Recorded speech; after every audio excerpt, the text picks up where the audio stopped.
is now charged by federal prosecutors in New York in an unrelated case, accused of obstructing justice to try to clear her clients. She is not in custody, believed to be living in Russia. A reported drone sighting grounds flights again in London, this time at Heathrow Airport, which has since resumed operations as the investigation continues. This coming less than a month after disruption at Britain's second busiest airport, neighbouring Gatwick, which was repeatedly shut down over a period of 3 days by apparent drone sightings. Both airports have since pledged to spend millions of dollars on military-grade anti-drone defences. Fox's Simon Owen in London. An hour to the close on Wall Street, the Dow is up 235 points, topping 23,700. This is Fox News.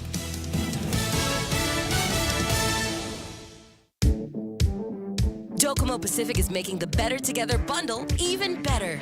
2 great services plus more. Get unlimited local calls, SMS, and 20 gigs of data, plus unlimited home internet for $109 a month. Sign up today and get free installation and choose between a free Galaxy S8, S8 Plus, or $100 off select devices. Mobile plus online from Docomo Pacific. Better together. Some conditions apply. See store for details. Chili's 3 for Me menu just got bigger. We're giving you more choices for the same great price. For just $15, you can get a beverage, salad, and an entree. First, choose from a refreshing Coca-Cola, iced tea, or Heineken on draft. Then enjoy a house salad and select your choice of a mouth-watering entree, like our half-rack ribs, Cajun chicken pasta, old-timer burger, personal chicken fajitas, or the flavorful margarita flatbread. So hurry in today and enjoy our Chili's 3 for Me menu for just $15. Available for a limited time. Chili's, more life happens here. A confessed school shooter makes his latest court appearance in Florida for the attack that left 17 dead at his former high school in Parkland last year. Nicholas Cruz said nothing and never looked up at the judge as he appeared briefly in Broward County Court for a procedural hearing, as a tentative trial date has not yet been set. The 20-year-old's attorney has said that Cruz will plead guilty in exchange for life in prison. Prosecutors are seeking the death penalty. Cruz is also charged with assaulting a corrections officer in the jail where he's being held without bond. Jeff Manasso, Fox News. Today marks 8 years since then Congresswoman Gabby Giffords was shot in the head during a constituents meeting outside a grocery store in Arizona. 6 people were killed, a dozen others wounded by a gunman who's now serving life in prison. Giffords is in Washington today to help unveil a proposal that would expand background checks for gun purchases. A former Texas mayor continues to test the presidential waters, one of many Democrats considered possible contenders. The former mayor of San Antonio, Texas, was in Iowa Monday. Today, Julian Castro is in Las Vegas. He's sort of pre-stumping. It's not official yet, but Castro says he'll make an announcement about a possible presidential run this Saturday. In Iowa, he told a crowd his big focus is on universal health care and affordable housing. He also said he will refuse PAC money. What I see in our country today is that for the first time in a long time, we're going backward, not forward. Castro previously served in President Obama's cabinet as Secretary of Housing and Urban Development. Jessica Rosenthal, Fox News. Again, the Dow is up over 200 points, second day of a rally pinned in part on hope for progress in U.S. trade talks with China. Oil prices, meantime, soaring as well, getting closer to $50 a barrel. I'm Lisa Brady. This is Fox News. At Guam Regional Medical City, it is our mission to become the island's premier choice for specialty care, like cardiology, pulmonology, neurosciences, orthopedics, oncology services, and more. We aim to protect our island from heart attacks, strokes, cancer, and diabetic complications. But should you suffer from such diseases, we're ready with world-class options, both inpatient and outpatient. For more information, visit us at grmc.gu. Security Title is honored to sponsor Ray Gibson on The Point. In 2019, we resolved to continue our mission of protecting and ensuring the land and homes of our beautiful island. Additionally, we resolved to maintain our vital connection to our families and our community. Protehi Itanomo, protect your land. When it comes to your family land, remember to call the professionals at Security Title, just like you call Ray Gibson in the morning. Family Finance has been serving the people of Guam since 1959, and they'll continue to be there for you in the years to come. Whether you're looking to get a personal loan for that summer vacation or paying off those long overdue bills, Family Finance has got you covered. Apply for a personal loan from $1,000 up to $3,500 by calling Family Finance in Hagåtña at 475-4545, Upper Tuon 647-5626, or in Dededo 633-4473. Family Finance has been serving the people of Guam since 1959.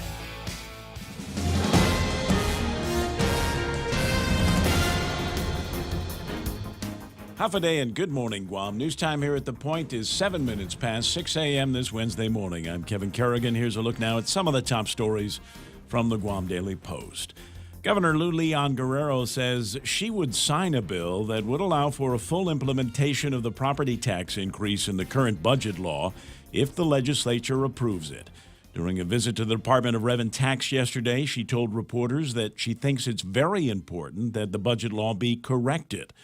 Appropriations Committee Chair Senator Joe San Augustine introduced the latest version of the or more bill to correct the current budget law. He introduced that on Monday. The bill would add the words or more to the budget law so that the tax increase would apply to improvements on properties valued at $1 million or more.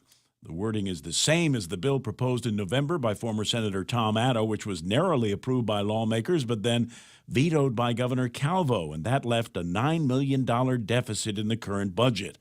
Governor Leon Guerrero pointed out yesterday that the property tax increase has already been factored into the current year's spending plan, and she favors passage of San Augustine's bill.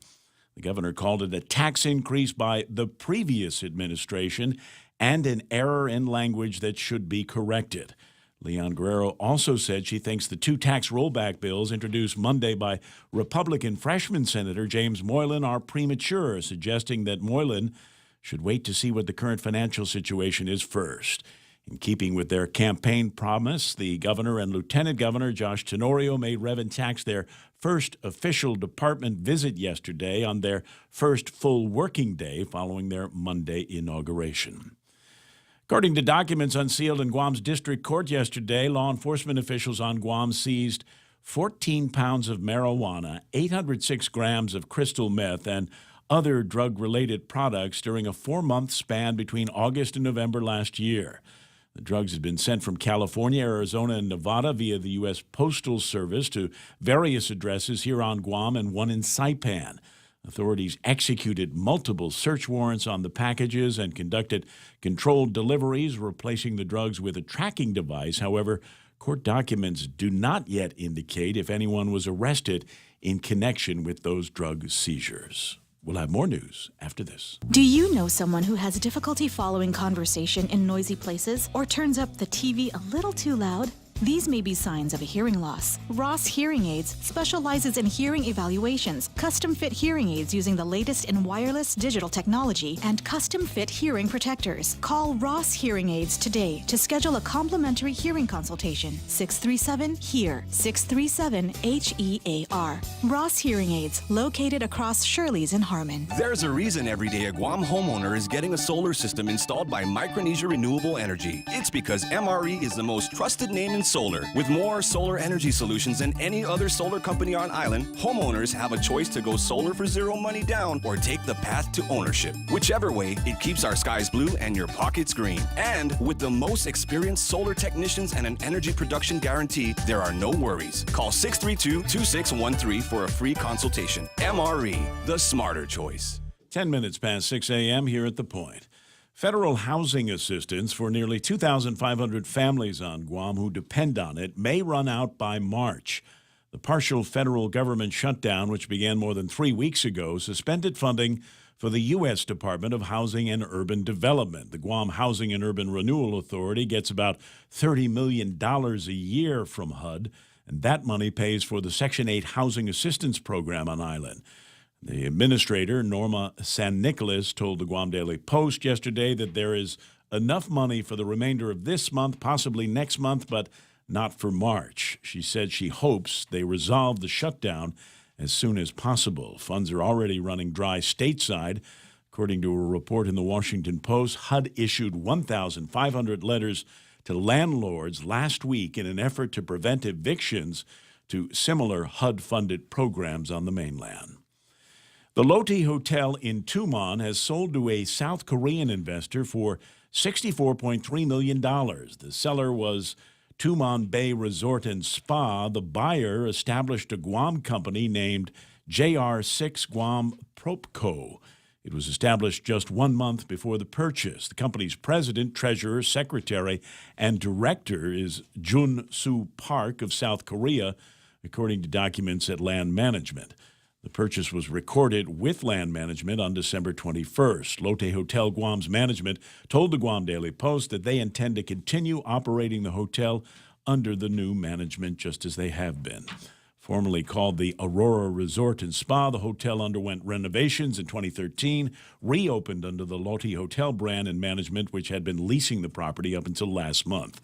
The sale represents a growing investment portfolio from South Korean investors, which mirrors Guam's changing tourism market.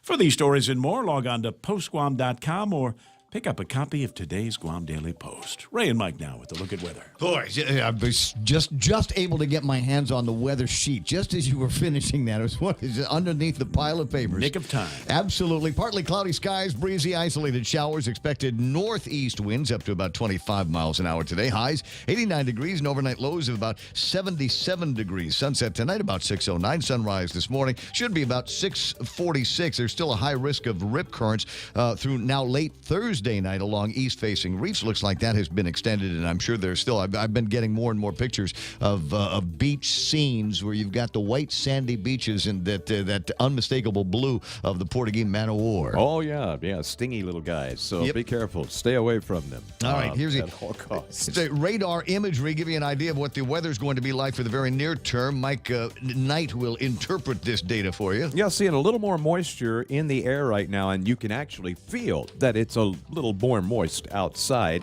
Got some tropical moisture passing to our south. We'll show that on satellite in just a moment. But right now, just some scattered showers turning to isolated, and they will pretty much dry up and go away for the most part as the sun comes up this morning and starts to warm things up just a bit. You might have noticed yesterday afternoon, the winds picked up in the afternoon, and definitely that was another little bit of a surge that came on through, and that's what happens this time of year. You get these little surges of reinforced dry air that push on through.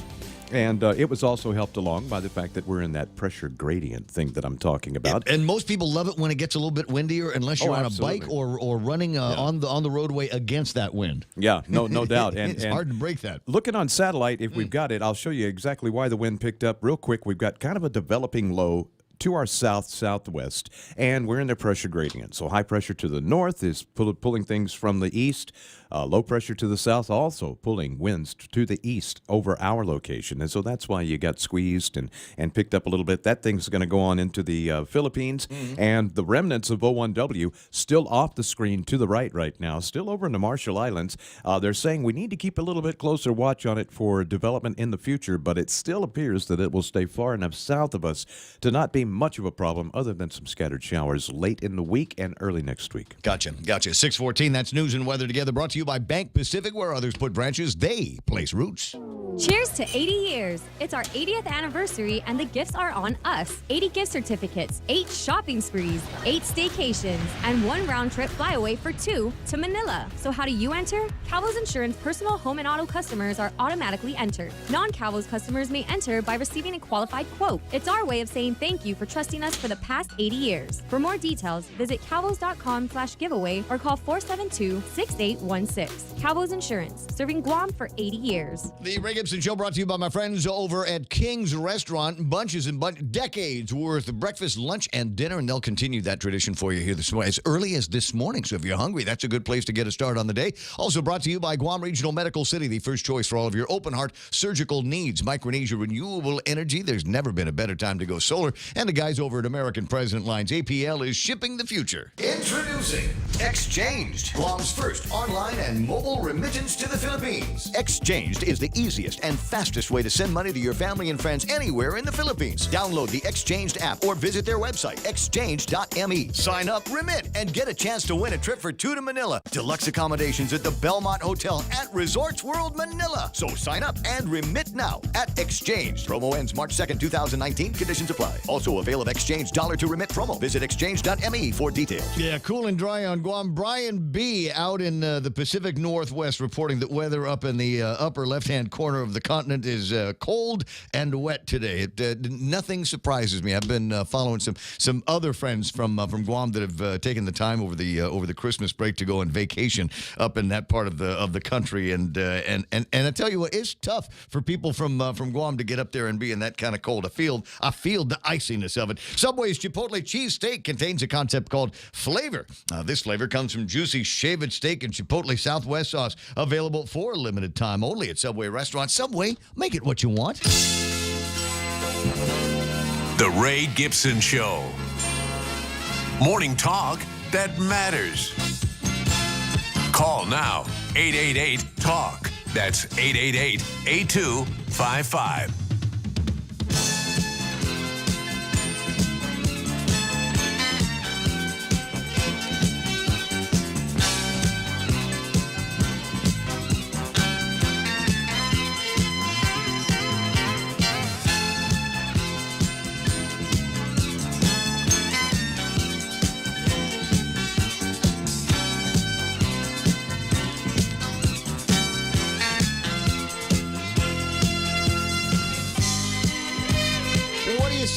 It started here, 6:17. This is the Ray Gibson Show on 93.3 The Point. My name is Ray Gibson, thrilled as I usually am. And here it is Wednesday. Oh my God, it's the first working Wednesday of the... Yeah, I don't want to make a big deal about it. Look, just get to work and fix stuff, would you? It's the first Wednesday, the 9th of 2019. There we go. It's as much as we can say about that. Michael Knight gets the phone when you call at 888-8255. That's 888-TALK. You'll also hear the voice of the amazing Kevin Kerrigan from the Guam Daily Post, who left early in yesterday and was unable to meet up with Ginger Cruz when she come by the radio station. Sorry, I missed her. Yeah, well, she's going to be coming back. You'll have a chance to see her again. And it was, I was telling Kevin, it was literally seconds before the headline started that I gave her the script, because Kevin had to go and catch a story with Lodi and the guys over at and DFS over at the courthouse, so he couldn't stay. So normally when something like that happens, I still will read the newscast, so we can have headlines out there. And I thought, well, there's Ginger. She knows how to read. Mm-hmm. She's pretty good at it. It was an impressive cold read on her part. I mean, seconds the mark from of a real pro. Absolutely, and no flubs, nothing like that. She was absolutely terrific, and like I said, well, there ought to have a. If I'd have known that she was going to be here, then we probably could have put together some kind of, I don't know, newsy reunion or something like that. But I don't know. You like hanging out with the other news people? You okay with that? I do it every day. Well, I mean, yeah, but I mean, you work with them. When was the last time we had one of those big kind of newsy guy get-togethers? Been a long time. Yeah, we got to do something like that. A softball game, barbecue. With beer? Duh. Is there any other kind? Anyway, that's Kevin. He'll take care of the newscasts all morning long from around here. But you know what? I was thinking one of these mornings, I'm going to start, instead of introducing the guys that I work with around here, I'm going to introduce the real stars of the show. And you know who those guys are. Sometimes you want to go where everybody knows your name. And they're always glad you came. Troubles are all the same. You want to be where everybody knows your name. Absolutely. This is a lineup of stars I got so far. Ismael Velez and Lynn Vince, Borja Polino. First thing out of Ismael's mouth is down goes Alabama. I guess they had that game there with the Tide roll yesterday, and that didn't go the way the Crimson Tide thought it was going to go. Yeah, it was a shellacking. A shellacking? Indeed. Like what the Republicans had in the last election? Alabama may quit playing football after getting beat that bad. That's fun. John Ray Tyson. John Ray Taitano is there. John Mendiola is hanging out. Yuka Oguma from over at it's Guan Insurance, sponsors of Jerry Roberts and the Extra Point is hanging out already. I told you Brian B, a former radio personality here on Guam once upon a time, and then he moved off to the States. Are all the kids in college yet? Because you know what, when the kids are all in college, you can come back. You and your wife can come back. I might even be able to scare up a job for you. Linda Gabriel is there. Mo Cotton is hanging out. Danny Russell says, good morning, Guam.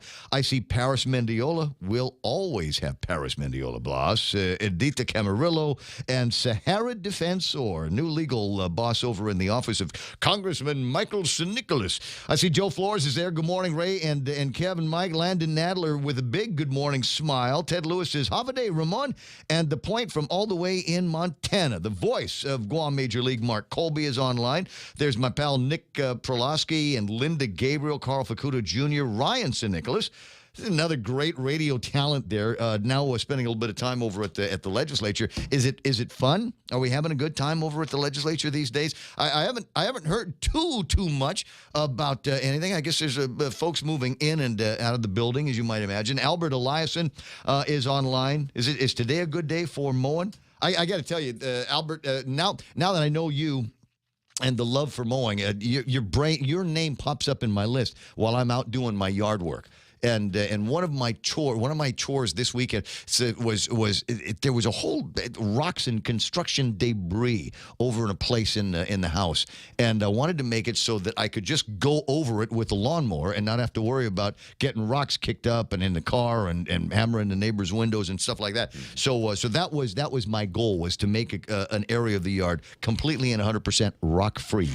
Wow. And I did it, but I was thinking about Albert the entire time. Carmen Leon Guerrero was there, Bob Ellsworth, and what do we got there? Far more. Albert saying there are far more problem identifiers in office than problem solvers. The job seems to breed the former and kill the latter. You know what? That sounds like something that Jerry Roberts ought to riff on later on in the Extra Point. Randy Kruger's waving at everybody. Jennifer Post-Schnitger online. Loretta Lynn with a good morning. Love that. Doris Mendiola. Simon Sanchez from the CCU's on. Good morning. Bert Duarte. Jennifer Badar, Alicia Kanata saying, good morning, Guam. Well, good morning, Alicia. Nice to hear from you. Good to have you out there. Henry Gonzalez, Tommy Barcinas, a couple of my classmates and cousins there. Viv Castro-Leon. Henry saying, good morning from Las Vegas. The vacay was fun. Thanks to everybody that made it happen. Henry's normally lives in Vegas, but was out here on Guam for a long time. And how much did you gain while you were out here? How many extra pounds were you able to put together while you were out here? Greg Karabrock from FHP and Take Care. And Greg apparently took to the meeting yesterday. You might recall the conversation. They've got this cervical thing that they're doing, a cervical inspection, and for people that sign up to get their cervix inspected, you might get a prize. Did you sign up? I didn't sign up, but they're going to send somebody over to sign me up and inspect my cervix so that I can be eligible. This became a management topic in the program yesterday, huh? Brad Hewitt's there, Daryl Slider, I see Katie Baltazar, Commissioner Gamboa, Carl T.C. Gutierrez, former governor of Guam. You didn't tell me you were going to the flag raising yesterday over at the place. That's nice. I see my pal Kamaka Moylan Alston is online, and Rico Blancaflor, and like I said, it's just a whole bunch of real stars of the program, and a great way to get things started by saying hello to you. And it's going to be a great Wednesday morning. A lot of stuff lined up in the program that I am aware of. I haven't set anything up just yet, but there's always the possibility that there could be another one of these pretty girl interviews that I'll do a little bit later on in the program. Maybe I just won't tell you. Just spring it on you. That way, you always have to be listening and watching on Facebook Live and YouTube Live and all of that. So you don't want to miss a thing. That'll be all right. So where do we get to go today? The topic, the theme for today's show, the name of the Facebook Live feed is okay. What got fixed? We had the inauguration on Monday night, and we had the flag raising yesterday, and walking around the Department of Revenue and Taxation, and so the question is, did we get anything fixed as a result of this new administration, new legislature, new attorney general, new congressman? I'm trying really hard to manage my expectations. You're not counting the Kelligwin at the inauguration. I did not factor that. Somebody had to fix that. I did not factor that kind of. Well, I don't know. I forgot to go. But there's yet more. Aren't there? There's 2 more things this weekend, right, Kev? On the inauguration calendar. Friday and Saturday, big balls at various locations. Okay. I think there's one at Deucet, right? Yep. Okay. See, I should have the AC/DC song ready. Right? Big balls. I'm not going to linger on that because it makes me feel like a 9-year-old. You know you want to.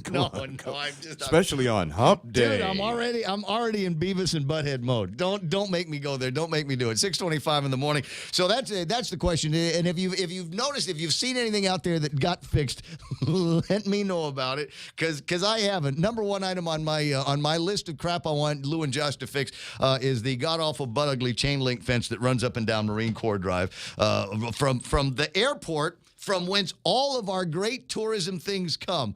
We get there and just a little bit up the road, we begin the beginnings of the god-awful, butt-ugly chain link fence, and it goes all the way up to where Kmart is, so that all of the tourists, as they drive by in their buses and their rent-a-cars, go, that must be where the prison is. And they get by JFK and they look at, that's a nice prison. That's the nicest prison I've ever seen in my life. Because this must, otherwise, why would you have a chain link fence right down there in the midst of the road? Or the others are driving by to your tourism district. Yeah, and they're driving by thinking, why do they have a picture of John F. Kennedy on the penitentiary here? Why would that be like that? I don't know. Anyway, so that's what I'm going to check on that every single day. Now, I did not hear it in anybody's campaign promises, but it seems to me now that we got a bunch of women running things that maybe they'll start prettying things up a little bit more. Yeah. Maybe they'll start insisting that old building, in the very least, can we water blast something? I'm not asking you to go to Home Depot and get $500 worth of paint and paint everything, but maybe just the front of things, the front where we can see it from the road. What sort of thorny bushes are native to Guam? Oh, well, I mean, you can get my favorite thorny bush is bougainvillea, is Putitinobu, and the word puti in the name Putitinobu actually means pain. Oh, okay. So that would be nice the appropriate thing to plant.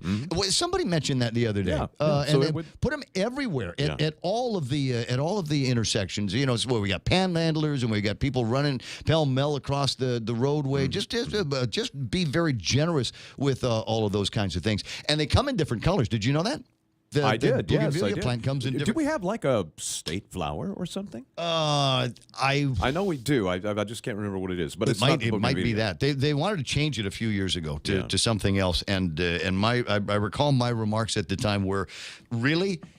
After we've solved all of the other, because this was a legislative thing, they were really seriously talking about this over at the legislature about changing the Guam state flower, and I thought, have we solved all of the other problems? Are we done with all of the fiscal challenges that we face? We've fixed Simon Sanchez, and we've done away with all of these other issues. So now we can concentrate on the really important stuff, like what should our state flower be? And the idea was they wanted to name it after a flower. If I forget what it is, Carl Gutierrez will know. He'll chime in a second and let me know what it was. But they wanted to make it. It's a flower that grows like on cliff sides. Very pretty. My mother always liked it. My mother actually wanted it to be a state flower as well. So they wanted to change it from whatever it is to that one. And the topic will come and go. You're checking on the Wikipedias to see what it is, and that's all right. But we got a list, and I want to start seeing things get chipped away on my list, on your list of all of the things that we want the government of Guam to take care of. Now that there is virtually an entire new government of Guam. Bottom of the hour, and looking at a few other things in the table of contents this morning. Interesting news out of Tumon. What you and I grew up with as the Okura Hotel, which became the Lotte Hotel, and the Aurora in between. In between it being an Okura and Lotte, it was the Aurora Hotel. That building, that property has now been sold $64 million. And this is where I'm a little bit handicapped here, because I couldn't tell you whether that's a good price or not for a piece of as much of a chunk of Tumon property as that is. I might want to see if I can find a couple of real estate experts, or just what I'm thinking about is my godbrother Mike Israel. He would know whether that was a good deal or not for that kind of Tumon property. Maybe not, given the age of the location. The idea that there might be some things that they still want to do with that, but for whatever reason might be incapable of doing it. I have incredible memories of the Okura Hotel when I was growing up. When I was a kid, it was always a great go-to restaurant or go-to hotel. They had the Sunshine coffee shop on one side of it. There was a nice little DFS store on the other side.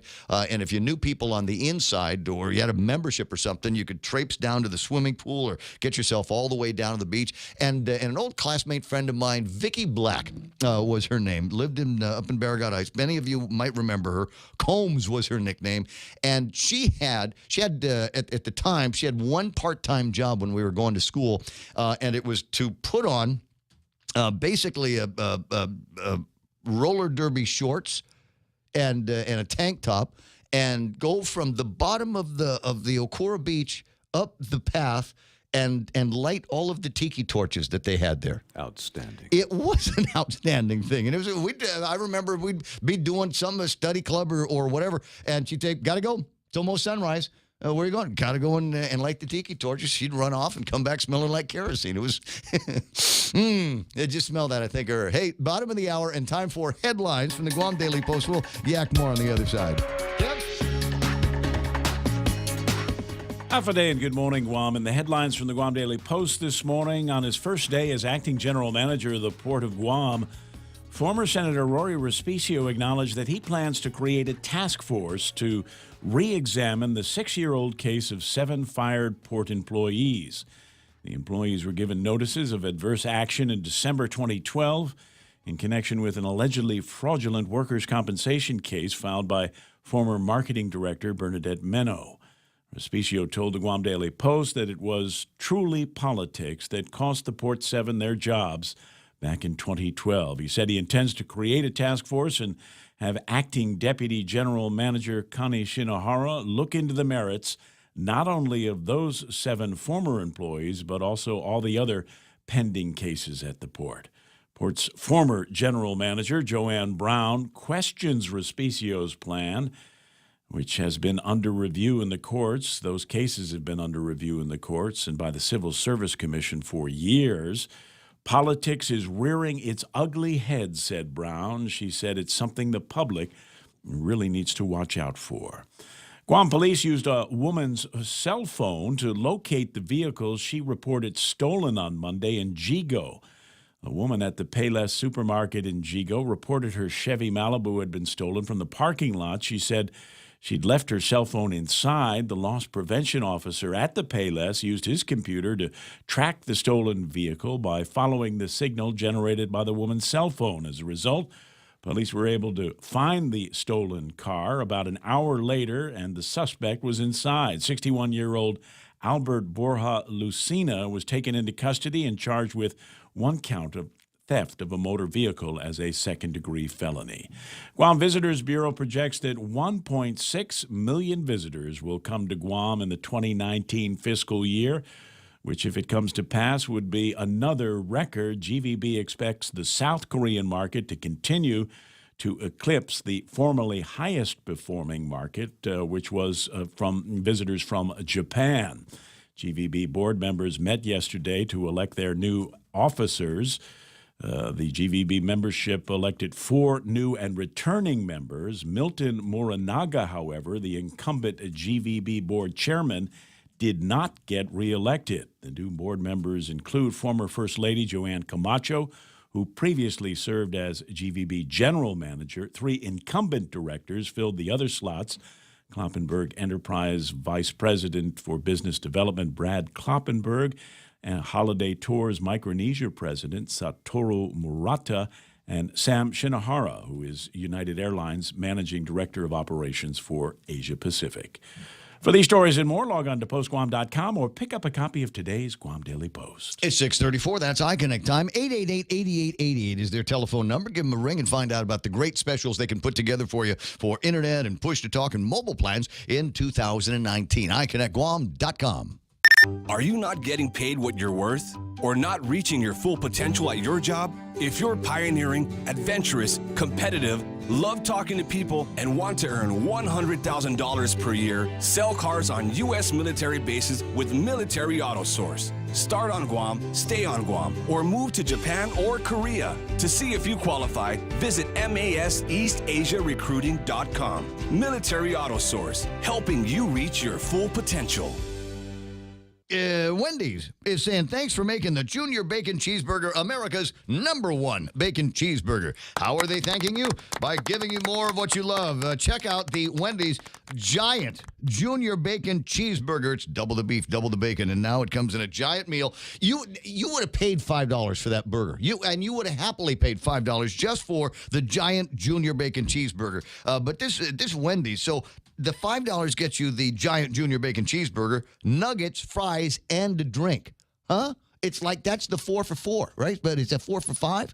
Check that out. Absolutely nothing junior about it except the price. Wendy's $5 Giant Junior Bacon Cheeseburger meal. Get it before it's gone. Here at APL, our core values give the company its heart and soul. Whether it's connecting your business with our global network through our newly enhanced service or investing our efforts into giving back to the community, APL is committed to serving you. We humbly honor the opportunity to find innovative solutions for you and your business. To learn more about our enhanced service, call 588-4651 or visit www.apl.com/Guam for more details.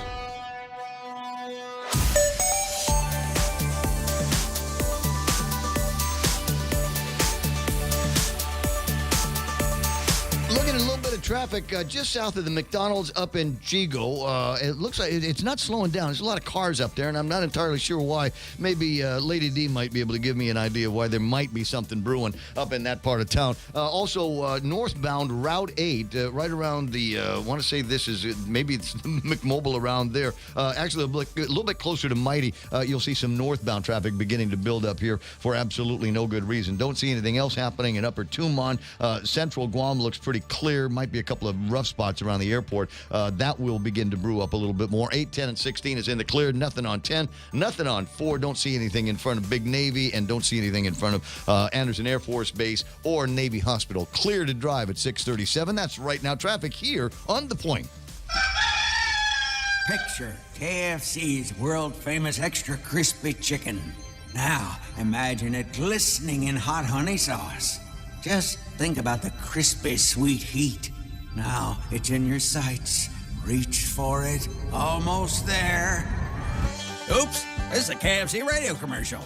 But you can make your picture a reality by getting a Hot Honey Tenders basket. Also available in Hot Honey Chicken Family Meals. KFC, it's finger-licking good. The Ray Gibson Show.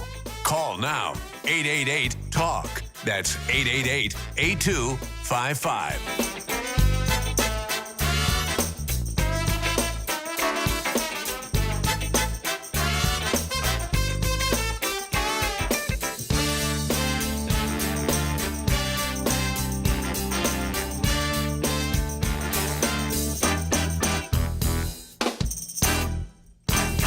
Okay.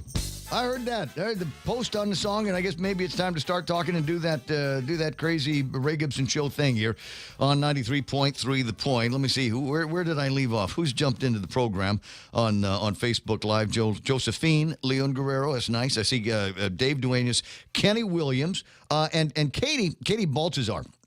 Remind me, thank you very much for telling me. The guasali, I think, is how it's pronounced. That's the flour that they wanted to turn into the Guam State flour a couple of years ago. And as I said, this was a conversation that was taking place over at the legislature. And my recollection is, my reaction is, we must have solved all of the problems. If that's all we're going to be talking about at the legislature today, then that's it. My running coach Dave Torrey is on, Rod Rosgrino, Bob Lizama, Nate Horn, Ivan Didasco, and Mark Mendiola. Good to have this growing number of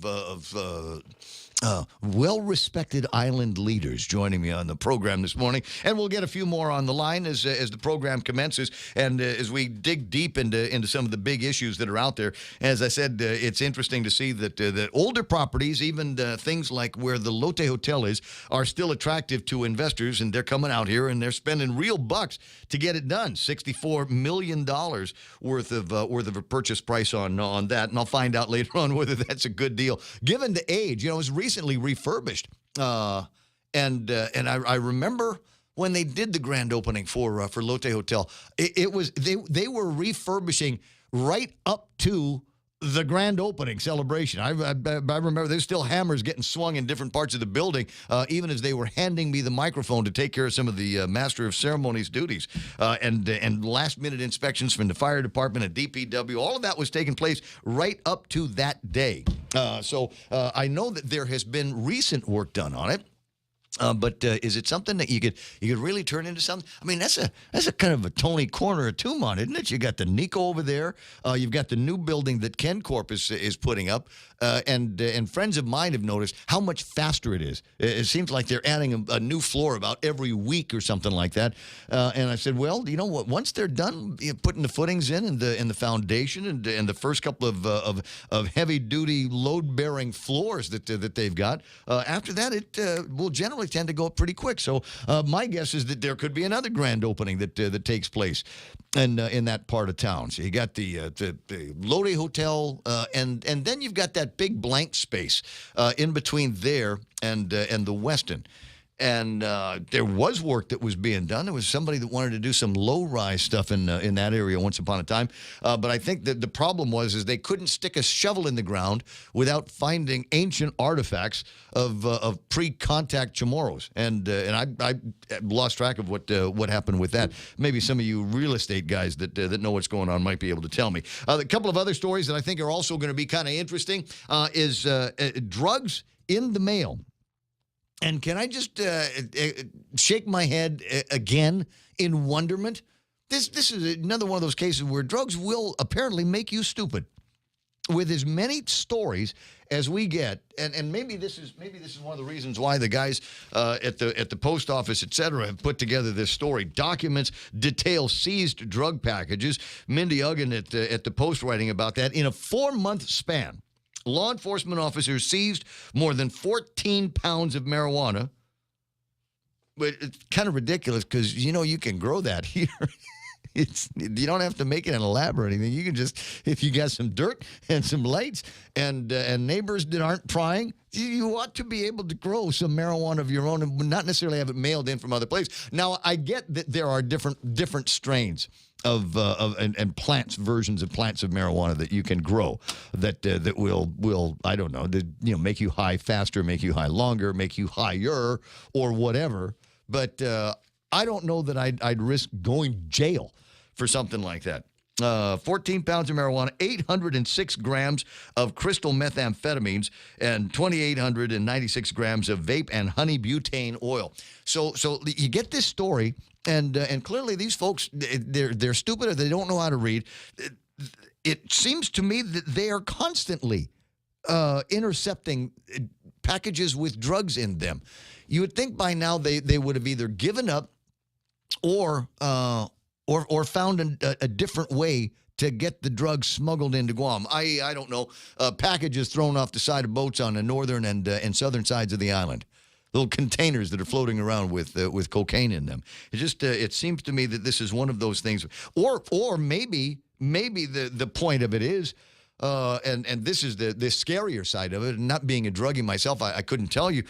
Is it possible that the 14 pounds of marijuana and the 806 grams of crystal methamphetamine represent just the tip of the iceberg? Is it possible that it is such a good and reliable system of getting drugs from points to points that's why they go ahead and take the risk? Because there's really not a good chance that it's going to get caught by a dog or whatever. Ismail calling it, the Pineapple Express.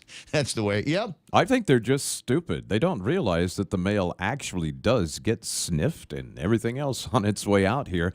But here's the thing that I thought, and we know the ratio. living on the border as I have, the ratio is about 1 to 10. So for every package they catch, There's 9 10 others that get through. They get through. So, Yeah. so maybe it is the tip of the iceberg. It's not. It is not that they're finding a lot of it. It's just that guys are willing to use that as a method to try to get it through. Anyway, interesting story. 888-8255. That's 888-TALK. Mayor Melissa Savares joins me this morning because you guys.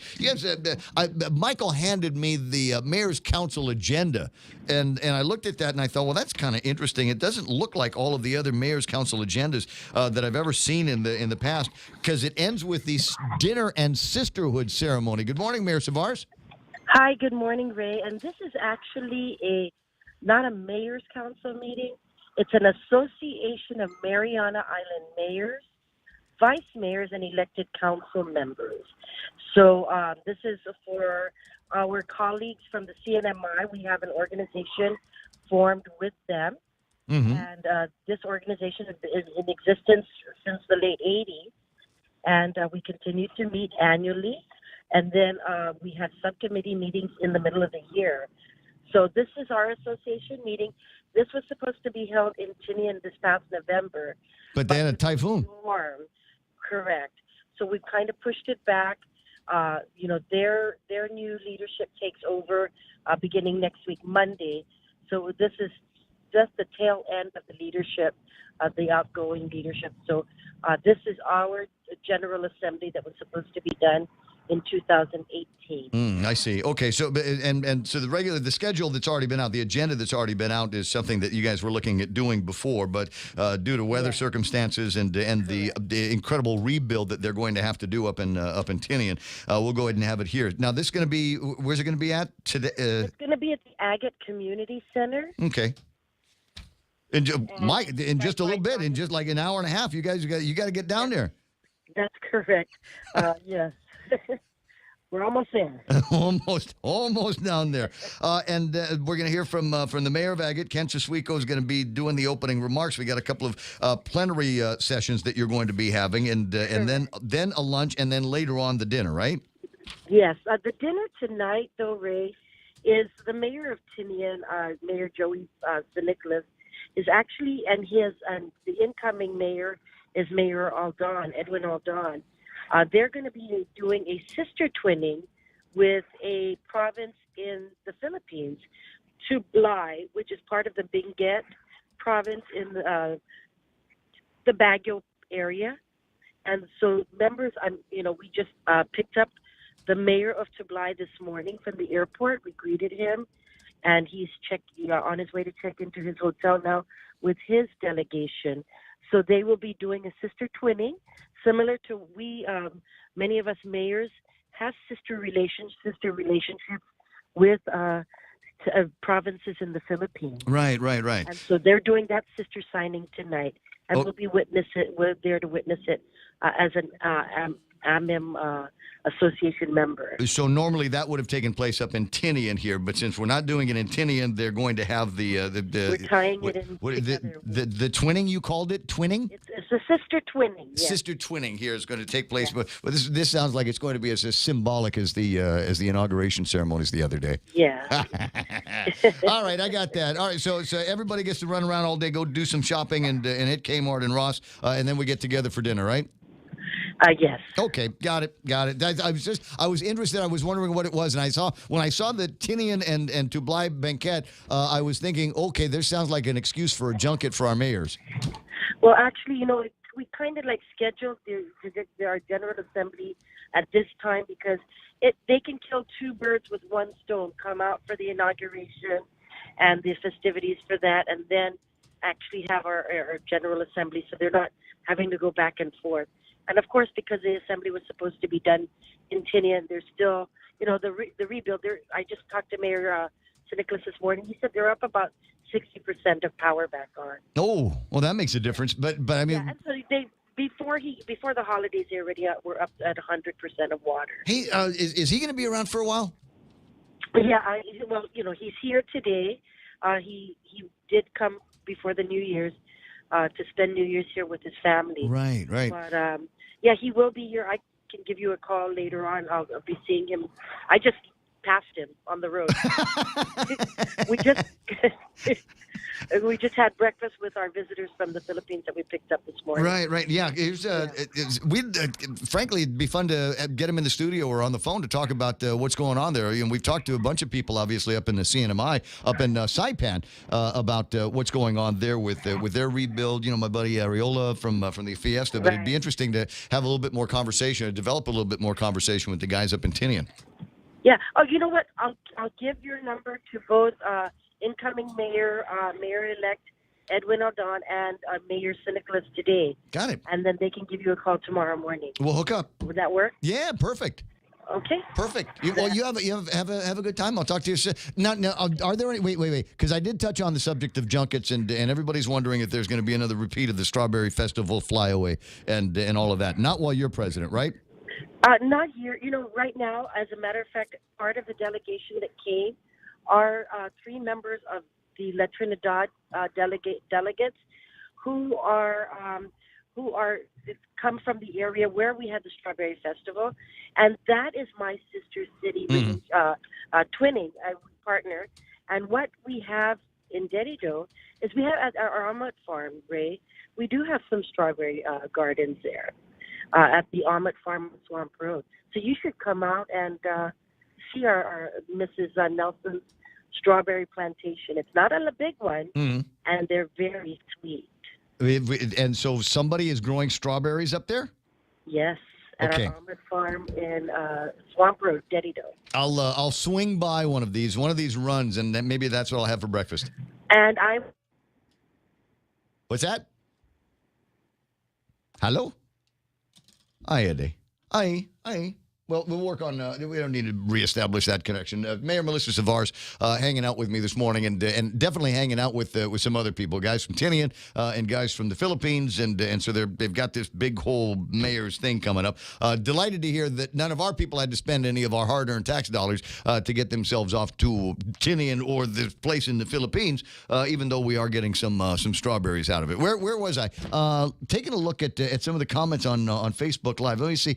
Mark Colby was asking a question, and it's annoying to me because I can't get to the part on their website where they keep all of the new bills. It was working yesterday, and I can't seem to make it work now. Cav, are you able to get to the new legislature's website?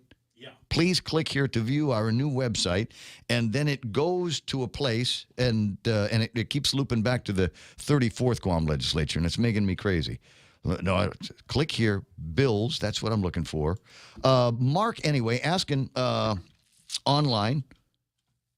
Excuse me for a second while I go and dig out that part of it. Interested in who is behind the new bill in regards to senior citizen abuse. I've been an advocate for that issue for over 10 years. Sadly, I've had conversations with senators, the AG's office, Department of Senior Citizens, and GPD. Sad to say, aside from the lack of enforcement, I've been told in the past that there are no laws about this issue. Well, there is a law now that has been introduced in the legislature. Amanda Shelton, Therese Terlahi, Tina Rose Munya Barnes. Yeah. Bill number 13. Relative to protecting elderly adults from abuse. Wow. Do you know what? We're already up to 35 bills that have been introduced in the last 24 hours since the swearing-in ceremony over at the legislature. You said that was Bill 13, right? Yeah. All right. That was the highest number on the list yesterday. And like I said, we're not up to 35. We're up to 15. I'm sorry, it's the 35th Guam legislature. Is it early in the morning, Ray? Is that what's going on? Let me just click on it and see what the Once Upon a Time part of the legislation has to say about it. 6:53 in the morning. Mark Colby with another line that he wanted to share with me online about what the name of the towers are that they're building in between the Lotte Hotel and the Nico Hotel. And he's in a pretty good position to be able to see what happens every day because he works next door at the Nico. The Tsubaki Tower is going up to the 13th floor, and they're about halfway there, going up something like a floor a week. Yeah, so my estimation was right because I'm in and around that area on a fairly frequent basis, and it's one of those things where I pass by and note just how busy they are by the number of cars that stretch down the side of the road from about where the Okura parking lot tennis courts are, down to Mark Baldiga's beach bar. You stretch of cars through there, and that represents the number of guys that are actually working on the project. And there have been, the last couple of times I've been down there, a lot of guys through there. 888-8255, that's 888-TALK. And here's what it says. There is not much of a once upon a time to this legislation. It's got Amanda Shelton's name attached to it. Underneath that, Therese Terlahi put her name, Tina Rose Munya Barnes, Regine Bisco-Lee, and Tilena Nelson. The Respeto y Manamco Act, and it defines... it provides definitions: abuse, aggravated abuse, and neglect of an elderly person or disabled adult, and the penalties: lewd or lascivious offenses committed upon or in the presence of an elderly person or disabled person, the exploitation of an elderly person or disabled adult, and the penalties. And it goes through all of this other stuff. As I said, usually there's a little bit of a pre-ramble on it that talks about how you shouldn't do this, and the legislature finds this, that, or the other, whereases and heretofores. But in this case, they go straight into the body of the law. I'll see if I can take a look at that and see if there's anything interesting in it. My guess is this is one of those that it's already got a significant amount of legislative lady leadership on it. So I got a feeling that this is probably going to be a go show at the legislature. What a sad statement to the Times, though, that they've actually felt compelled to create the legislation at all. Who? What kind of decent person even does that to the elderly? No. Seriously. The problem as I see it is I don't know. There's a generation. It doesn't. I don't want to spell it out and say it's an entire generation of people, but there's a whole bunch of kids that got spoiled as kids, yes. and they they're spoiled by their grandparents, spoiled by their parents, and now that if times get a little bit rough for them, it's not like I'm going to go get a job. It's not like I'm going to go do anything about it myself. I'm just I'm going to steal from my folks. I'll steal from my folks, and if they say no or they question me about it, I might raise my hand. You spanked me when I was young, and now, look, I'm a grown person now. You don't want to be messing around with me. Trust me, there are people out there like that. Yeah. And of course, in some families, that'll get you shot. Yeah, same kind of people that abuse their kids and abuse the animals in the yard. You know who they are. It's just a question of defining now as what it is and applying some kind of penalties to it. But we are also in that day and age where we're correct me if I'm wrong, we have not only introduced and debated and passed a bill at the legislature to refer to taking a gun from a police officer as a crime. It has lapsed into law, I think, at Adelup. One of the last things that Eddie allow to lapse into law. Heretofore, who would have ever thought that we might need something like this? Who grabs a gun from a police officer? Anyways, I was saying, 6:57 in the morning. A little bit later on, we'll hear from Jimmy Moreland. We wanted to talk to Jimmy in the last couple of days anyway about a couple of pieces of legislation that he has introduced, one of which would roll back the business privilege tax from 5% to 4%, and then the other one that would eliminate the increase in the liquid fuels tax. Now, it wouldn't eliminate the liquid fuels tax completely, just take it back to what it was before Tommy Morrison and the guys over at the legislature and the governor started meddling with it last year. So that's his idea. Thinks they're regressive, and I thought, you know what, these probably have a pretty good chance of making it out of the legislature until yesterday. When they started talking, Kevin started asking questions, and I've got that audio. I'll play it for you in the next hour. I started asking questions of new Governor Lou Leon Guerrero about how she might feel about this or more bill that Joe St. Augustine is reintroducing over at the legislature, and I was stunned. Absolutely gobsmacked, mostly because I hate being wrong. I'm used to it, but I hate being wrong when I make my predictions about what may or may not happen. I didn't think that number one, the bill stood a chance in the legislature, but if it passed the legislature, I figured that Lou would veto the thing because she told everybody, look, it's not a problem. We don't need new taxes. We just got to collect on the stuff that's already owed to us. Well, as it turns out, she didn't look at this particular or more legislation like that. She says, well, it's a tax increase. It ain't my tax increase. This is last administration's tax increase. So I might be in favor of correcting the error. stunned. And then they asked about, well, what do you think of those new bills by Jimmy Moylan? And she said, well, that might be a little bit premature. Maybe we'll take a look at some of these things. Well, I don't know about premature. If the bills pass as written, they would not go into effect until the beginning of the next fiscal year. So it might be premature if we're talking about doing it today. But maybe if we look at the numbers and the revenue collections between now and the end of the fiscal year, maybe it would be appropriate to put it there. 7 o'clock in the morning, the radio station is KUSG Hagutya. My name is Ray Gibson, and we've got Fox News coming up. Kevin Kerrigan's got Daily Post News coming up. Jerry Roberts and I will play around with the physics and economics. That's all ahead. Don't move. Both sides dig in again. I'm Lisa Brady, Fox News. The finger pointing continues in Washington on day 18 of a partial government shutdown over funding for a border wall as the president prepares to address the nation tonight. Fox's Jared Halpern is live on Capitol Hill. Ahead of President Trump's national address, Republicans on Capitol Hill are echoing the White House language and describing a crisis at the border. I would urge our Democratic colleagues to get past these harmful political games and get serious about negotiating with the president. Senate Republican leader Mitch McConnell again says the Senate will only vote on proposals that can win 60 votes and get the president's support.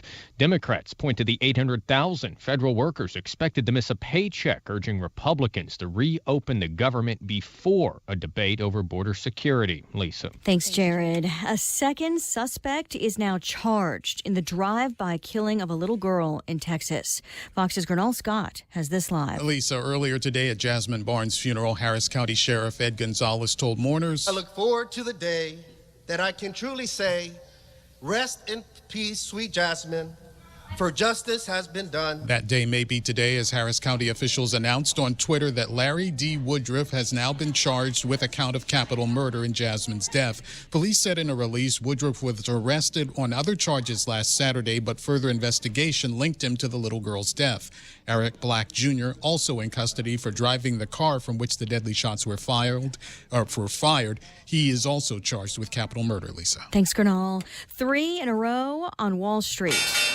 The Dow up 256 points at the closing bell, just over 23,780 points. The S&P and the Nasdaq also higher.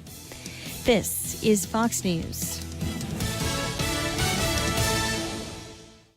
Welcome to Subway's ad for the new Chipotle cheesesteak sandwich. How would you like it? I would like it to predict my future. My pleasure. I see.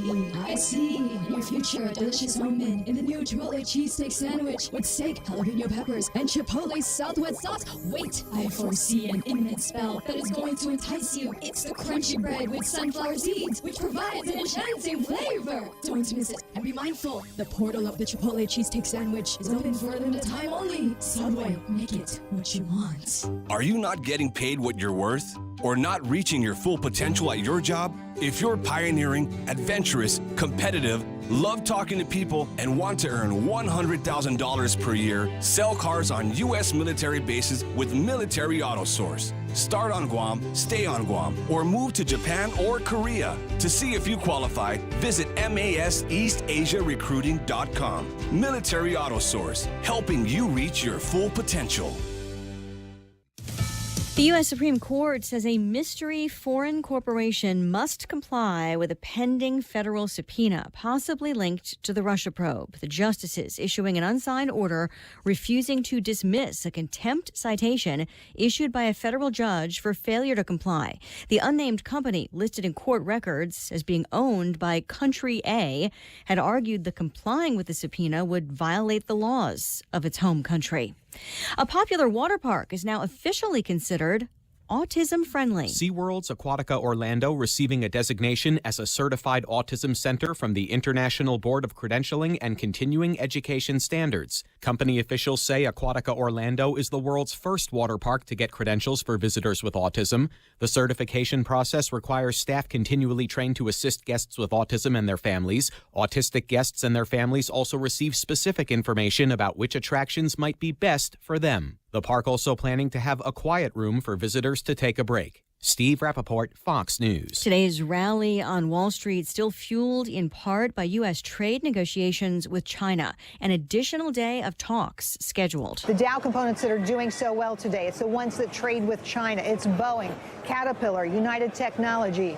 Even Dow DuPont is higher today. And why? Because China's Ministry of Agriculture has approved imports of genetically modified crops. And of course, that's what Dow sells. A final deal, though, on trade still a long ways off. That's what we're hearing. Fox Business Network's Jerry Willis at the New York Stock Exchange. Again, the Dow up 256 points after the closing bell. That's up more than 1%.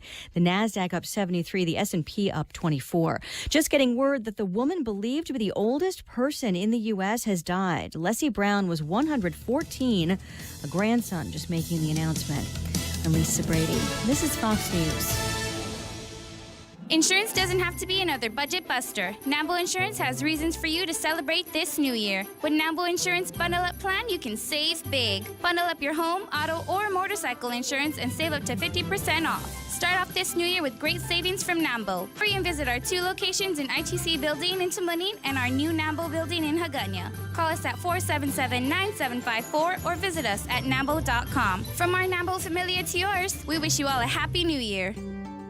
Guam Regional Medical City. We bring the healthcare advances of the world directly to you. We are an acute care hospital that complements your needs with our robust outpatient specialty clinics. From preventative care to critical care, we strive for consistent excellence at GRMC. Our core philosophy is where patients are partners, which means we work as a team to make a healthier version of you. For more information about GRMC, visit us at grmc.gu. Family Finance has been serving the people of Guam since 1959, and they'll continue to be there for you in the years to come. Whether you're looking to get a personal loan for that summer vacation or paying off those long overdue bills, Family Finance has got you covered. Apply for a personal loan from $1,000 up to $3,500 by calling Family Finance in Hagåtña at 475-4545, Upper Tuon 647-5626, or in Dededo 633-4473. Family Finance has been serving the people of Guam since 1959.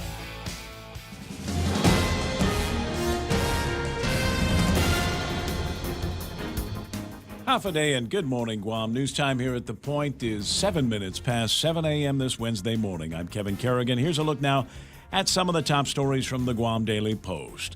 The Lotte Hotel in Tumon has sold to a South Korean investor for $64.3 million. The seller was Tumon Bay Resort and Spa. The buyer established a Guam company named JR6 Guam Propco. It was established just a month before the purchase.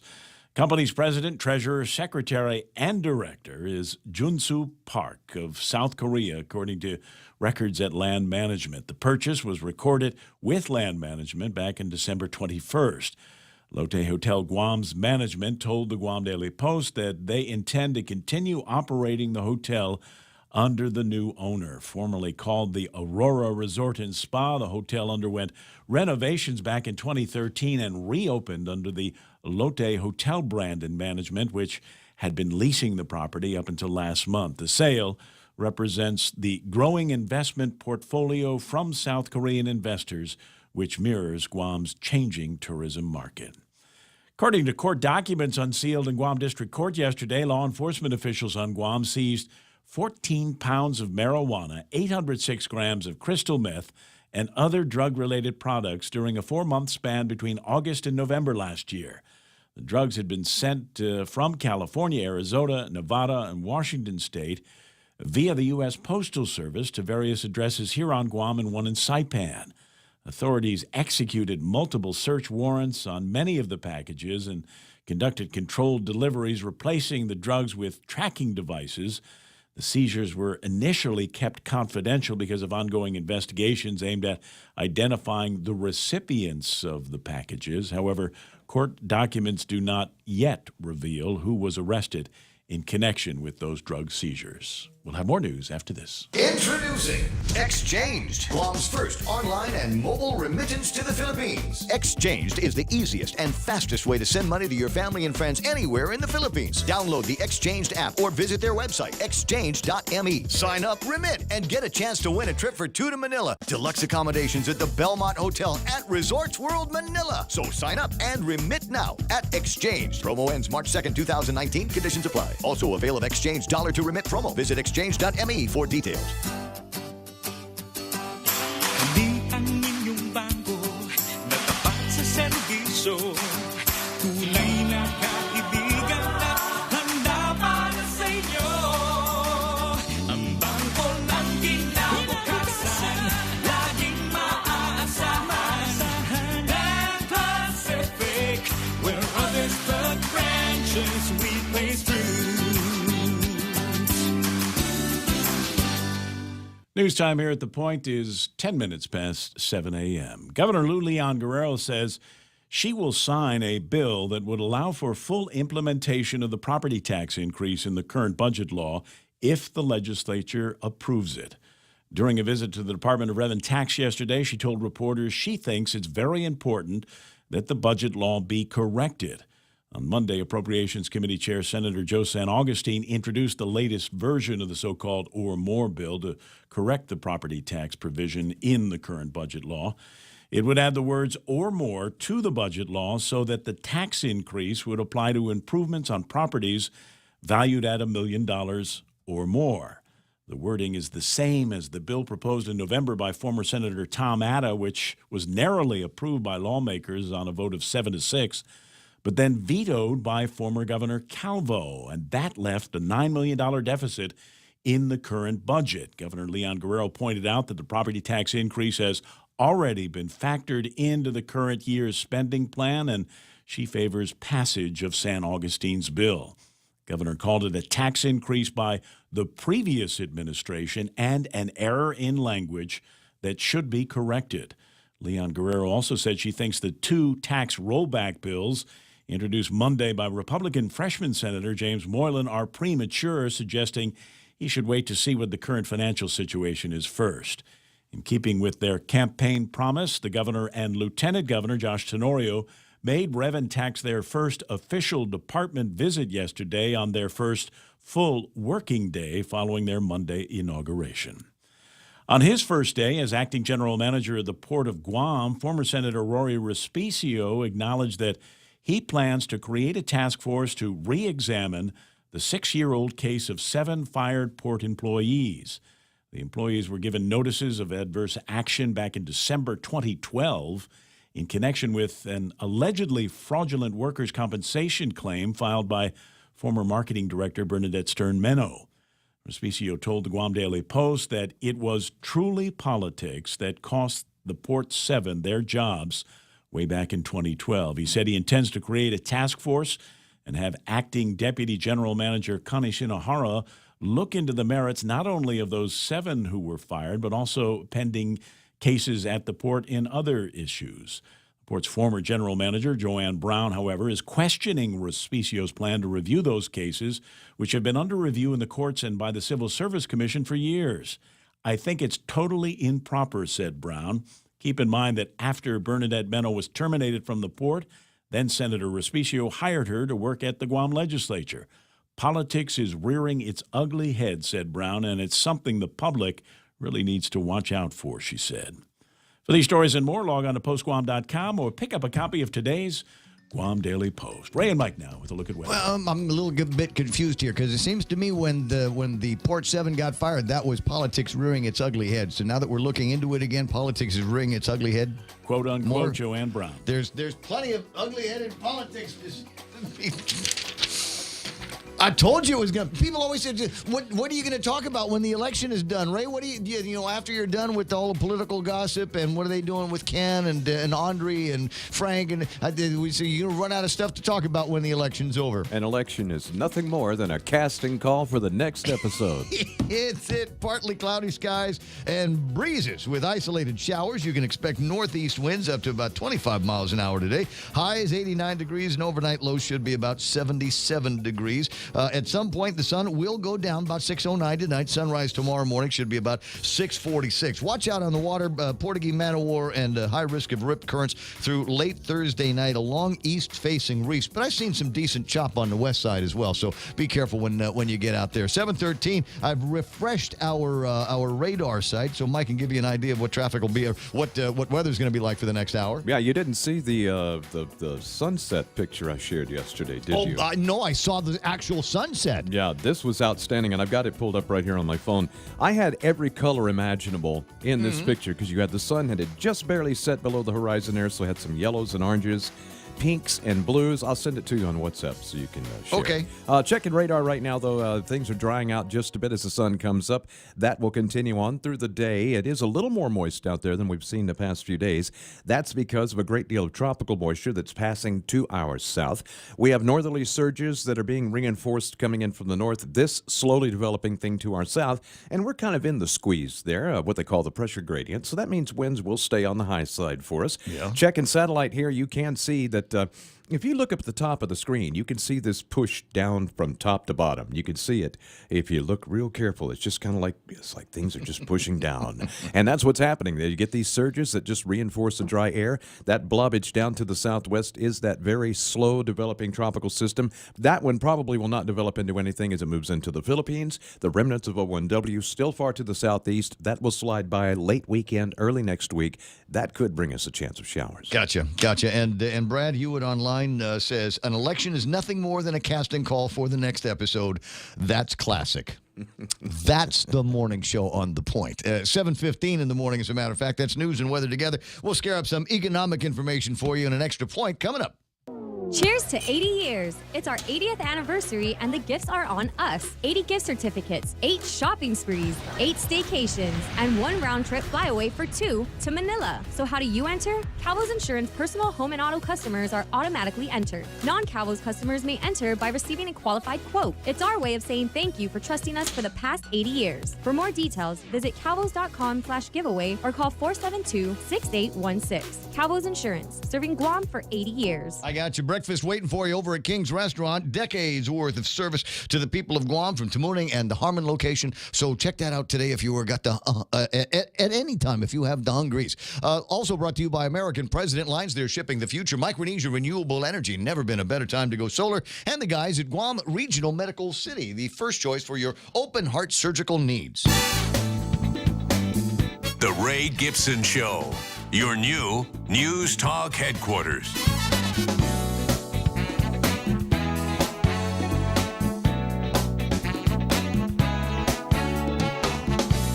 Well, this is going to be an interesting day. Did you see the president at 9 o'clock Eastern, I guess, is going to address the nation and talk about issues that with the wall and funding and the government shutdown and all of that. And it will be picked up by all of the major networks. So if you're in front of CNN or Fox or something like that, you should be able to take advantage of their coverage. My understanding is that there is also a call by folks in Congress. Nancy Pelosi and Senate Minority Leader Chuck Schumer have asked for equal broadcast time to present some kind of rebuttal. President Donald Trump's Tuesday night primetime address will appear on every major network, even though he reportedly referred to some media outlets as, quote, crazed lunatics who have given up on the truth.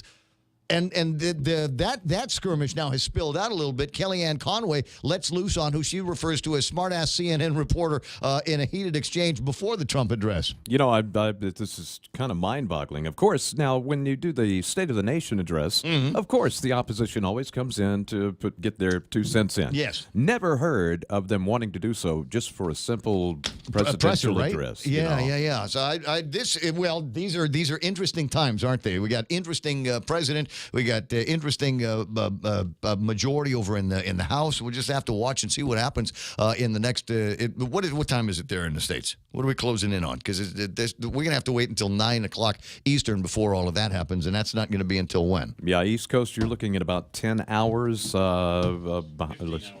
Yeah. The time difference is 15 Neither hours. one of you have answered the question. You're just telling We'll me what the subtract offset 15 is. hours. What I time can't. is it I now? can't subtract in my head on the air. Yeah. Forget it. It can't be done. Let's see, 7 midnight, it's 5 hours impossible. past. All right, we'll figure it out here. Brain's the size of a planet between all three of us in the It's studio. 7 p.m., 2 hours now. Thanks. I appreciate that. Let me take a look at what happened in the market. There's something I understand. The Dow Jones Industrial Average closed where it closed up 256 points, 23,787, in the weirdest, wobbliest time I've ever seen in trading. Nasdaq at 6,897. They're up by 73 points, and the S&P 500 closes up 2,574. They picked up about 25 points in the process. Dow climbs more than 200 points to notch its first day winning streak since November. How about that? What else do we got? Some of the other commodities I like to look at.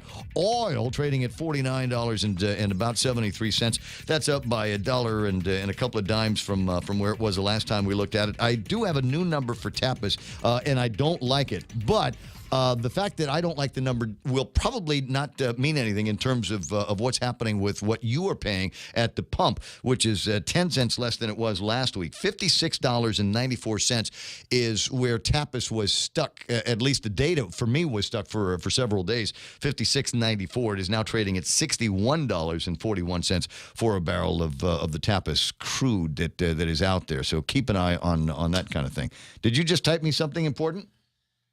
He's waiting at the light. Is he waiting at that light out there? Yeah, the DPW light. Oh, This time of day, you have to wait. Oh, you have to wait. When okay. we get here, there's nobody. Yeah, so. just oh, wait, blow it we're off. not Just look. supposed If there's to. nobody coming, just go. I never do that, Ray. No, neither do I. Somebody said that I Just should say merely that on the suggestion, radio. yeah. Of course, I was wrong. It's not 7 p.m. It's 4:18. It's 4:18. Yeah, p.m. There it is. Ed Santos de Castro online saying, wait a second, boys. Deanna Palmer, there we go. Deanna, do me a favor, 888-8255. While we're waiting for Jerry, if you got your phone, 888-8255. I need you to call me and tell me if $64 million for the old Okoro Hotel, the current Lodi Hotel, is a good deal or not. Is that how does that shake out? You know, I don't know how many square meters we're talking about on the property, or hectares or millimeters there are there. So I couldn't tell you whether $64 million is a good price for something like that. I mean, is that dirt price? Is that building price, going rate for a hotel? Yeah, that's a good question. Yeah, so I'm trying to figure. It's in my head. I used to be able to know these things and or be able to pick up a phone and call somebody, but I'm on the air now, so I can't do it. 7:21 in the morning, 888-825-588-TALK. Oh, great. Now everybody's chiming in with advice. Mark Colby says, easy way my dad used to remind me of time zone difference. If it's good morning on Guam, it's good night yesterday stateside. For me, I always start with, well, it's 4 hours ahead yesterday in Hawaii, and just keep adding hours depending on how many time zones I need to go over. However, I cannot do that while I'm on the air. It's the same thing that we've talked about. Remember when you were a kid in school and the math teacher said, here's an equation. We want you to go to the chalkboard and do this equation. And I just, I have performance anxiety. Just can't do it. Really? I can't. Totally incapable I of doing can't that. listen to you and call somebody on the phone at the same time. I understand completely. You don't want to be with me at a drive-through. You don't want to be with me at a drive-through. You never want me driving the car with any more than one or two people in the actual drive-through, because it's just a disaster. I've had in the past, people will lean over me to make their order. They'll lean over from the back seat. They'll lean over and go, "It's a Big Mac, large fries, medium Coke, no onions." Okay, you got it? Because the guy that's apparently smart enough to drive the car isn't smart enough to remember a simple 4-item order. I can't believe that the can't walk and chew gum scenario has broken down in so many different ways. It's awful. Hold on, Mark Cruz online. Good morning, Mark. Good morning. What time is it in East Coast? Well, it's going to be about 12 noon our time. 12 noon. Okay. Yeah, he speaks at noon. 9 hours. The address, if it's 9 p.m., it's going to be about 12 noon our time. Okay. And what do you think he's going to say? He'll give the time in Guam, first of all.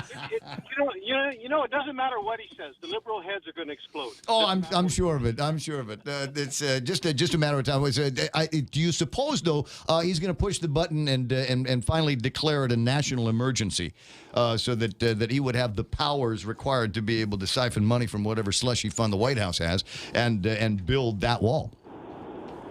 Well, he's going to do it, and then the libs are going to file a court case in the Ninth Circuit, which they know they own. Right. And then it's going to go to the Supreme Court, and the Supreme Court's going to say, well, it's his authority, not yours. But in the meantime, they'll delay it through the 9th for as long as possible, and the long appeals process. Yeah. So, but the first thing I wanted to say was those comments you made after Kevin read Joanne Brown's story.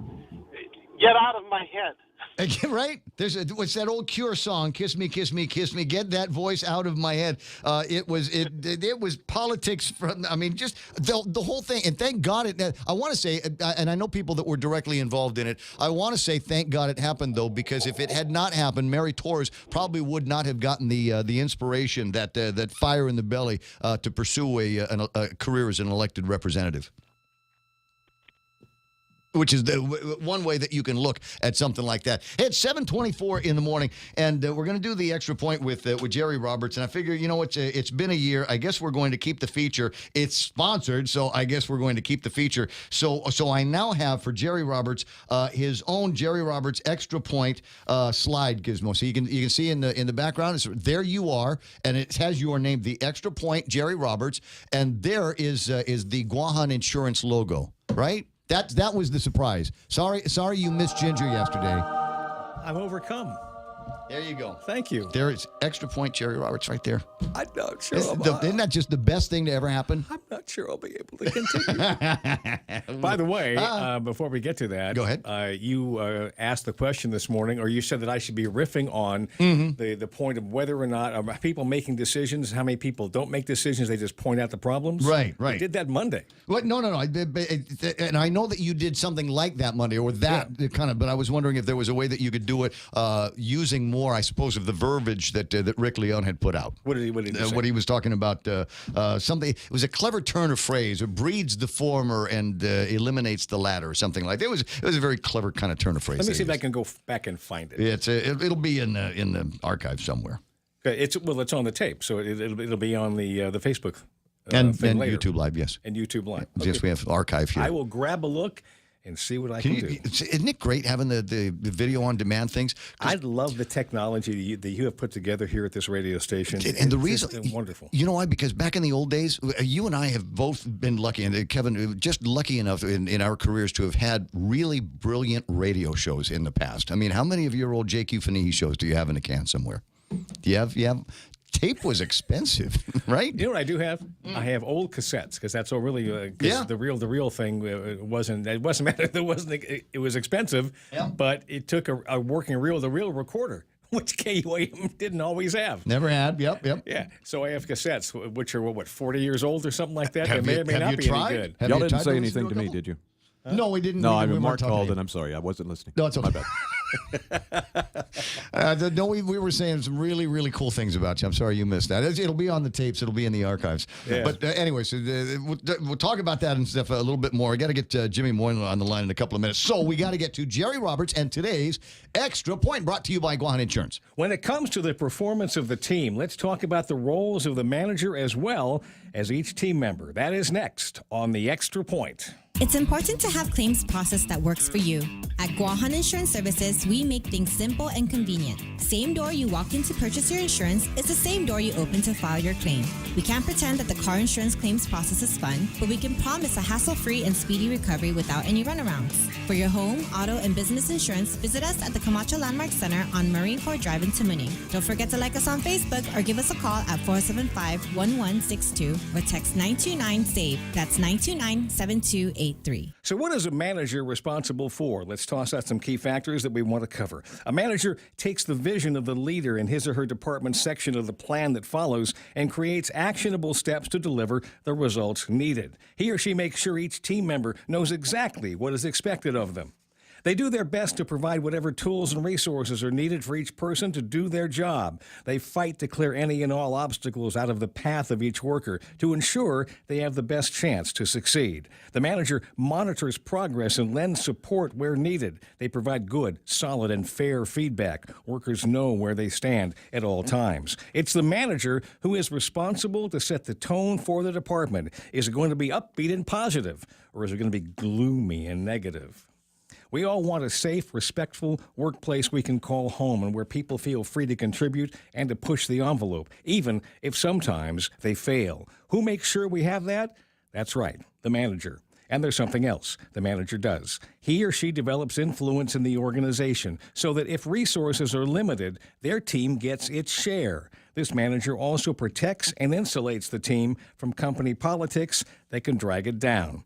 This manager has our back. If results aren't met and the accountability for that has to be accepted, the manager steps up and shields the team, taking responsibility. Yet, when the team comes through and scores big, he or she takes a step backward and lets the glow of success and achievement shine on the members of the team.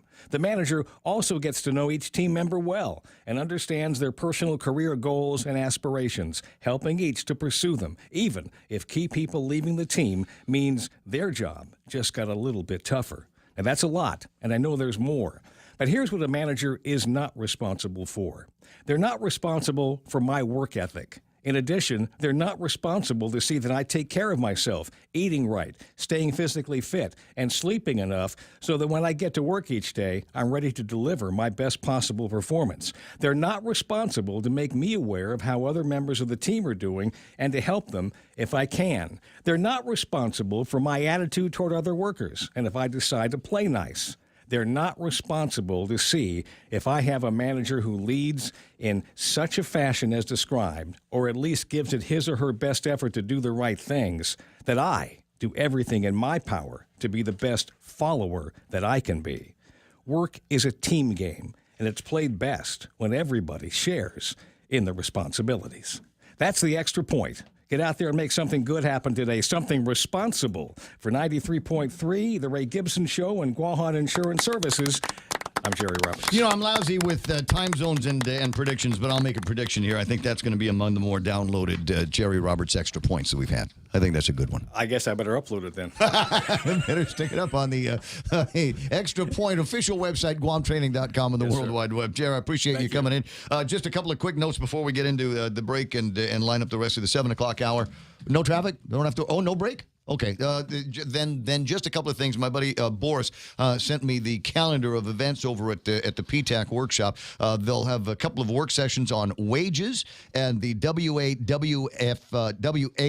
learn how to use the DOD's invoicing system. Teaming and JV, learn the rules related to teaming and joint ventures in government contracts. There's something Ginger and I were talking about yesterday. GSA's Oasis, Brandy Untalan will lead the informative session on GSA's purchasing program, Oasis, and at the end of the month, DIBS, IIBS, learn how to use the DLA's Internet Bid Board system. You want information, then just give them a call over at the place. Teresa's at 735-2552. That's GuamPTAC.com. And for those of you that are Rotarians and looking for an excuse to join up in somebody else's Rotary Club meeting, today the Rotary Club of Northern Guam is going to be having guesting Ron McNinch, School of Business and Public Administration at the University of Guam. He's the guest speaker at their membership meeting today at noon in the Coco Room of the Hilton Guam Resort and Spa. Ron's going to be talking to fellow Rotarians and guests about what to expect with the newly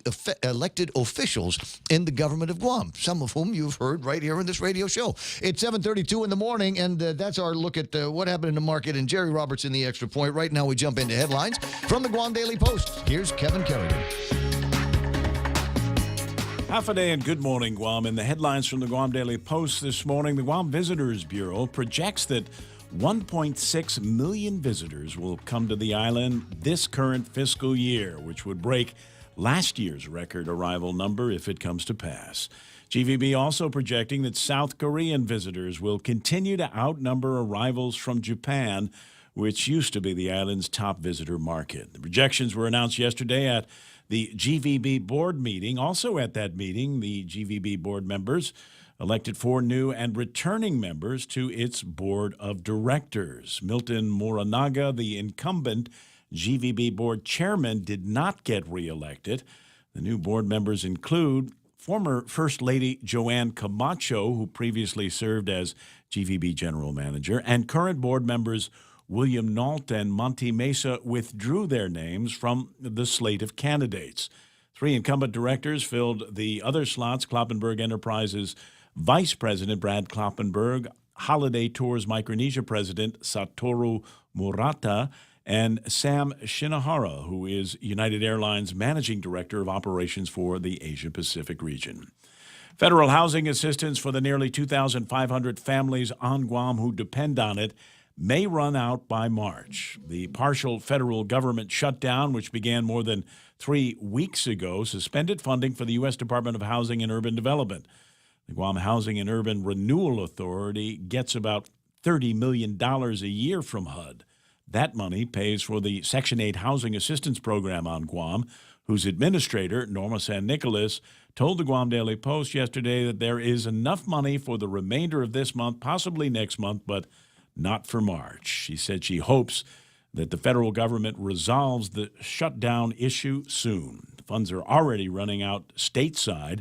According to a report in the Washington Post, HUD issued 1,500 letters to landlords last week in an effort to prevent evictions to similar HUD-funded programs on the mainland. Guam police used a woman's cell phone to locate the vehicle she reported stolen on Sunday. According to court documents, the woman went shopping at the Jigo Payless and parked her Chevy Malibu outside. When she came back out, her car was gone. However, she'd left her cell phone inside, and the loss prevention officer at the Payless was able to use his computer to track the stolen vehicle by following the signal generated by the woman's cell phone. As a result, police were able to find the stolen vehicle about an hour later, and the suspect was inside. 61-year-old Albert Borja Lucena was taken into custody and charged with 1 count of theft of a motor vehicle as a second-degree felony. For these stories and more, log on to postguam.com or pick up a copy of today's Guam Daily Post. It's 7:35, and we'll call that iConnect time. Swing by the nearest iConnect and find out about the great prices, great plans that they've got in store for you in 2019 for stuff that you need all the time to telecommunicate. Heck, to live, to survive anymore. Everybody need a phone. Mobile, internet, push-to-talk plans. They can hook it up for you at iConnect. 888-8888. Picture KFC's world-famous extra crispy chicken. Now, imagine it glistening in hot honey sauce. Just think about the crispy, sweet heat. Now, it's in your sights. Reach for it. Almost there. Oops, this is a KFC radio commercial. But you can make your picture a reality by getting a Hot Honey Tenders basket. Also available in Hot Honey Chicken Family Meals. KFC, it's finger-licking good. Yeah, beginning to look like regular traffic patterns have definitely returned to drive time. Southbound Marine Corps Drive, Jigo, into Dededo at Isangsong. A little bit of traffic on Isangsong itself. You'll see some traffic trying to get down to Marine Corps Drive on Route 3, just past the Ukadu area and all of that. What else do we have? For a little bit of traffic, southbound Route 8, in between 8, 10, and 16, and that one good intersection that takes you into Teedson. And maybe need to put that on the list of crap we want Josh and Lou to fix in 2019. Is another hole in the fence that will allow traffic to get onto Teedson for as much business as there is on that side of the airport and the runway. A little bit of traffic at the intersection of 10 and 15 working for you right now. Route 4 is clear straight into Agania, and don't see anything that's going to give you too much of a hard time. There was a little bit of traffic leading up to Big Navy, but it looks like that might have dissipated in the last 60 seconds or so. Keep an eye on traffic. If you see something you think other motorists need to see, 888-8255, or send me a picture on the WhatsApp, 988-5874. That's right now traffic on the point. Docomo Pacific is making the Better Together bundle even better. 2 great services plus more. Get unlimited local calls, SMS, and 20 gigs of data, plus unlimited home internet for $109 a month. Sign up today and get free installation and choose between a free Galaxy S8, S8 Plus, or $100 off select devices. Mobile plus online from Docomo Pacific. Better together. Some conditions apply. See store for details.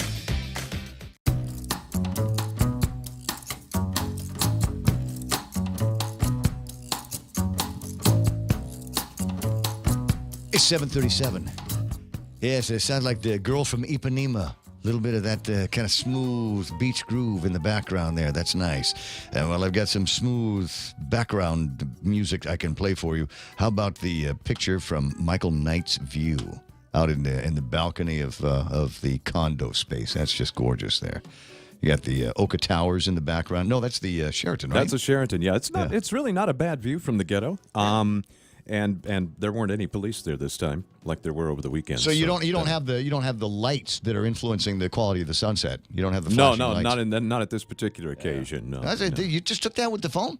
With the phone, and I actually I stood up to my window and just took it out the window. I didn't even have to step outside for it. No, a good-looking shot and a nice sunset last night. As I said, I saw it in real time. I was making my way back down Marine Drive after a little bit of a training run and said, "Hey, that looks nice." Yeah, and then I run into some people from off island, some visiting friends. I'm trying to decide whether they came. I think they're trying to decide too whether they came out for the holidays or whether they came out for Lou and Josh's inauguration. And in either case, it was nice to see the Mesas out at the old La Mesas last night. 7:39 in the morning, 888-825-888-TALK is the story here that we're going to be pursuing. Senator Jimmy Moylan. I like saying that. How you doing, Jimbo? Terrific, Ray. Good morning to you. Good morning, Dale. I'm just congratulations. You and I haven't had a chance to really talk to each other, see each other in the last few days. So I wanted to offer my congratulations from my family to your family on your inauguration and swearing in and into the 35th Guam Legislature. Well, thank you very much, Ray. I'm very humbled, and I'm very pleased to be a senator in this 35th Guam Legislature. It's kind of exciting, and truthfully, the speed of how we've been starting with the campaign to the election time has not slowed down at all. And probably you can see I've been kind of busy since I got sworn in. So good. Starting day one, we are hitting the road running. But I really appreciate that comment. Thank you so much. I want to do right for the people of Guam. I want to do right for my friends as well. So thanks, Ray. Thanks for that. Well, no problem. I'm happy to watch the way things are going to be shaking out over at the legislature. And of course, there's all of us that want to see things kind of go back to the way they were before. I've kept it in my stash of notes here, and it's a clipping of a news story a few days ago that talks about how the cost of living is going up on Guam and how prices on everyday items, food prices up 2.8%. We've got electricity up 2.9%. Apparel and upkeep, gasoline and diesel 1% uptick after a lot of price decreases over at the pump. And there's a way that we can make the price go backwards with a reduction in the liquid fuels tax. So let's talk about a couple of those things and the measures that you have introduced in the 35th Guam Legislature. Absolutely. We introduced 3 bills on day one, and we put them in. The first one was, of course, Bill number 9, and you're talking about the cost of living on Guam. Mm-hmm. One thing that greatly affects the cost of living on Guam is the business privilege tax. Now, when I was out there campaigning and during that season, I've been asked many times to introduce something to help the community on that, and it comes down to the bottom line. The business privilege tax is a recessive tax that's against the people of Guam.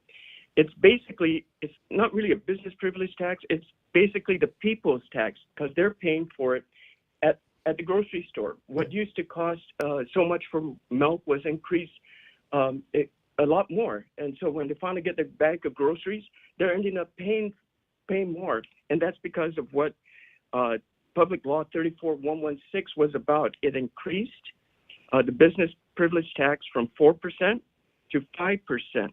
And initially, the discussion was for 6 months back in during that time, right? In that fiscal year, yeah. In the fiscal year. And then the bill changed, or the law changed, and it went on for an indefinite period, which is basically making it permanent. I disagree with that, and I think there's things we can do to make that change. So that's the bill introduced, which is Bill number 9, and it did start up because of the Trump tax cuts back in 2018, and now it's been in place for almost a year. And what have we done? What has our government done to bring that back down to 4%. Well, I don't think we need it. If we had the money to support two surprise holidays towards the end of the year. I'm sorry, that's a slap in the taxpayer's face. You sit around, you tell us we got no money, we ain't got no cash, but in the meantime, we don't have a problem throwing in a couple of $1 million holidays at the end of the year. Tell me, what's the truth here? Yeah. It's like it says it's raining. No, it's not raining. You're peeing on me. Yeah. Well, holidays are always great, but we had to afford it. You're right, Ray. I felt the same way too.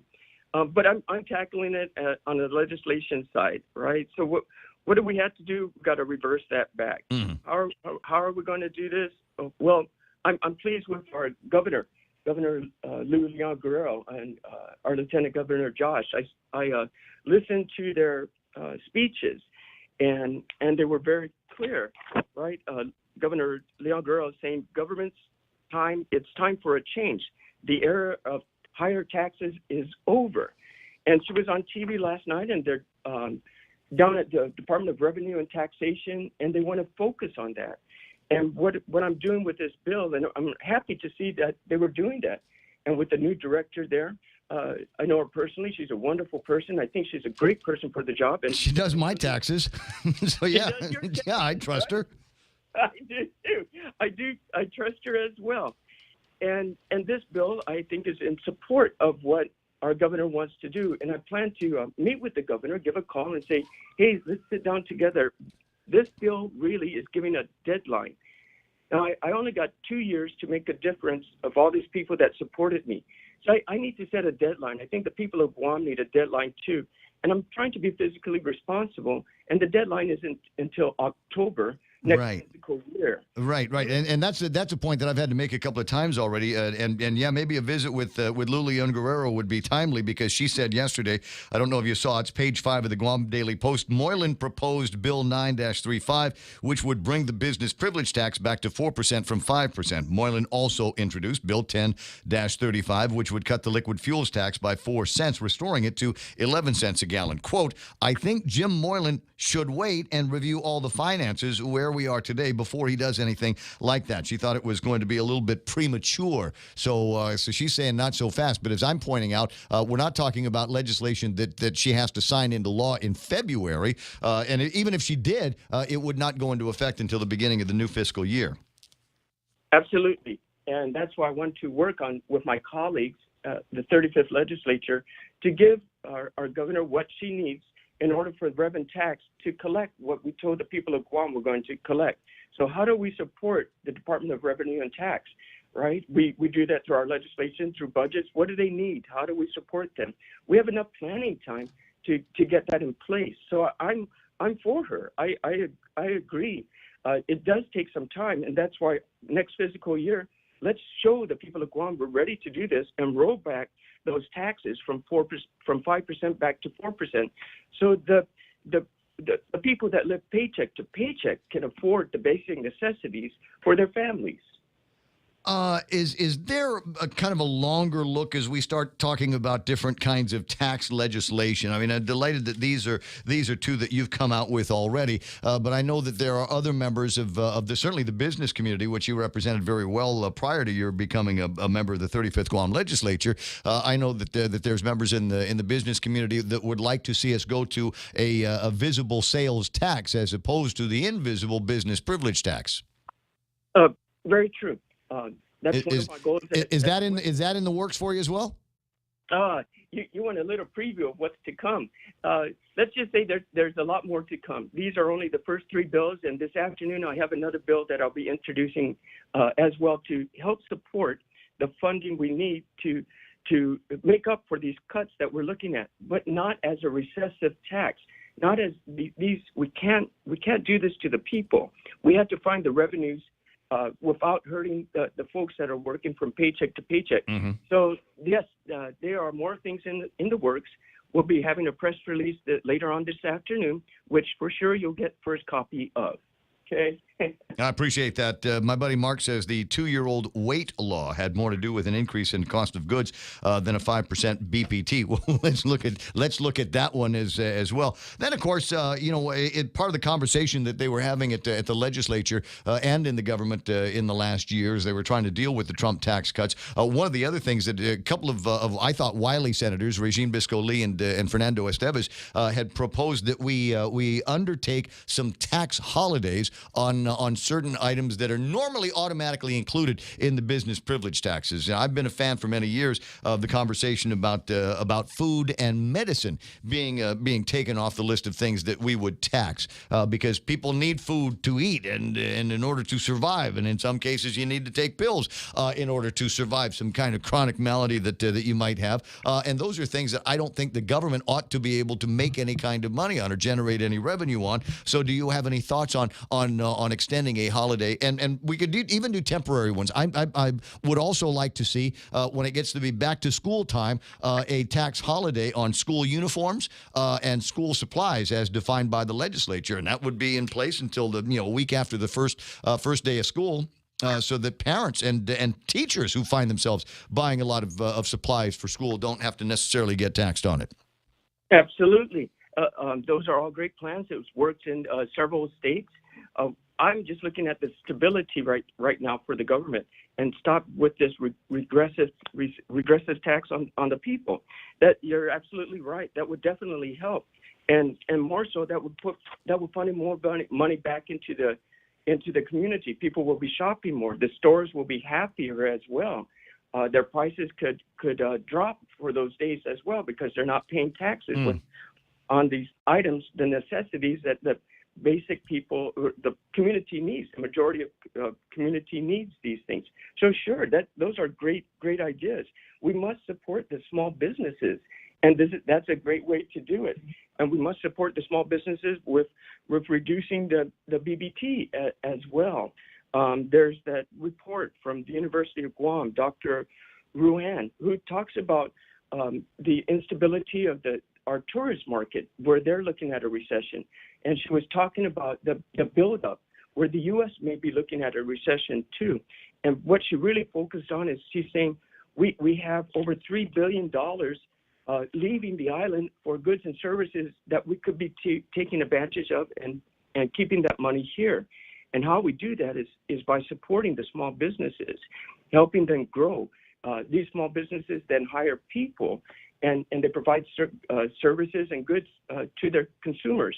And they want to do the best they can, but it's difficult when we tax the businesses because that tax is just going to go right on to pass down to the people. From increasing the liquid fuel tax to increasing the business privilege tax, it's all going to come back. So if we can give tax holidays, sure. Of course, that would be great. The sales will be tremendous. It will be there are a couple of other topics we can riff on here. One of them being the internet sales taxes. Senator Fernando Esteves, again, one of the last things that he was doing was trying to get an opinion from the Attorney General's office. You might want to check with Levin and find out where that particular opinion is on whether or not Guam would be capable and whether there's legal prudence to being able to put together an internet sales tax from Guam. We definitely want that. Absolutely. You do definitely want that? Yeah. The internet. But you want the opinion, or you want an internet sales tax? I need revenue to come in, and if that's not being taxed, then that's not fair for the businesses on Guam that are paying the tax. If there's additional tax that we can get outside from items coming in through the mail, Amazon.com, wherever we're ordering our items, we'll still be saving money. And so we pay $1 or $2 more for the shirt that you save $10 from buying down the street. But that should we have to get. Those are goods and services, just like the professor was saying at UOG, that this money is going out, and we're not taken advantage of Well, it'd it. be cool. You'd take those taxes, put a portion of them into a lockbox fund that would support the development of small business. Brad Hewitt on Facebook Live writing, "Oh no, taxes rolled back in the next fiscal year. Shops will keep prices the same and pocket the difference. Blame the cost of increased goods as reason not to reduce the prices." And that's something that we have unfortunately seen in the past, where there was once upon a time an increase in the business privilege tax. It was rolled back, and everybody was expecting the prices to go back to what they were before that new tax was implemented, but it never did. So I think, unfortunately, Brad's right. I think history has proven that we're probably going to get stuck with whatever the increases were that were passed on as a result of the increase in the business privilege tax. On tax holidays, Bob Kelly writes, a tax holiday for back to school could work if we were in a sales tax position, but it'd be virtually impossible to manage for both these stores or the government if it's based on gross receipts taxes. True. However, let's let competition take its course. Businesses are competing with one another left and right. If I can reduce the price of Spam by so much to get my customer in because I was able to reduce the business privilege tax, I can attract more customers and I can give them a special on this item. Eventually, the market will take care of itself. But there's just more than business privilege tax that affects the store owner. His cost of utilities is quite high. His cost of fuel is still quite high. His cost of hiring an employee is quite high as well. And we keep on raising these little things all around us. It all adds up. If I can tackle the 5% back to 4%, well, there's still other things. There's other costs that we are impacting the store owners who are trying to do business on Guam. It's not going to roll back automatically. It's going to take competition. But if we then increase something else, what is that business owner going to do? It's a multiple effect. It's Econ 101 is what it sounds like we're getting a lesson in here this morning. 7:54. Quick question from Kevin Kerrigan from the Guam Daily Post. Your colleague, Joe San Augustine, has introduced the or more legislation, a repeat of last 34th Guam legislature version of the same bill. Will you support it? Will you vote yes? Which one again? The or more, the one that clarifies the intent of the budget bill from last year that would apply increased real property taxes to properties that were valued in excess or $1 million or more. That's was their intent initially. I need to digest that a little bit more. I think also it should be an increase. Possibly we should look at something across the board on a percentage scale, right? Not maybe it's just not the $1 million or more. Maybe if it's smaller and everybody pays just a little bit more on their property tax based on their value, based on what they have on that property as well. The improvements. Then this could help the economy even more so. If right now that's the only thing we got going for us, yes, I would definitely consider correcting that for the spirit of the law, which they intended to do. But I don't think that's the complete answer. I think we have to look at the entire property of our island, and what are we doing? Or have we really looked at the taxes across the board or not for every the concern that I have, and I'll put my lobbying out here on the radio, is that these properties that have been improved to a position of $1 million or more are probably going to be places where we've got families living in them, apartments and condominiums and structures like that. And the apartment and condominium owners are not going to just eat that increase. They're going to pass it along to some of the people that are their tenants, and that's going to increase their cost of living here on Guam. I'm also concerned that many of these buildings are going to be places that, in fact, are landlords for the government of Guam. And so, it's the government of Guam basically raising their own rent in some of these properties. So I think more needs to be talked about on that one. The internet strikes in both directions. Kenny Williams says, I was good with this guy until he spoke of taxing internet purchases, RINO thought process. So you've got at least one critic that is vocal about your stance on on that one. And Brad Hokinson says internet tax only on items that are available on Guam, no tax on items that are not available on Guam. Boy, how'd you like to be the guy that gets to determine all of that? Utilities are indeed too damn high, says Brad Hewitt. And Brad Hokinson again saying, rename that tax. It's not a privilege to do business on Guam. Fun stuff. All right, good point. All good points. I'm glad listeners are actively and getting involved. And that's why I'm here. I'm here to listen to all those good points. Well, hold on a second. Before you get too far off, we have plenty of time. We can do some more interviews as you develop as a senator. 7:57. Bob Kelly did want to chime in on the conversation. I'll give him the last word before the top of the hour. Right. Yes, very quickly, I would like to talk about the sales tax on the internet. In the U.S., only if the store that you're buying from has a physical presence in the states do you pay tax. In other words, if you're buying from Walmart and you're in Texas or Ohio and there's Walmarts, you pay it. But if they don't have a business and they're not already licensed in that state, they don't. And the worry I have is if I'm going to be buying from somebody that might only be selling 4 or 5 items to Guam, it's not the amount of tax, but if we start forcing an administrative burden on the seller to collect tax and remit to Guam for just a few customers, and we don't have a large population base, people are just going to quit doing Guam, and we're only beginning to get people to shipping to Guam now. I don't want to cut off the people who are only doing a few items to Guam from wanting to do business with us. Great point, Bob. That was a great point. Yes, we should look at that as well. I'm not. If we make an administrative burden, and the guy's only going to sell 2 or 3 things to Guam, and he's got to fill out 2 or 3 pages of tax and send you money, he's going to tell me, "No thanks, Bob."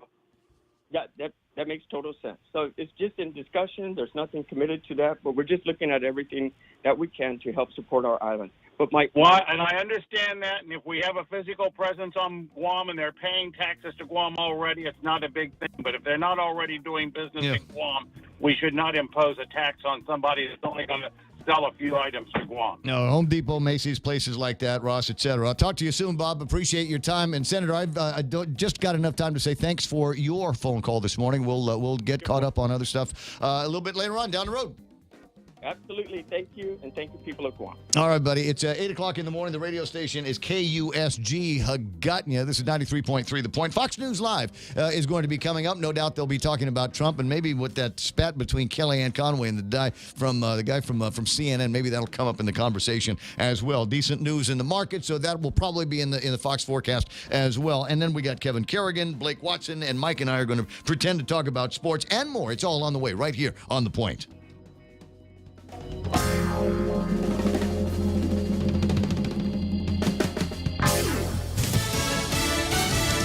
Prime time from the Oval Office. I'm Lisa Brady, Fox News. It'll be a first for President Trump, who's trying to make his case to the public that border security is national security, as multiple federal agencies remain shut down for an 18th day. Fox's John Decker, live at the White House. Ahead of the president's national address tonight, Senate Majority Leader Mitch McConnell criticized Democrats for blocking the president's request from Congress for $5 billion in border wall funding. So this is no newfound principled objection.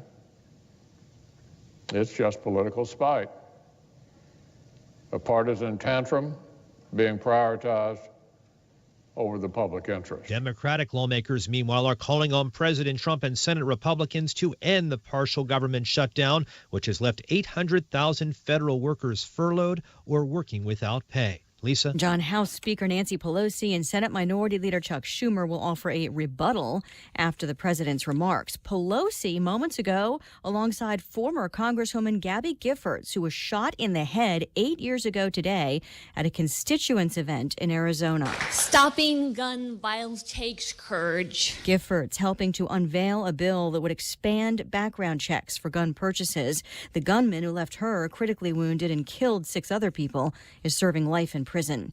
2 cases pitting states against other states will not be heard by the U.S. Supreme Court.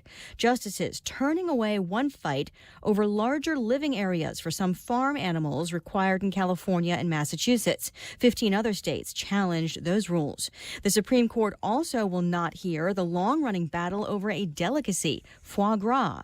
banned in California because it's made by force-feeding ducks and geese. Out-of-state producers took issue with that. This is Fox News.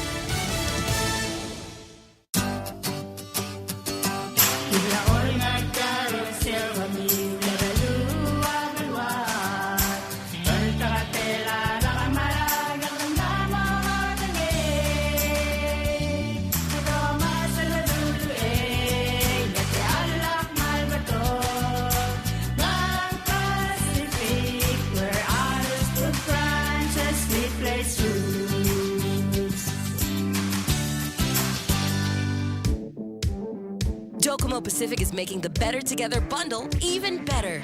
2 great services plus more. Get unlimited local calls, SMS, and 20 gigs of data, plus unlimited home internet for $109 a month. Sign up today and get free installation and choose between a free Galaxy S8, S8 Plus, or $100 off select devices. Mobile plus online from Docomo Pacific. Better together. Some conditions apply. See store for details. A Russian lawyer who attended an infamous meeting at Trump Tower is now charged in an unrelated case, accused of obstructing justice to help clients. Natalia Veselnitskaya has been indicted in federal court in New York.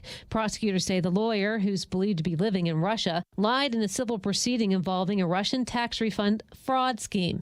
Veselnitskaya attended a 2016 meeting in Trump Tower with campaign officials, claiming to have dirt on Democratic presidential candidate Hillary Clinton. Donald Trump Jr. and President Trump's son-in-law, Jared Kushner, have said the meeting amounted to nothing. In Washington, Rachel Sutherland, Fox News. It's a high-tech wonderland, the annual Consumer Electronics Show underway in Las Vegas. Fox's Brett Larson is there. Artificial intelligence is huge, and you may actually already be using it.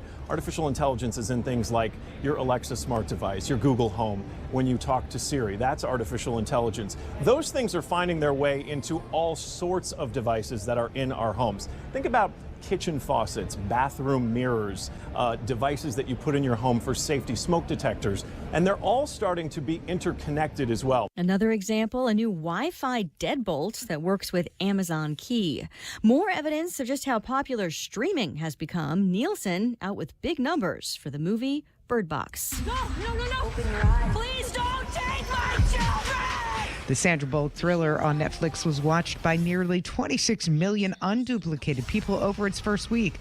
That means it's in Roseanne territory, she of the 27 million mark. It's second only to the first 7 days of Stranger Things 2. Nielsen found day 8 of Bird Box to be its single most watched day in terms of average minute audience. Fox's Michelle Polino. Netflix had reported even higher viewership. 3 days of gains in a row on Wall Street, the Dow up 256. I'm Lisa Brady. This is Fox News. At Guam Regional Medical City, it is our mission to become the island's premier choice for specialty care, like cardiology, pulmonology, neurosciences, orthopedics, oncology services, and more. We aim to protect our island from heart attacks, strokes, cancer, and diabetic complications. But should you suffer from such diseases, we're ready with world-class options, both inpatient and outpatient. For more information, visit us at grmc.gu. Insurance doesn't have to be another budget buster. Nambo Insurance has reasons for you to celebrate this new year. With Nambo Insurance Bundle Up Plan, you can save big. Bundle up your home, auto, or motorcycle insurance and save up to 50% off. Start off this new year with great savings from Nambo. Hurry and visit our 2 locations in ITC Building in Tumalin and our new Nambo Building in Hagåtña. Call us at 477-9754 or visit us at nambo.com. From our Nambo familia to yours, we wish you all a happy new year. Welcome to Subway's ad for the new Chipotle cheesesteak sandwich. How would you like it? I would like it to predict my future. My pleasure. I see. Your future, delicious moment in the new Chipotle cheesesteak sandwich with steak, jalapeno peppers, and Chipotle Southwest sauce. Wait, I foresee an imminent spell that is going to entice you. It's the crunchy bread with sunflower seeds, which provides an enchanting flavor. Don't miss it, and be mindful, the portal of the Chipotle cheesesteak sandwich is open for a limited time only. Subway, make it what you want.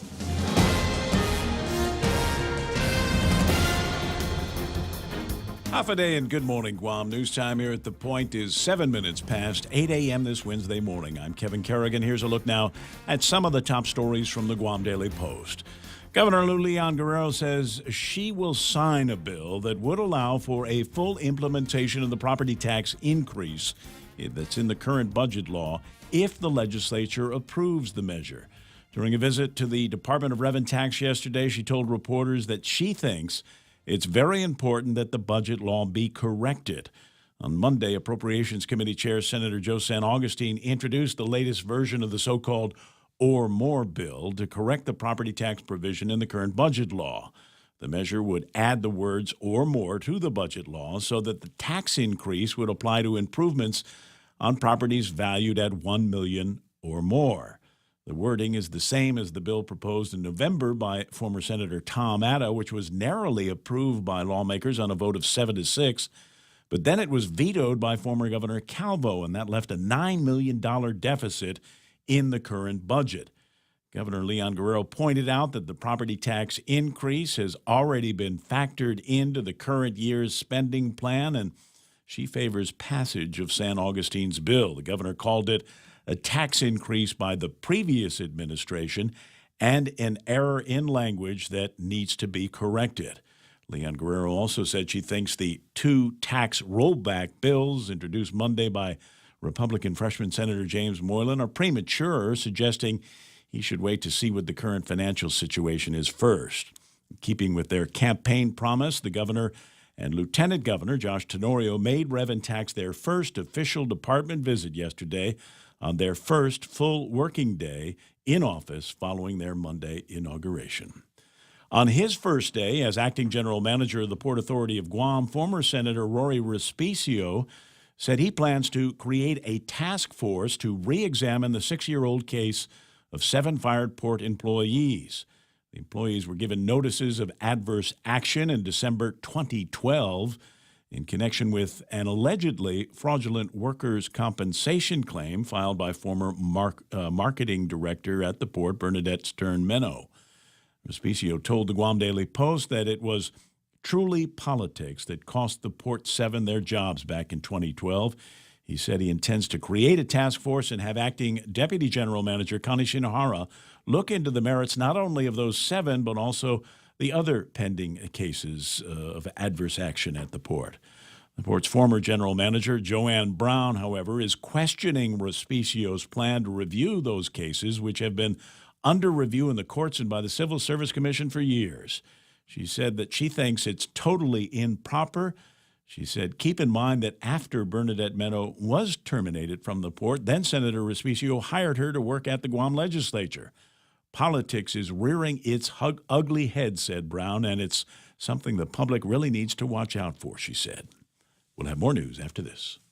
Security Title is honored to sponsor Ray Gibson on The Point. In 2019, we resolved to continue our mission of protecting and ensuring the land and homes of our beautiful island. Additionally, we resolved to maintain our vital connection to our families and our community. Protehi Itanotmo, protect your land. When it comes to your family land, remember to call the professionals at Security Title, just like you call Ray Gibson in the morning. Are you not getting paid what you're worth? Or not reaching your full potential at your job? If you're pioneering, adventurous, competitive, love talking to people, and want to earn $100,000 per year, sell cars on U.S. military bases with Military Auto Source. Start on Guam, stay on Guam, or move to Japan or Korea. To see if you qualify, visit maseastasiarecruiting.com. Military Auto Source, helping you reach your full potential. 11 minutes past 8 a.m. here at The Point. The Lotte Hotel in Tumon has sold to a South Korean investor for $64.3 million. The seller was Tumon Bay Resort and Spa. The buyer established a Guam company named JR6 Guam Propco. It was established just a month before the sale and purchase. The company's president, treasurer, secretary, and director is listed as Junsu Park of South Korea, according to land management records. The purchase was recorded with land management last month. Lotte Hotel Guam's management told the Guam Daily Post that they intend to continue operating the hotel under the new management, formerly called the Aurora Resort and Spa. The Lotte Hotel underwent renovations back in 2013 and reopened under the Lotte brand which had been leasing the property up until last month.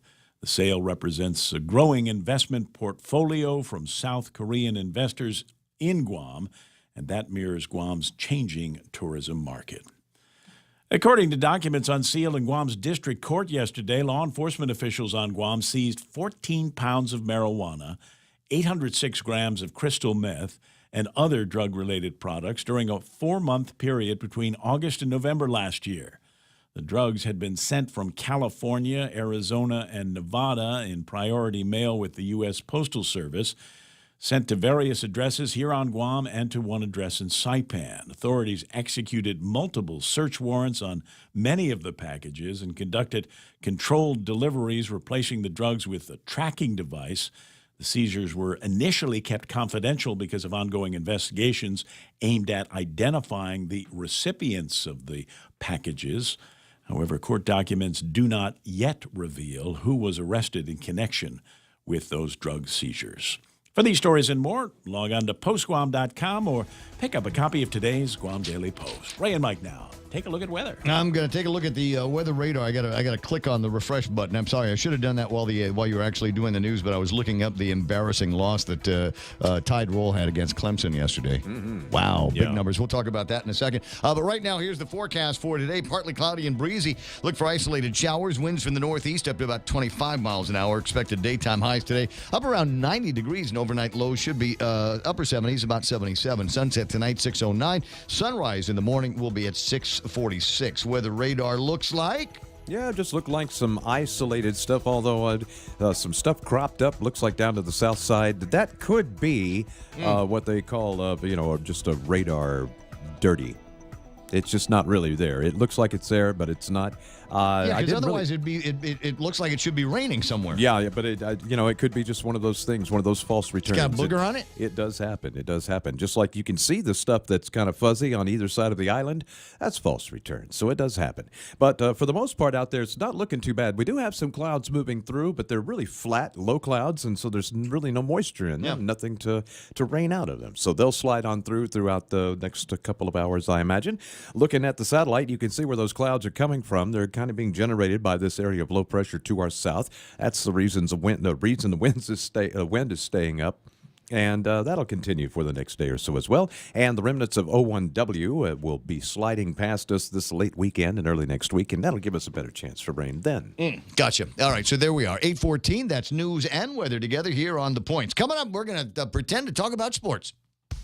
Family Finance has been serving the people of Guam since 1959, and they'll continue to be there for you in the years to come. Whether you're looking to get a personal loan for that summer vacation or paying off those long overdue bills, Family Finance has got you covered. Apply for a personal loan from $1,000 up to $3,500 by calling Family Finance in Hagåtña at 475-4545, Upper Tuon 647-5626, or in Dededo 633-4473. Family Finance has been serving the people of Guam since 1959. Portions of the program brought to you by King's Restaurant. Morning in Harmon. And what do they got there? Food, all kinds of food. They've been serving breakfast, lunch, and dinner around here for longer than anybody can remember. So they already know what you like, and there's one on the menu. So check them out today for lunch or dinner or breakfast. You can also find a lot of love from Guam Regional Medical City. First choice for all of your open heart surgical needs. Micronesia Renewable Energy, first choice for all of your solar energy needs. And American President Lines, they're shipping the future.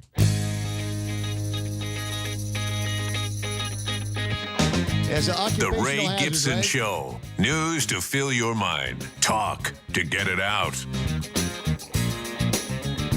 Yeah, just the occupational hazard of having to memorize all of these different tags, and sometimes they get all cocked up in my head, and they all try to come out at the same time. I'm sure you have situations like that in your life as well. 888-8255-888-TALK as we zoom into the portion of the program where we're going to try to see if we can come up with a few minutes worth of compelling and interesting sports conversation. And if we don't, that's okay. We got to fall back. There's always something else that we can talk about. Always, right? That's fact. Always fact. something. But let's start with Tide Roll and Clemson. Did you see it? I was just looking at some of the. I wasn't watching, but I was looking at some of the numbers here today. My God, 44-16. 44-16, and I mean, it really wasn't that close. I had kind of an eye on it, kind of an eye on on other things, but yeah, it got out of hand really, really quickly. The Tua Tagovailoa, the Hawaiian quarterback for Alabama, he I don't know, because last year he got hurt. And so they put in the backup quarterback, and so the backup quarterback ended up winning the game. So, people were arguing that, he's never maybe actually... Maybe you should have left in and keep him in, right? Right, yeah, or maybe, maybe just some of the nerves got to him because he's, even though he's a national champion, he didn't actually do it himself. He was hurt, so he's never been in a fourth quarter, down by whatever they were. So, I don't know. It was a good game if you don't like tied roll. And I like to see the best lose, so it was, I'm happy with the outcome. So tell me about Trevor Lawrence. He's young. Yeah? He's really young. I think he's a true freshman? Yes. No, I don't think he's true. Is he? True freshman? Okay. Yeah. He's a true freshman, so he's very, very young. I guess last year, this time, he was, he was about to graduate from high school, probably getting ready for the prom, and now he's a national champion. But I think he's just going to get better, and we'll probably be hearing his name for a long time to come. Well, depending on where he goes after. I mean, but the guy is responsible 3 touchdowns, no turnovers. No turnovers. Right? Yeah. Against one of the Alabama. One of the best defenses in the land, and he'll probably come out early. Which I think, if he is a true freshman, that'll be in 2 years. So we'll probably be hearing his name on draft boards in the NFL. Do we have any fun fact music? Because I'm on a website where they've actually got some fun facts, and so I was thinking this would be, if we had fun fact music to play in the background of these fun facts, that would be cool. Anything? Come on, producer Mike. The pressure of finding our fun fact music bed. The Tigers are the first college football team to go 15-0 since Penn did it in 1897. Wow. Is that a fun fact? That is. That is a fun fact. Fun fact number 2. In the 5-year history of the CFP, no number 1 team has ever won the title.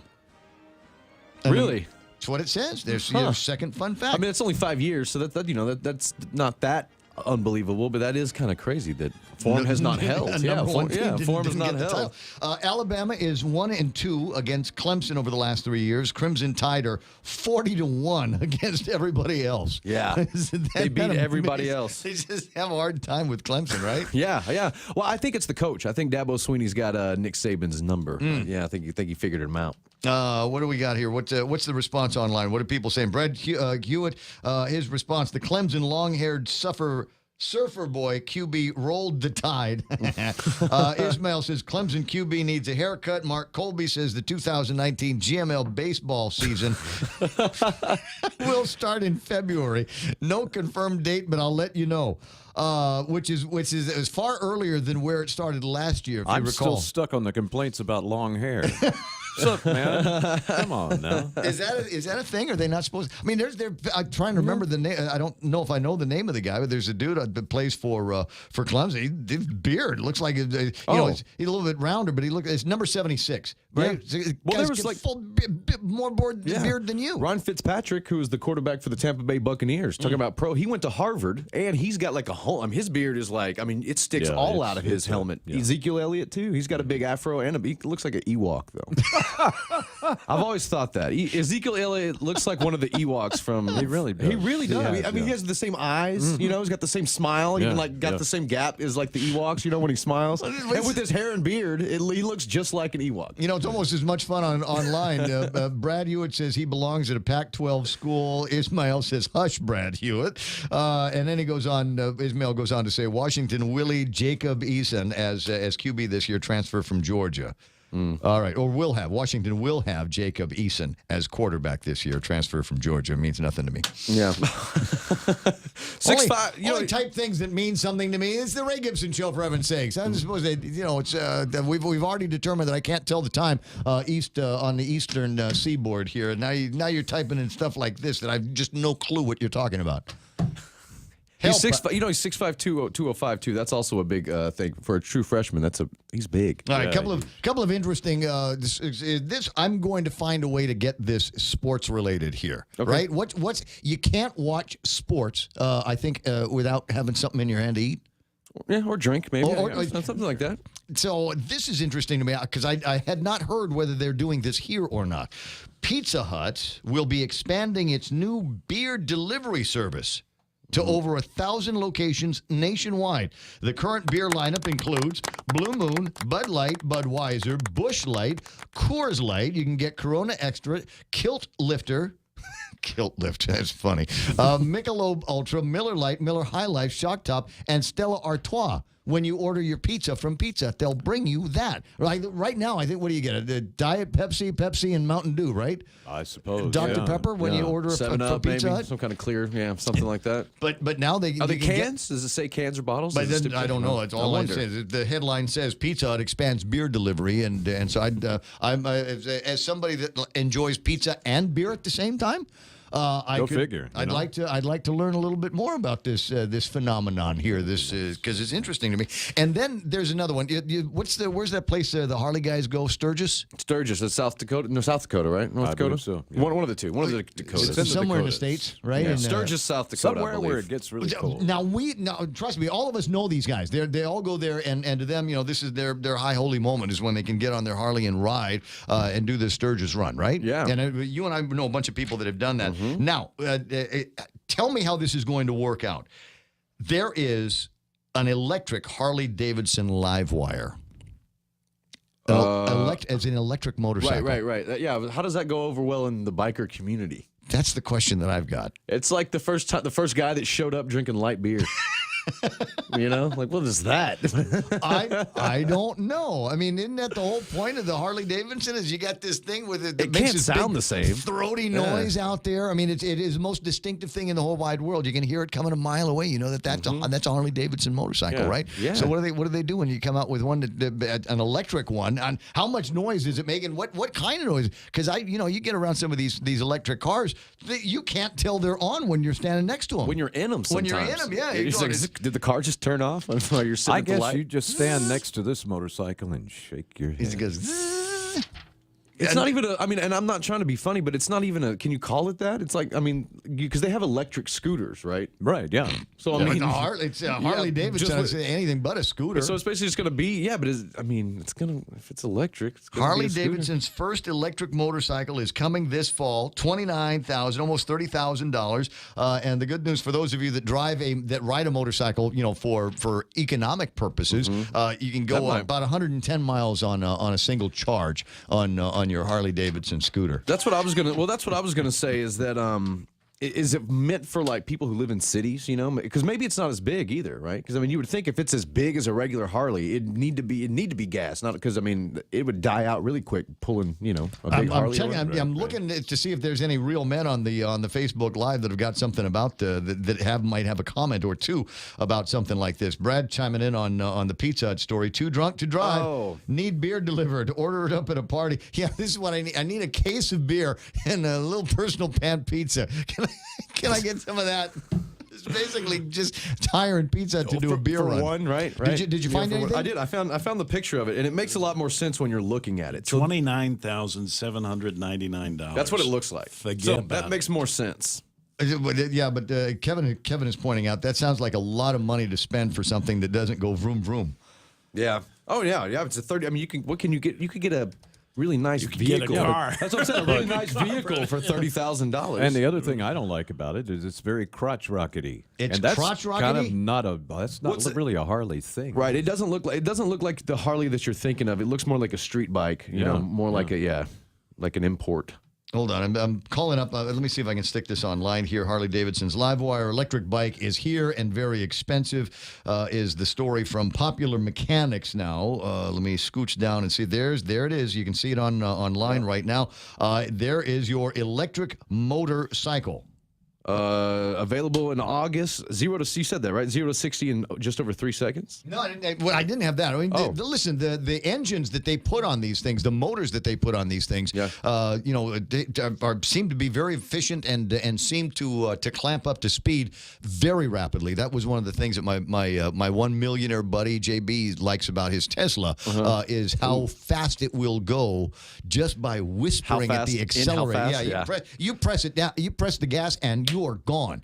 And I got a feeling it would be about the same thing with something like this. The live wire, battery powered, will do 0 to 60 in just over 3 seconds, go 110 miles on a charge. You said that. And this is cool. You'll like this. It's one of the fastest production bikes ever. We're also announcing HD Connect, which allows riders to monitor battery charge status remotely via their smartphone, and also enables features like GPS, anti-theft, and all that through your phone and stuff like that. So it's going to really be connected to your everything. It sounds like they're trying to let's make a Harley Davidson like a Tesla car. Right. We want to make this thing smart. We want to take advantage of the battery power and all of that stuff. And there's the obligatory ad from Popular Mechanics. Yeah, for me, they'll need to work on the visuals a little bit before I'll even be remotely interested. They did dawn it with the iconic orange. Yeah, you're looking for something that's got the Harley Davidson, cruiser look to it, right? Yeah, for me, I mean, that's part of it. That's one reason why I haven't bought a motorcycle in a while, because they're making nothing but crotch rockets now, and I don't want one of those. I want a cruiser. Right. And you can't hardly find them now. You want something like MC Cruise, the cop used to ride around. Price range. Well, there's that. Yeah. I think you have to wait until somebody that has one dies. Yeah. And then they don't will it to somebody in the family. They're also coming out with some. They announced in the same thing. Harley Davidson did that. They are rolling out a whole line of electric vehicles. It looks like they're going into the electric business, so including bicycles and scooters. But the question, the overriding question still remains. The Harley Davidson, the brand is so intrinsically tied to the sound, right, and the riders. So I think that's a point. Is the crotch rocket and the cruisers, might not go well with the existing Harley crowd. So are they going after a new crowd? Who's it saying West Coast numbers should be pretty good on this? Yeah, West Coast numbers. Places like Arizona. Yep. Even and maybe younger professionals who make $30,000 and enough money to play with. You mean clueless people? But you know what I'm saying? I mean, maybe they're just trying to go for like just a whole nother younger demographic with it could be street bikes. All right. Well, and then the last of the cool internet. I got this from the radio station for WhatsApp 988-5874 surveillance video of a bunch of guys on bikes, as it turns out, and you can see what's happening here. There's a bunch of guys on bikes coming through and parked at an intersection, and looks like they got some truck traffic coming through. Hey, wait a second, stop! Whoa, hey, whoa, yikes!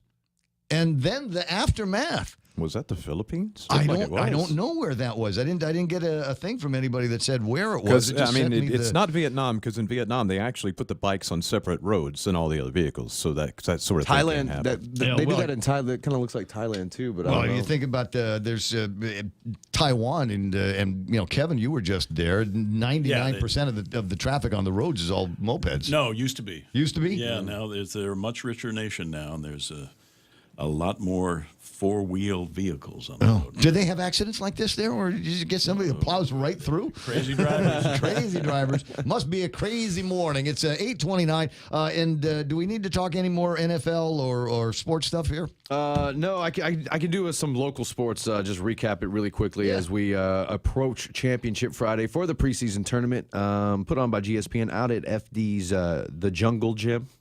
I just like saying that. It's winding down. St. Paul Warriors have already earned their bid to the championship game. They beat Ukudu in the Battle of the Unbeatens last night in a win to get in game.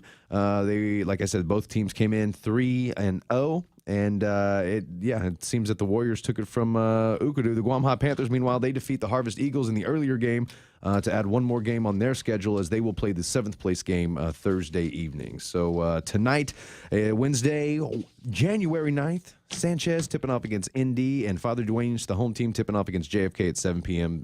Action starts at 5:30. There we go. That's all the time we got for sports and motorcycle and pizza and beer talk, and maybe we'll change that around pizza, beer, and chicks talk. We'll work on something like that. Wings.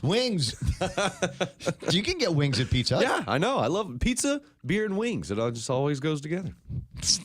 One other thing, but anyway, we'll talk about that offline. It's 8:30 in the morning. Headlines coming up next. There's a reason every day a Guam homeowner is getting a solar system installed by Micronesia Renewable Energy. It's because MRE is the most trusted name in solar. With more solar energy solutions than any other solar company on island, homeowners have a choice to go solar for zero money down or take the path to ownership. Whichever way, it keeps our skies blue and your pockets green. And with the most experienced solar technicians and an energy production guarantee, there are no worries. Call 632-2613 for a free consultation. MRE, the smarter choice. Is it time now for Oh yeah. This is sweet, sticky porn music in the background, right? This what I like. Mike was trying to figure out what kind of music we want to add to the program as we move, platoon in some theme and bumper music and yeah, like this.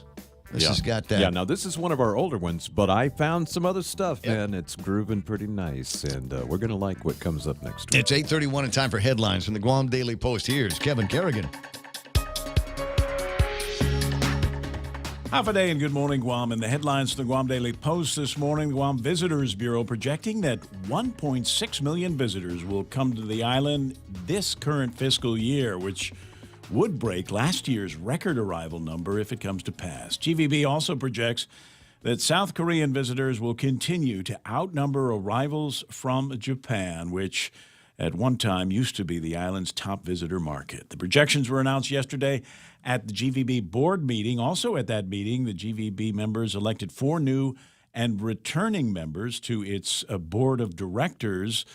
The new board members include former First Lady Joanne Camacho, who previously served as GVB general manager, and 3 incumbent directors filled the other slots. Kloppenberg Enterprises Vice President Brad Kloppenberg, Holiday Tours Micronesia President Satoru Murata, and Sam Shinohara, who is United Airlines Managing Director of Operations for Asia Pacific. Milton Morinaga, the incumbent GVB board chairman, did not get reelected, and current board members William Nault and Monty Mesa withdrew their names from the slate of candidates for the board. Federal housing assistance for the nearly 2,500 families on Guam who depend on it may run out by March. The partial federal government shutdown, which began more than 3 weeks ago, suspended funding for the U.S. Department of Housing and Urban Development. The Guam Housing and Urban Renewal Authority gets about $30 million a year from HUD. And that money pays for Section 8 housing assistance here on island. The administrator of that program on Guam, Norma San Nicolas, telling the Guam Daily Post, there's enough money for the remainder of this month, possibly next month, but not for March. She said she hopes the federal government resolves the shutdown as soon as possible. Guam police used a woman's cell phone to locate the vehicle she reported stolen Sunday. According to court documents, the woman went shopping at the Jigo Payless and parked her Chevy Malibu outside. When she came back out, her car was gone. However, she left her cell phone inside the vehicle, and the loss prevention officer at the Payless was able to use his computer to track the stolen vehicle by following the signal generated by the woman's cell phone. As a result, police were able to locate the stolen vehicle. About an hour later, the suspect still inside, 61-year-old Albert Borja Lucena, taken into custody and charged with 1 count of theft of a motor vehicle as a second-degree felony. For these stories and more, log on to postguam.com or pick up a copy of today's Guam Daily Post. Isn't it amazing that there are still jugheads running around here that don't realize, number one, that they're probably being surveilled on somebody's video camera, and number two, there's technology attached to a lot of things anymore. Meth makes you dumb. Meth makes you stupid, I think is the case here. Did they find meth on the guy? Or they just dig deep enough, right? Dig deep enough, I think, in some of these stories. Guy doing meth, it's just but then there's the other, stealing a car on Guam. Stealing a car on Guam. And this is not the first. There were a couple of other stories that were floating around last week of people that had their cars stolen.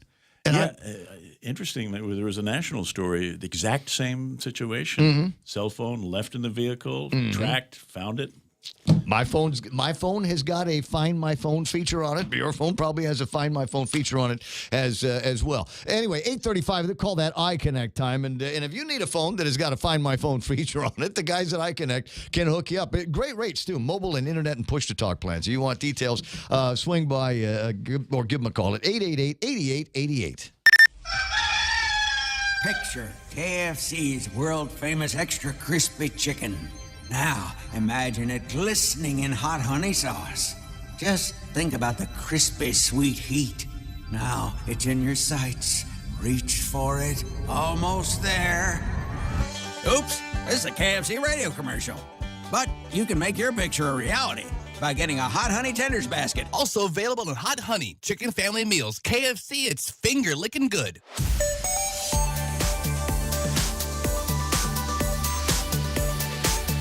Is it traffic today? There was some ugly traffic brewing around 8, 10, and 16. Right now, the only ugly is on Route 8 as you head towards 8, 10, and 16. It starts to clump up a little bit as you make your way towards it. Southbound on Route 8, also a little bit busy. Marine Corps Drive between Horse and Cat and the ITC building starting to busy up. And we're watching traffic come out of Teason and go through that forgettable intersection over by the airport. Might take you a little bit to get through there, as there seems to be a lot of traffic coming in on Sunset. Southbound Marine Corps Drive on the way from there on after you're done. Wait a second. What am I saying? Southbound on 10A towards that intersection. In fact, that one just went red just as I'm saying it. So watch out for a little bit of slower traffic moving through there. Don't see anything else that's going to be a problem. If you do, let me know about it. 888-8255, or send me the WhatsApp picture or the video of that scooter bowling that I was showing earlier. 988-5874. Here at APL, our core values give the company its heart and soul. Whether it's connecting your business with our global network through our newly enhanced service or investing our efforts into giving back to the community, APL is committed to serving you. We humbly honor the opportunity to find innovative solutions for you and your business. To learn more about our enhanced service, call 588-4651 or visit www.apl.com/Guam for more details.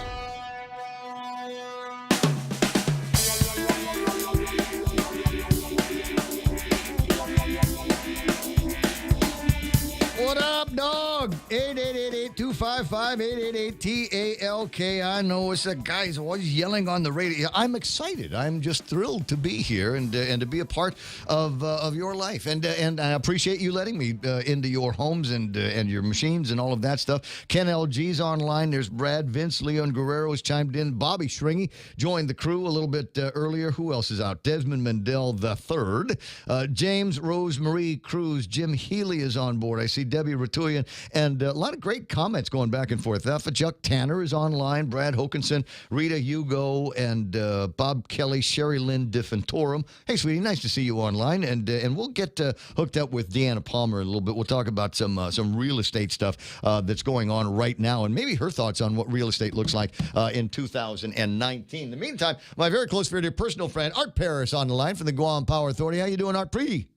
Hey, I'm doing great, Ray. It sounds like everything over there at the station is doing fine. I just called in for an announcement, a real brief announcement about our CCU oath of office ceremony tomorrow. Right. Where we'll be swearing in 2 incumbents and 1 commissioner-elect.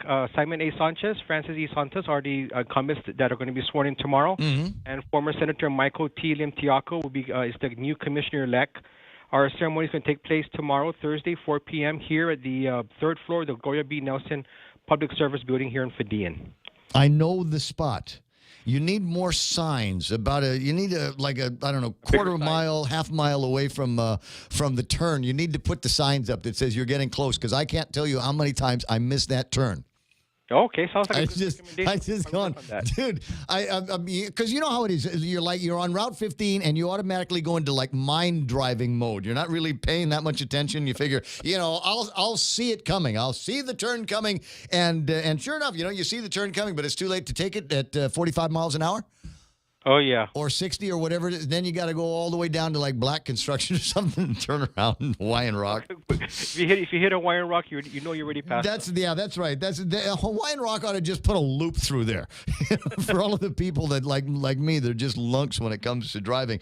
Hey, you know what? We were going to see if we could hook up with somebody from the power company. Just anyway, there's a story about I guess there's arbitration that was taking place between a company that the power folks were using. Or we're talking about using for windmill power, and they just never got around to doing it, and they want their deposit back. And my understanding is the Power Authority said, no, no, we're going to keep that. I'm going to buy a sign for Ray Gibson. Familiar with that issue, Ray? I'll try and get somebody who's more familiar with that issue and see if they can call into the show. Oh, that'd be fine. That'd be great. It sounds like one of those CCU questions that I might want to either bring to Joey or Simon or even Mike. Now, tell me a little bit about the ceremony that's going to be taking place. Again, it's going to be at the Gloria B. Nelson utility compound, number 1. But when and where? Or when again? It's going to be tomorrow, the 10th of January, 4 p.m. here in Fidian. It's going to be in our boardroom. We're going to have Chief Justice Merriman conduct the oath of office, and we're going to have family and dignitaries here at the third floor in our boardroom. Is this where we normally have our formal ceremonies? We want to make good use of that facility. Oh, sure, yeah. Ratepayers are paying for it, so yeah, let's use the hell out of it. But afterwards, we're going to happy hour over at Franny's, right? Sounds like a plan, Ray. Thank you very much. That's my job. And now I'm finished. I go home for the week. Now we've got a plan for the after party for the CCU swearing in. There you go, Ray. Thank you very much. All right, Art. I'll talk to you soon. 888-8255-888-TAK. LK.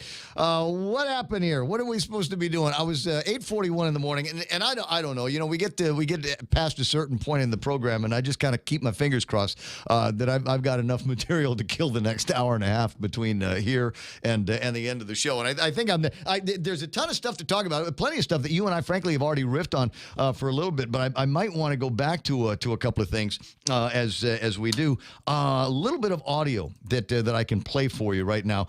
Because I think it's part of our top story, if you will. And the top story is, as we go through this transition between the old administrations and the new administrations, I've got expectations, and there's a part of me that wants to manage my expectations. I mean, because we're talking about politicians after all, in a lot of cases, and there was this long campaign trail. There was a lot of strategy, a lot of tactical maneuvers that were put in there, but it's all done. We're finished now, and now it's a question of taking some of these promises and these feelings that had been extended to us by all of these politicians, and find out if they're going to be able to actually put it into place. So day before yesterday, in her speech at the inaugural speech at the Fieldhouse, incoming governor and now Governor Lulian Guerrero, reminder, we're not going to be able to do this alone, and some of these things aren't going to be able to get fixed overnight or in a week or in a month or even in 100 days. And I get that. That's a little bit of, expectation management in there as well. But does it look like the rubber's going to hit the road the way you want it to? After hearing that, I'll play a piece of audio for you, and then then maybe I'll riff on it again a little bit more on what to me yesterday felt like a stunner. So hold on a second. Let me get my producer's attention. Mikey, I'm going to play some audio from the Gizmo. There was a little bit of a press opportunity yesterday. Kevin Kerrigan holding the microphone and had an opportunity to ask a few questions of Lulian Guerrero. From the press? Yes, Governor, as you know, Senator San Augustine yesterday reintroduced that or more bill. Yeah. To fully enact the property tax increase. What are your thoughts on the necessity of that bill at this point in time? I think it's very important that that bill be corrected, because I know that the intention of the legislative body at that time was not to just have 1 million. If you really think about it, you'd have to say that could have never happened, because there is no property that's just $1 million. That's totally unreal and impractical. And so, it was an error, whether it's a grammatical error or an error in omission, it has to be corrected. And that's because the budget has been projected, figuring in the projected revenues from that $1 million or more. So you favor passage? Yes, I do. Even though it's a tax increase? It's a tax increase that was increased by the previous administration, and it is an error in the language, and I think the error should be corrected. Senator Jim Moylan also introduced a pair of bills to roll back the business privilege tax and the liquid fuels tax. What's your position on that? My position is this. I think Jim Moylan should wait and review all the finances and where we are at today before he does anything like that. Governor, during the campaign, you said that the estimate amount of revenues that were not collected was about 200 million. Do you still believe that's the figure? Well, that figure, I know in the debate that the then Lieutenant Governor Ray Tenorio questioned where our numbers came from. alleging that we had made those numbers up. Those numbers were not made up. Those numbers were given at a public hearing by the fiscal policy team of his administration. So $200 million is what the revenue and tax director at that time testified. And so that's where I was coming from. So if there are any differences or maybe a a much more up-to-date number, then we'll look at those up-to-date numbers using now my fiscal team and the team of the revenue and tax people. But I do know this, there are taxes that have not been collected. Whether it's 200 million or 70 million, the point is the taxes are not being collected. And if those taxes have been collected every day, we probably wouldn't be at a shortfall as a result of the Trump administration reform tax. Thank you. Yeah. And that's the way it all sounds like it ended up there. Look, the legislature's intent before was to increase the taxes, the real property taxes on these properties that had been improved up to about $1 million. Now they should have put the words "or more" to solidify, to concrete what their intention was, but they did not. Left it out. An error of omission? Nah. An error of commission? Nah. Just a mistake. So omission, I guess, is the way it works. But now we've got an opportunity here, as the governor had pointed out, to just collect the taxes that we are already owed, and use that to make up that $9 million so shortfall. Or are we back in the hard times? I'm trying to figure out from one day to the next whether these are good times or bad times, or whether we're stable or unstable, or as stable as we've ever been in the past, which in my mind is unstable. So it's in my mind, she's got an opportunity not to raise taxes. So it kind of freaked me out when I heard that she was going to support that measure if it made it out of the legislature. And that's the big question then. Will something like that make it out of the legislature? It only got out last time by one additional vote. But we'll see what happens now that they've got the full 15 that are in there. 888-8255-848 in the morning. My pal Paul Tapau from the Guam Police Department on the line with me. Good morning. How you doing there, Sarge? Hey, off today, Ray. Happy New Year. Happy New Year to you, and happy new administration. How's the new guy working out? Yeah, Chief Ignacio, he's really, the great thing about it is, I guess I stress this with a lot of the men and women in blue. It's rank and file, and it was from within. So he knows a lot of, he has pretty much knowledge of where we need to make our improvements and where we can sustain some programs that actually have worked, and how he can actually help bring and move the department forward. So the beautiful thing about it, it's from within. He's progressed through rank and files with each and every one of us within the Guam men and women in the Guam Police Department. Yeah. So we're really excited for this. Yeah. Well, now, has he talked about making any kind of crazy changes to in the department? Going to Smokey Bear hats or getting different kind of cars?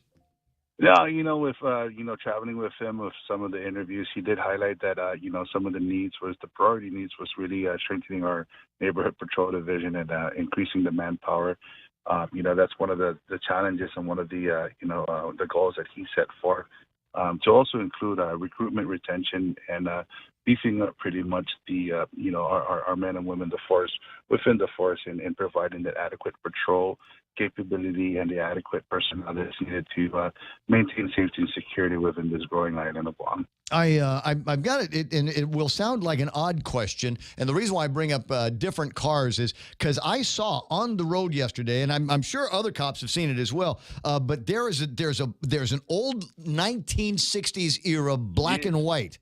That's a personal car. That I was eyeing that, and when I saw that, I had to do a double take. Right, me too. I'm looking at the thing going, is that a for real police car? And it looks like it might have at one time been a unit, but I was wondering. I said, when did we go back to buy what is that, a Plymouth Belvedere or something like that? This same car, the original Adam 12 car was a Plymouth Belvedere, and I think that's what the plate on that car read. That is Adam 12. You're absolutely correct. It's when I saw that, I was like, wow. I mean, that's a functioning. The only thing that's missing is the insignia, which will, not constituted as the police car here on Guam, but nonetheless, it's portraying that of the back, one Adam 12 with that. I believe he has a 12 insignia on top of his on the roof of the car. But I saw that and I was, I had to do a double take, and it made my day. I was telling the wife about it. We got to look for this guy. I got to do a snapshot with the guy. Absolutely. I hope there's some kind of car show, an opportunity for us to show off what I'm talking about. And I'm sure if you were in the downtown Agana area, the guy was coming up on Marine Corps Drive, and I sort of followed him around the Bank of Guam area when I was doing that. And sure enough, I'm looking at the thing like, is that a police car? I mean, should I check my seatbelt, make sure it's on, reach in the glove compartment, check registration and all of that just in case he pulled me over or something like that. But it's a personal owned vehicle, and I guess you can do that as long as he doesn't run the lights or has a siren, right? Yeah, no flashing lights or anything, but the insignia and everything cannot mirror or be identical to that of the Guam Police Department because of the fact that you can get in trouble for impersonating a police officer. So lights and siren, maybe a siren you can have, but the lights, the flashing blue lights, and the insignia will not permit you to actually display that while within the vehicle and stuff. Well, think about it. The old black and whites back in the 60s, they didn't have flashing blue and white lights. They just had a red light. Yeah, they had to crank the siren, manually. So you had that, is that an evacuation or is that a raid or which one is it? But, nonetheless, that's a beautiful car. And, we hope to see more of that vehicle driving around so I can actually do a traffic stop and just get a little intel. Yeah, well, so we got to get some selfies with the driver in the car. That thing just blew my mind. A couple of other things that I was looking at, and I always want to tell you this when we're talking, and sometimes I forget, given the nature of the phone call. But I noticed that we have a couple more stories in here about just regular traffic stops, where one of your guys will pull somebody over, regular plain old vanilla traffic stop, going too fast. You got the problem with your registration, your driver's license, a busted taillight, something like that, and pull somebody over, and then effect an arrest for Schedule 2. Yeah, absolutely. And I would like to commend our police officers out there, our duty sergeants that oversee a lot of our active patrol officers. And, as our officers are out and about maintaining safety and security on our island, rest assured that each and every officer, they do their due diligence in making sure that, we have 15 minutes with that occupant. We have 15 minutes to, escalate it from reasonable suspicion to probable cause. And, just the officer's way of thinking, making sure that, all the checks and balances, driver's license, registration, vehicle, making sure that the operator is not impaired or anything suspicious with the vehicle that can, bring up that reasonable suspicion for a traffic stop to, developing probable cause for a serious crime or a serious offense that can lead to bigger and better things. So it really starts with our patrol officers making that initial stop and doing their due diligence and providing, adequate, and very informative reports that do make it to the Attorney General's office, that do make it to grand jury indictment and garner the grand jury indictment, and making that ultimate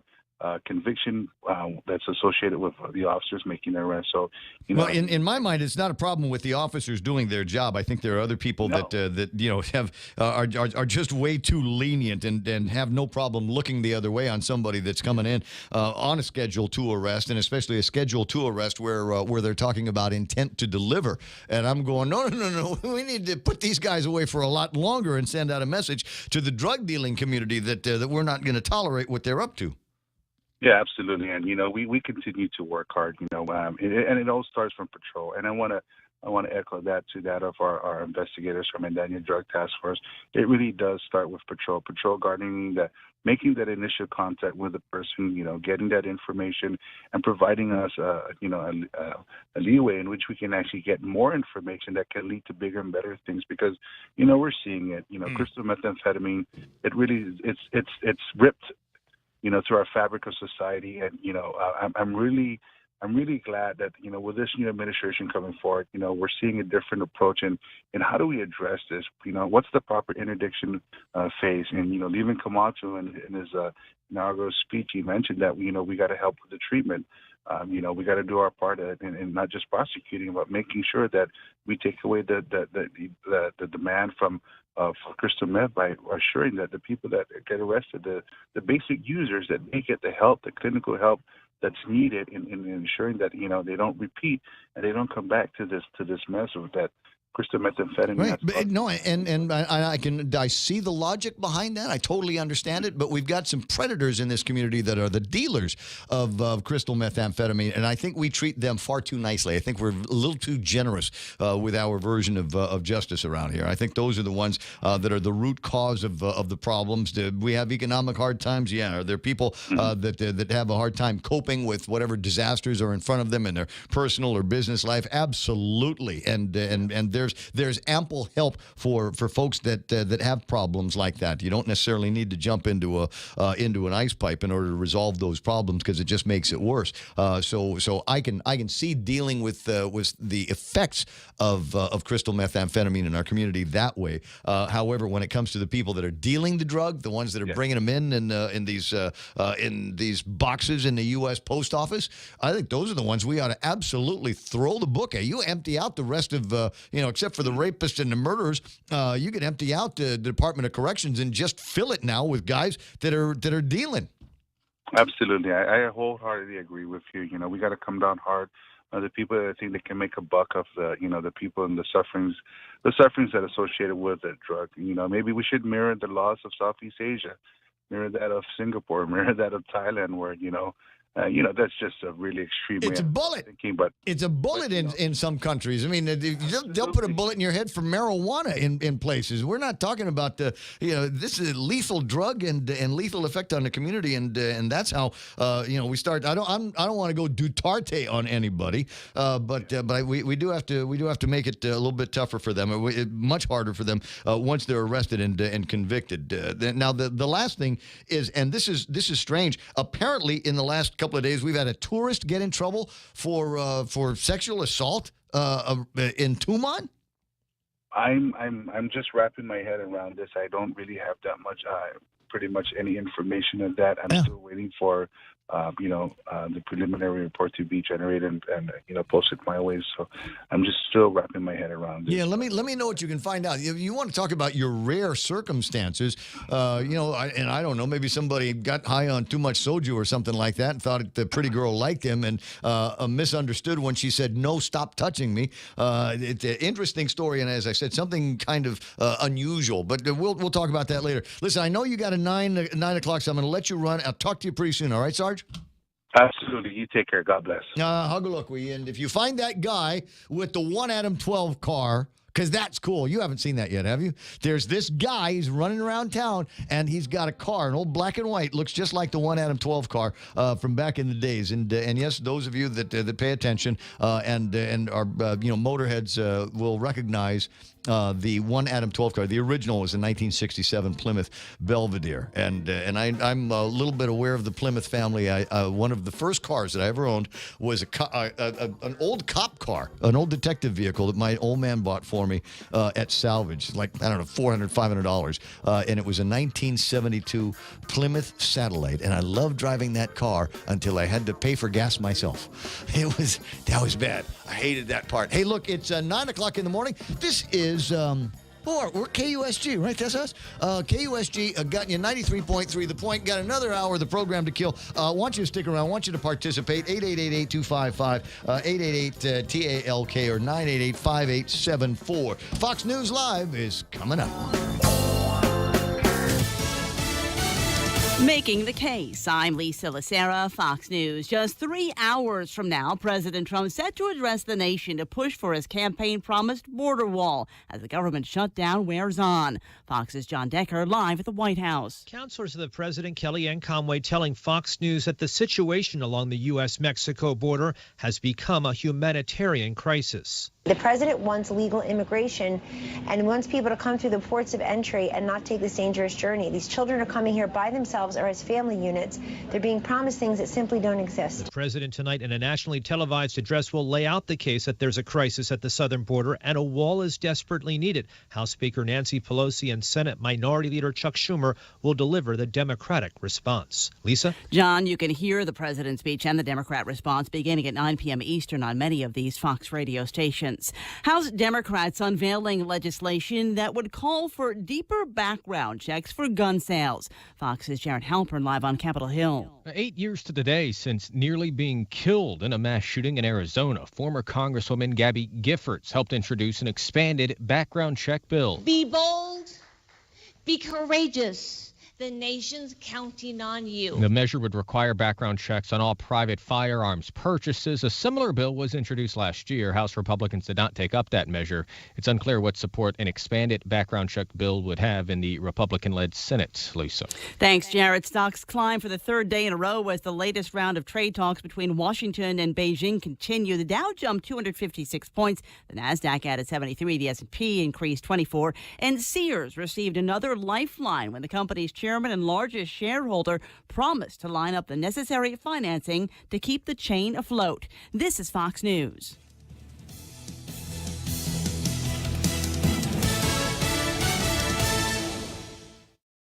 Do you know someone who has difficulty following conversation in noisy places or turns up the TV a little too loud? These may be signs of a hearing loss. Ross Hearing Aids specializes in hearing evaluations, custom-fit hearing aids using the latest in wireless digital technology, and custom-fit hearing protectors. Call Ross Hearing Aids today to schedule a complimentary hearing consultation. 637-HEAR, 637-HEAR. Ross Hearing Aids, located across Shirley's in Harmon. Chili's 3 for Me menu just got bigger. We're giving you more choices for the same great price. For just $15, you can get a beverage, salad, and an entree. First, choose from a refreshing Coca-Cola, iced tea, or Heineken on draft. Then enjoy a house salad and select your choice of a mouth-watering entree, like our half-rack ribs, Cajun chicken pasta, old-timer burger, personal chicken fajitas, or the flavorful margarita flatbread. So hurry in today and enjoy our Chili's 3 for Me menu for just $15. Available for a limited time. Chili's, more life happens here. Contract negotiations aren't going so well between the nation's second largest school district and its teachers. The LA Teachers Union dropped their demands for teachers to have more control over standardized testing and budget decisions, along with a say in a new magnet program. But they still want more money than LAUSD is willing to give, not just for wages, but to hire more teachers, to reduce class sizes, and to hire nurses, librarians, and counselors. We do not have the resources to meet all of UTLA's demands, that we have a large and growing budget deficit. That could lead to insolvency if not managed properly, according to LAUSD Board President Austin Butner. Both sides are set to meet again to continue negotiations Wednesday. Jessica Rosenthal, Fox News. An unexpected event highlights the first moments of Day 25 at the trial of Mexican drug lord Joaquin El Chapo Guzman in Brooklyn, New York. A power outage in the courtroom briefly put the defendant, U.S. Marshals, and onlookers on edge. Once the lights came back on, testimony resumed. Edgar Ivan Galvan, a convicted former gun trafficker in the Sinaloa cartel, was being cross-examined by the defense about his cooperation in the government's case. El Chapo's lawyers say he may be lying on the stand. On redirect, Galvan emotionally said he's trying to show his daughter that he's estranged from, that he's changed and is doing the right thing by telling the whole truth. El Chapo faces life on drug trafficking and money laundering charges. In New York, Gernal Scott, Fox News. Media mogul Sumner Redstone has settled a series of lawsuits pitting him against his ex-girlfriend days before a trial was set to begin. The attorney for the 95-year-old says Manuela Herzer will return $3.25 million Redstone gave her and relinquish any claim she has over his estate or health. Redstone is the major shareholder of CBS and Viacom. The settlement ends 7 lawsuits and countersuits between the two. I'm Lisa Lacera, and this is Fox News. Will be on in 1 minute. Security Title is honored to sponsor Ray Gibson on The Point. In 2019, we resolved to continue our mission of protecting and ensuring the land and homes of our beautiful island. Additionally, we resolved to maintain our vital connection to our families and our community. Protehi Itanomo, protect your land. When it comes to your family land, remember to call the professionals at Security Title, just like you call Ray Gibson in the morning. What time is it? 9:05 already? Okay, that's it for the show. Thanks for listening. Goodbye.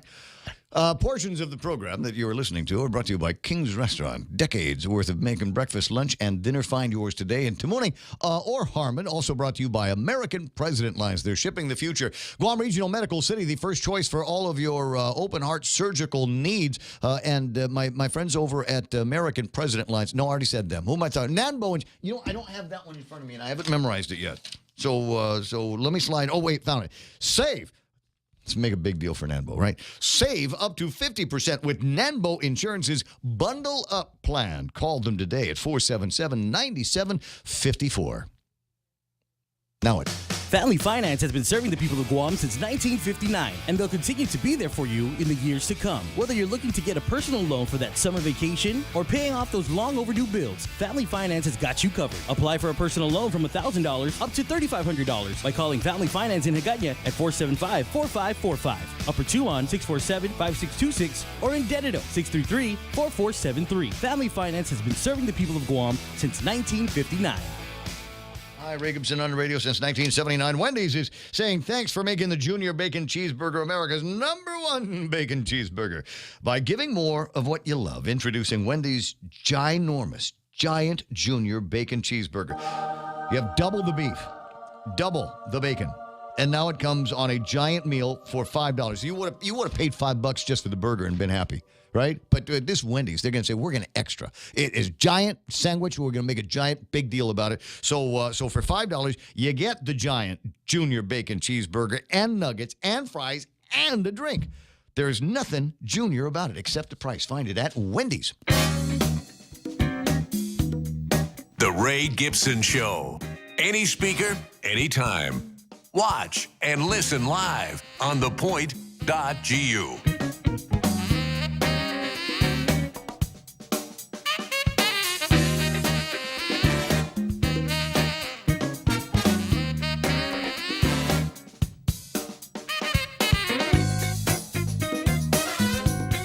Around on who was playing with the Facebook Live this morning. Vince Leon Guerrero, Ken Leon Guerrero, Tom Venengan is on.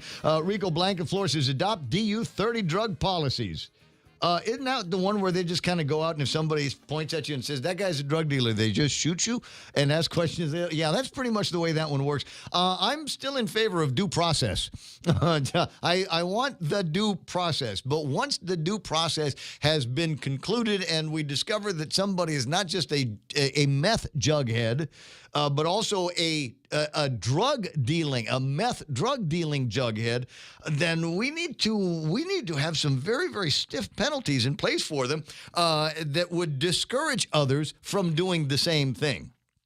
And so I bristle when I start hearing about, and the people over at the court know how I feel. I always hate the idea that there's somebody that's going to be punching through and saying, well, you know what? It's just that society is just so hard on people, and they just don't have the same coping mechanisms as others and other generations have had. So maybe we've got to coddle them some more. Maybe we've got to make it so that they've more of positive self-esteem. Screw that. It's drug dealers. Put them in jail for a long, long time, and make them suffer for the cause.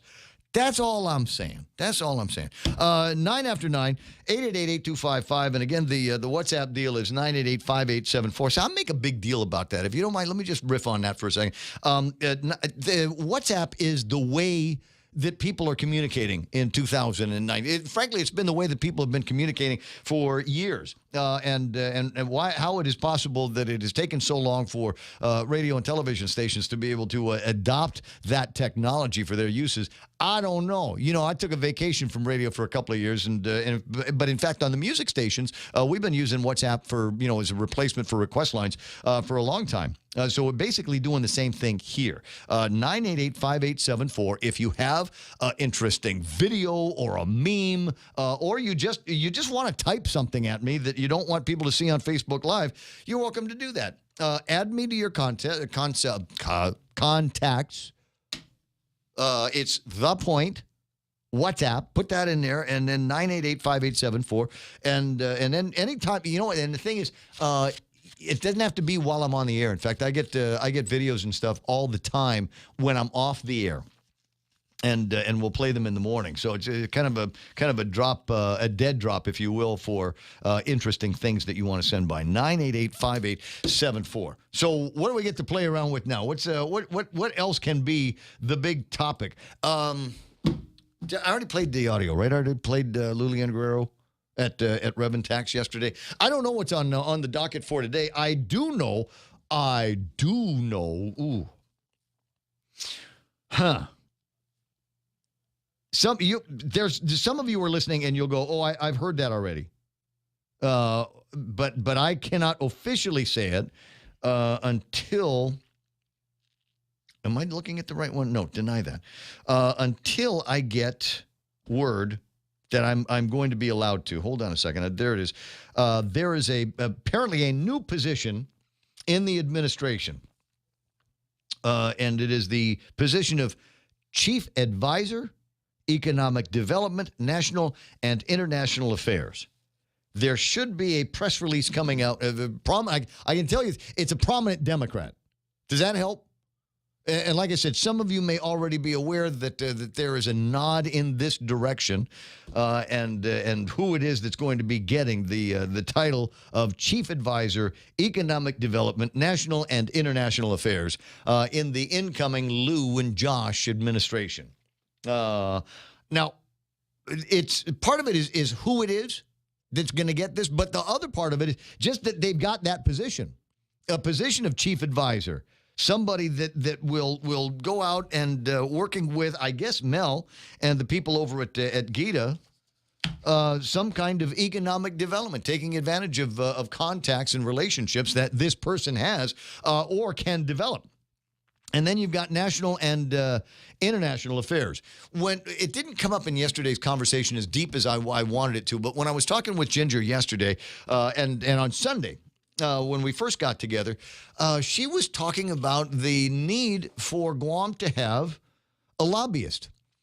And there's a gillion examples of otherwise small players on the international game that are punching above their weight because they've hired people, and it's not cheap, by the way, but you get some really, really good lobbying firms in Washington, D.C., and you have them, that will become their task.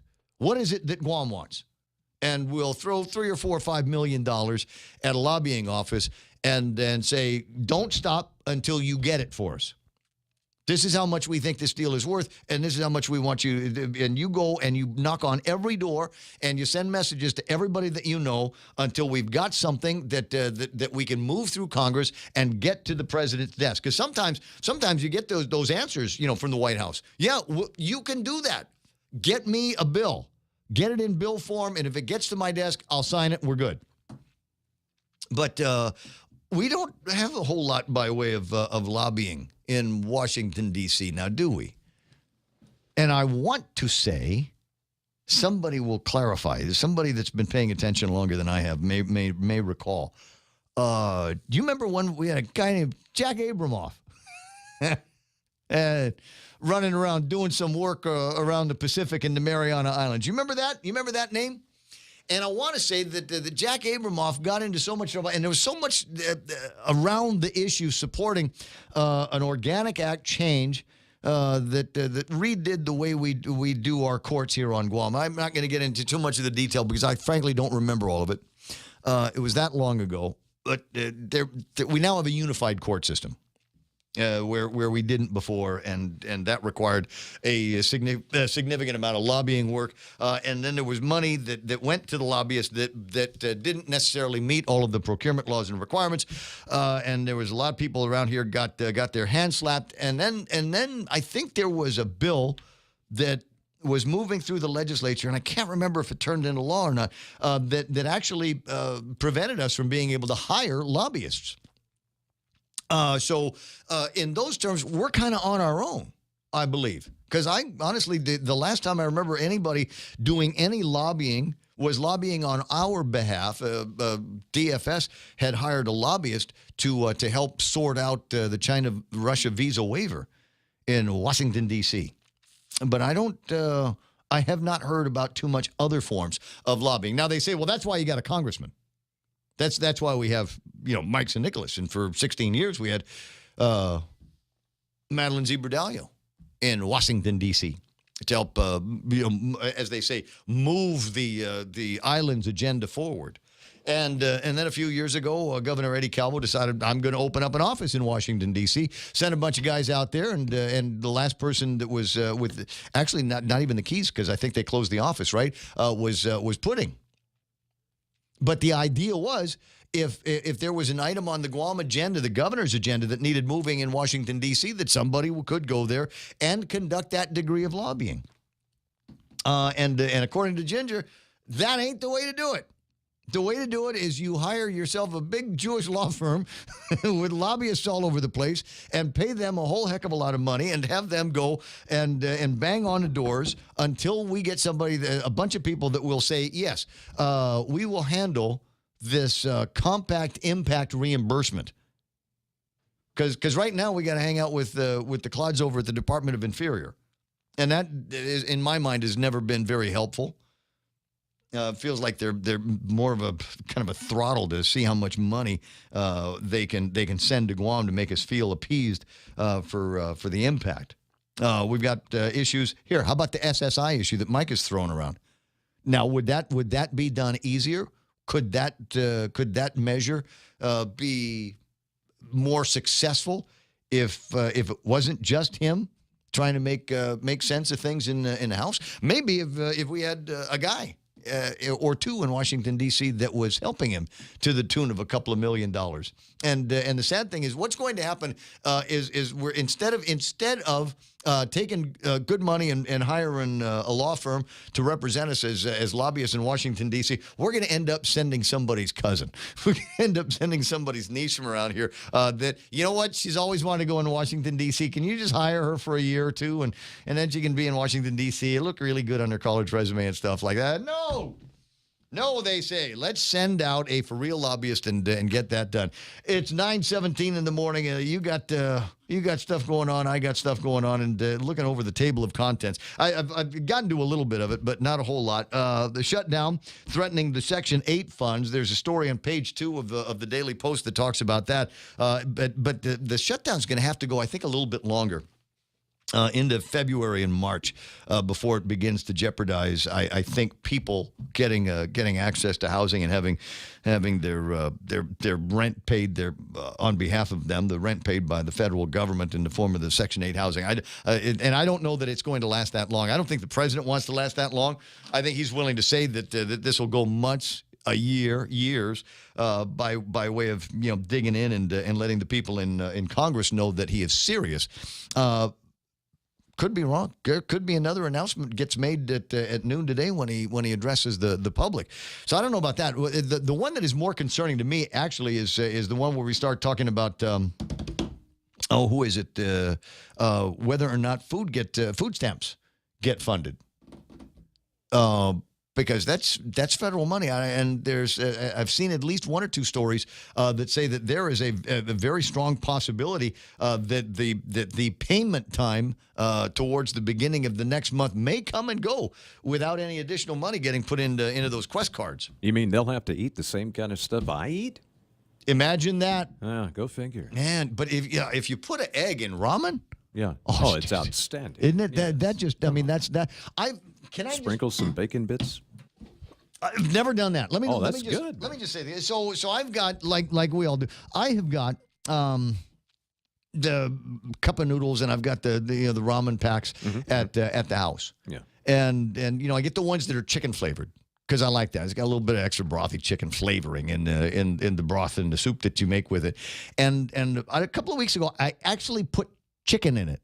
Oh, like real chicken? Like real chicken. I actually put real chicken in the chicken-flavored ramen. Did it taste like chicken? And no, it occurred to me that it really didn't enhance the flavor of it at all. I mean, it was the picture. It looked more like the picture on the cover, but it didn't. It's not like I was going, oh yeah, this is really much better when you've got chicken meat in it. But it actually detracted from. I see. You know what I mean? It detracted from the chicken flavoriness of the thing. It's like I had to concentrate on something else. But an egg in the soup. Now that's the way to go. What do we got? There's DOI. there's some reverse psychology working there, too. There must be, I don't know, or maybe it's just the way my brain works.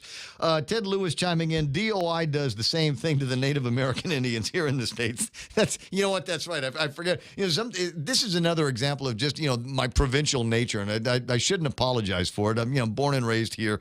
I didn't have a chance to go and spend all kinds of time running around the United States or Europe or a whole lot of Asia. So, I'm kind of, you start talking about the Department of Interior, and as far as I'm concerned, that's all about us. That's their sole job, is to take care of us. I forgot that they also do parks and Indians.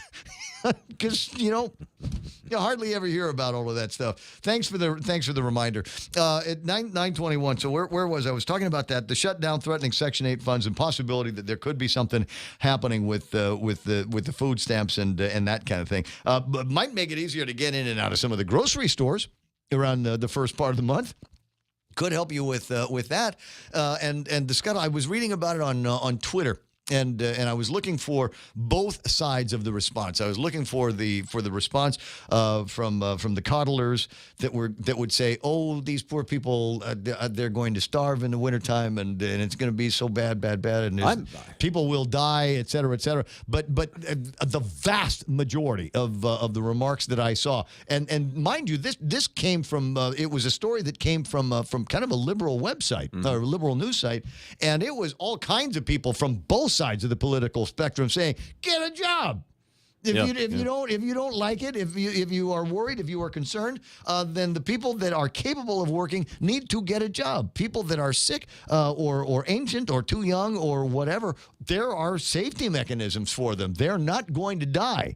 But people that have been abusing the system, people that have been in these programs for years that refuse to go to work, those are the ones that may be in for the shock when they go and try to find out whether there's money in the system. And when there's not, their sole response may be to open up the back of the newspaper and see if there's any work out there. And there is. I do this from time to time, sometimes to kill time. That is not the case today. Because I was perusing. See, you can tell it's not the case today because I'd actually perused already and knew I was going to be heading in this direction. So I've already selected a couple of interesting career opportunities for you. If you're one of those guys that are capable of working, but you've been living off the man for all of this time, and now you're thinking, it's a new year, new me, huh? Look, beard. Maybe now would be a good time to go out there and make another positive change, like get a job. Go figure. Administrative office assistant. This requires a BA or post-secondary or other post-secondary ed, 5 years of experience. We need you to know a thing or two about management and construction and manufacturing and realty. Good to have a little bit of that in your background. Salary, a DOQ. Please apply in person over at EMI. Right? So they're looking for somebody to help out. Baba Corporation. You got kids. And all they do is sit around, screw around on the internet and their phones and their tablets and all of this other stuff, right? Now, we know that they like technology, so please send them to school and have them learn. I'd love to say website design, but I don't know that that's what they're looking for here. This will be the probably third or fourth time just in the last week that somebody has bubbled up a requirement, a job opportunity for somebody that knows multimedia and in particular social media, marketing, right? Social media marketing. Baba Corporation, I know these guys, is seeking a multimedia marketing coordinator. And there's a list in the particulars about how you sign up for the job.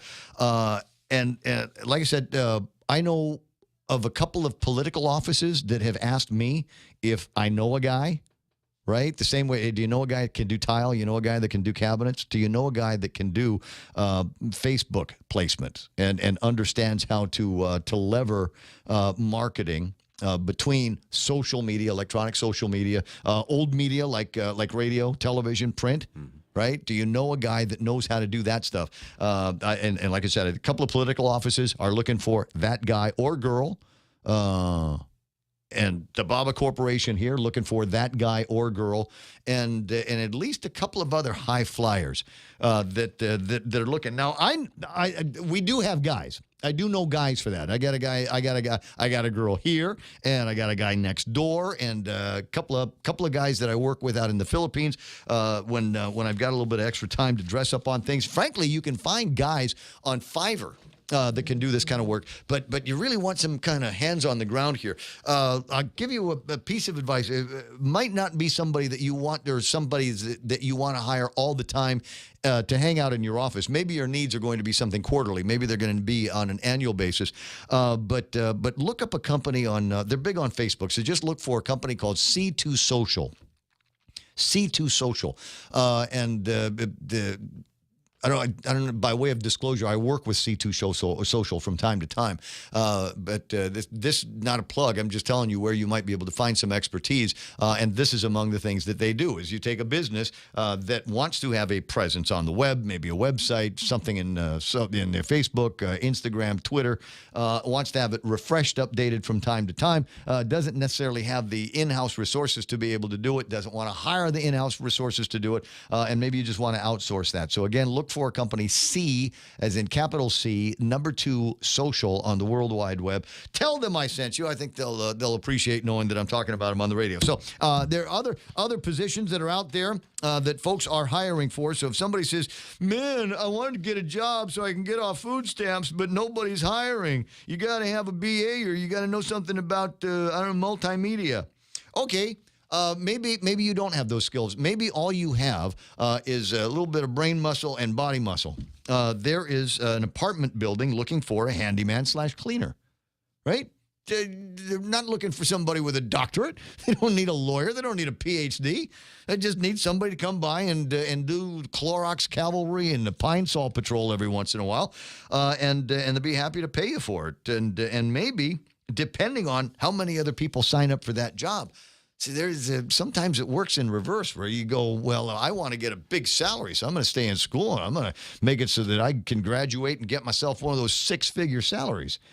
Well, it might be a lot of people running around, got that very same degree, might not have a whole lot of experience. Maybe that's holding you down. But there may not be a lot of guys that want to do grunt work, that want to do outside stuff, that want to do handyman cleaning chores. And maybe if you're one of just a couple of guys to show up, the employer, the apartment manager, might be willing to hire you for better than minimum wage. Let's do $10, $11 an hour. Can I count on you? You got your own car. You're not a meth jughead. Here, have the job. And don't be a pain in my butt. And so there's a few other things. Database administrator, somebody is looking for with Calvo's Insurance, and a few other jobs that are out there. So there are positions available, and all you got to do is start looking around. Maybe you'll find something. Could be one of those years where you change careers. That's always a fun discussion as well, but I don't want to get into it right now because it's 9:28 in the morning. There were a bunch of ticklers in the table of contents that I wanted to go through, and a round of congratulations that I wanted to send. I don't know if we're going to be able to find him this morning because he's got a new job. He's changed things out a little bit. Used to be one of the policy wonks in B.J. Cruz's office, Carlo Branch. And I've had the pleasure of talking to Carlo Branch on the radio at least 100 times in the last bunch of years that he's been working at the place. But personal conversations. He's one of those guys that just like to get together with and yak about stuff. And in fact, I tell you what, he was one of the guys when I was firmly decided that I was getting back into talk radio a year ago. He's one of the guys that I sought out. Because I said, I've been away from this for a couple of years. And he says, well, yeah, you've kept up in the last couple of years, haven't you? And I said, no. No, I was doing other thing. I wake up in the morning, I'd glance at the front page of the newspaper and go, thank God I don't have to have an opinion on that. Thank God I don't have to drum up one, or thank God people don't have to hear my opinion on that. And that's what I did for 2 years. But when it looked like I was coming back to work, he was one of the thinkers that I went to say, what have I missed?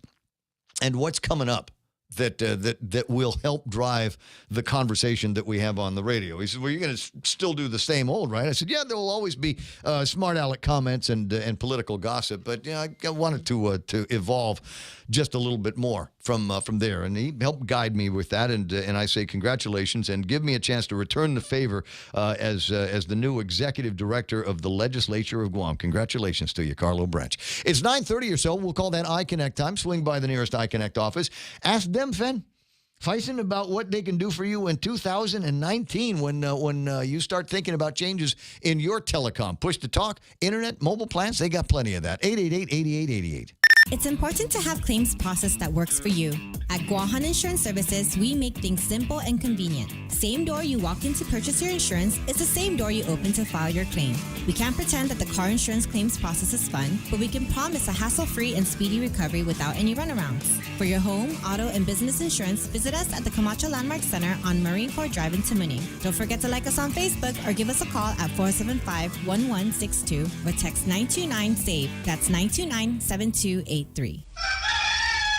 Picture KFC's world-famous extra crispy chicken.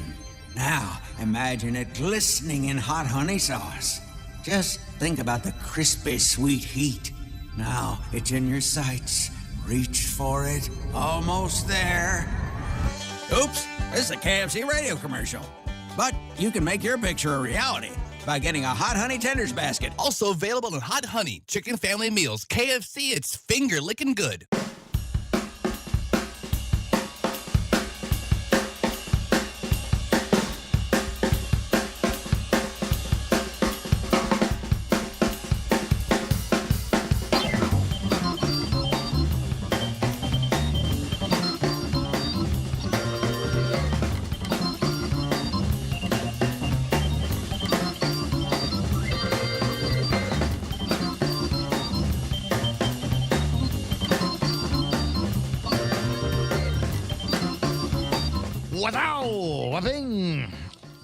Bang! I want more information on this electric Harley-Davidson motorcycle. Open the phone book and see if we can get a hold of somebody at Cars Plus. Specifically, ask for Dennis Quinones at Cars. Look at what you shoot me that look like you just ate a lemon here. What is this? That was his last minute request of the producer to go find somebody. Just on the web, just CARS Plus, Google it, and then the thing will come up with everybody's phone number. So, because Cars Plus is where they sell Harley Davidsons on Guam. So I want to find out from the guys over there if they're going to be bringing in any of these live wires. But I'm also interested in, it might be a little bit harder to get a hold of the guys here, is Pizza Hut. They have announced that they are going to be rolling out, they've already done it, but they are going to be expanding beer delivery service. So you can go. Wait a second. Wait. Hold on. What was? Hey, Tina. I can't answer this phone on the air. But I'm answering it on the air. So I'm just going to tell you to call 888-8888. Okay. Okay. Love you. Bye. Okay. Shoot. What the? Sorry, I didn't want to miss that call because this Tina Rose Munoz-Barnes is going to be calling in, and important stuff too because she's the new boss of the legislature. She's a majority leader over at the 35th Guam Legislature, but she's also deep into the conversation about cockfighting. So I wanted to go on a little bit about that. Sorry, I was before that talking about Pizza Hut and the beer delivery business and the electric Harley Davidson. So Pizza Hut is expanding the new beer delivery service to over 1,000 locations nationwide, and currently got a lineup of just about everything that you would care to order. They got your Blue Moons, your Bud family beers, Busch Light, Coors Light, Corona Extra, Kilt Lifter, which I've never heard of before. Is there anybody that's got Kilt Lifter on Guam? Is that going to be worth going to look for? Mick Ultra, Mick Light, Miller High Life, Shock Top, and Stella Artois. So you call them up and you say, yes, my name is Ray, and you give them your address and a credit card number, and pretty soon somebody will show up at your house with pizza and beer. Now, I'm sure there are rules and regulations. I got to look this up. I just saw this as I was on the air, so it's not like I've had a chance to go and Google anything up about it. But I'm sure that there are regulations about what the minimum pizza order is, to justify them getting you beer. And I also wonder is the price of their beer the same? Is that possible? I wonder if what it is. Like there's some digital mess.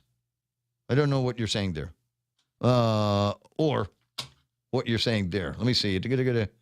Oh, I did. Oops. I did. I'm sorry. I just finished with the iConnect commercial. Tina Barnes is ready to call in, but she called in when I was talking to her. I gave her the iConnect number, not our number, because I'm dumb. It's not even Monday. Not even Monday. All right, Tina, it's 888-8255. Shut up, Mike. I hate you. Stop laughing at me. No, I'm serious. You should see him. You should see the guy's doubled over with laughing. He's got this huge Mike something eating grin on his face here. He's watching me try to organize the program from my side. Imagine that. All right, so I'm going to work on that. I'm going to see what kind of answers I can get, because I want a program like this to happen here on Guam. That's a fact. While I'm waiting for the dust to settle a little bit and thinking out loud about things that are going on over at the legislature, as I said, you take a look at the legislative website. They've made a couple of changes, and it looks like there is a new version of it that they want you to go to. It's kind of the same in terms of navigation. They just different color fonts and things like that. But it will show you that the legislature, many of the senators are trying to hit the ground running as much as possible. There's a bill number 1 relative to increasing the benefit and gross income threshold of the Dave Santos Act. Another one to add relative to allowing the Department of Public Health and Social Services to implement a school-located vaccination program in Guam's schools and institutions of higher learning. And I want to say there's an HPV version of that might be running around right about now. I don't know if that's a test program. They've asked for time on the radio, and I'll give it to them. Luis Muñoz, an act relative to exempting war claims from the execution or attachment by creditors. So if somebody gives you war claims and you owe money to somebody, they will not be able to attach that as part of your regular earned income. Another one here, clarifying the additional tax levy on real property improvements. Boo, I hate that one. I hate that. That's the or more legislation. And did I finally find Tina? Yes. Speaker Tina Rose Muñoz Barnes. Hafidid and Manana Shizua. That was girl, you guys unanimous? Everybody was talking about a split in the Democratic Party, but if it's unanimous, then it cannot be. I want to take the time to thank my colleagues for giving me an opportunity to be there, to lead them in the 35th Guam legislature.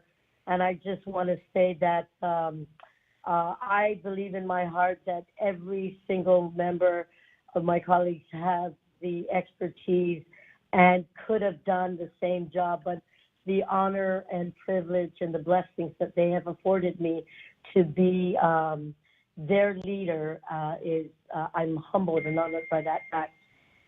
Well, good. I'm sure that's what the effect that they were looking for here. But in the meantime, it looks like there's a lot of work already getting started over at the legislature. We'll tap into some of that here in just a second. But now you've got some ideas that there might be a loophole in that massive farm bill that would prevent the implementation of the federal cockfighting ban on Guam next year? Yes, Ray. When this came up, I had many cockfighters come to me and share with me their frustration and their concern with this. And of course, in order to listen to them, the opportunity was given to them yesterday. We had a meeting, a briefing with a couple of the members, and then our committee staff continued to take down all the information. But we had our research team already start and look at the provisions in the federal guidelines to say that as it works with cultural traditions, there is a provision in place that prohibits them from taking it away from the islands. And again, we are working on redefining all that. We have talked to a lot of the members, and we are just seeing and strategizing on what approach to take, whether we take it through the court system, whether we take it through resolution or introduction of a bill. So. No, don't do a resolution. The resolutions are useless. We got to make it something that's got some teeth on it, and I think it might be worth. There's the opportunity here for a full court press. You got Sahara Defense Force working over at Mike St. Nicholas's office, right? Yes, and I want to share that in collaboration with what the administration feels right now, with what the congressman's office is doing right now. I think it's important that all our options come together and we collaborate on this issue. But yes, it is a major concern that has come up as early as having constituents come into my office yesterday and being able to talk to them and work with those constituents out there. It is a big issue for literally a big community. Oh, listen, there's jobs here. There's people that their livelihoods depend on a thriving cockfighting community. I mean, there's people all at the feed store guys, and okay, that's all I can think of. But there's But I want to share with you as we can. Well, you know what? Among the first things that we need to do, I think we've got to get with Daphne over at Rev & Tax and have them start licensing today. Because the last thing that we want to do is to go back to Congress and the judges in Washington D.C. and when they say, "Oh yeah, it was such a big thriving industry that you had here on Guam that nobody ever bothered to license any of the cockpits." We have to have all of those ducks in a row, and let's do that while the government's shut down and nobody's looking.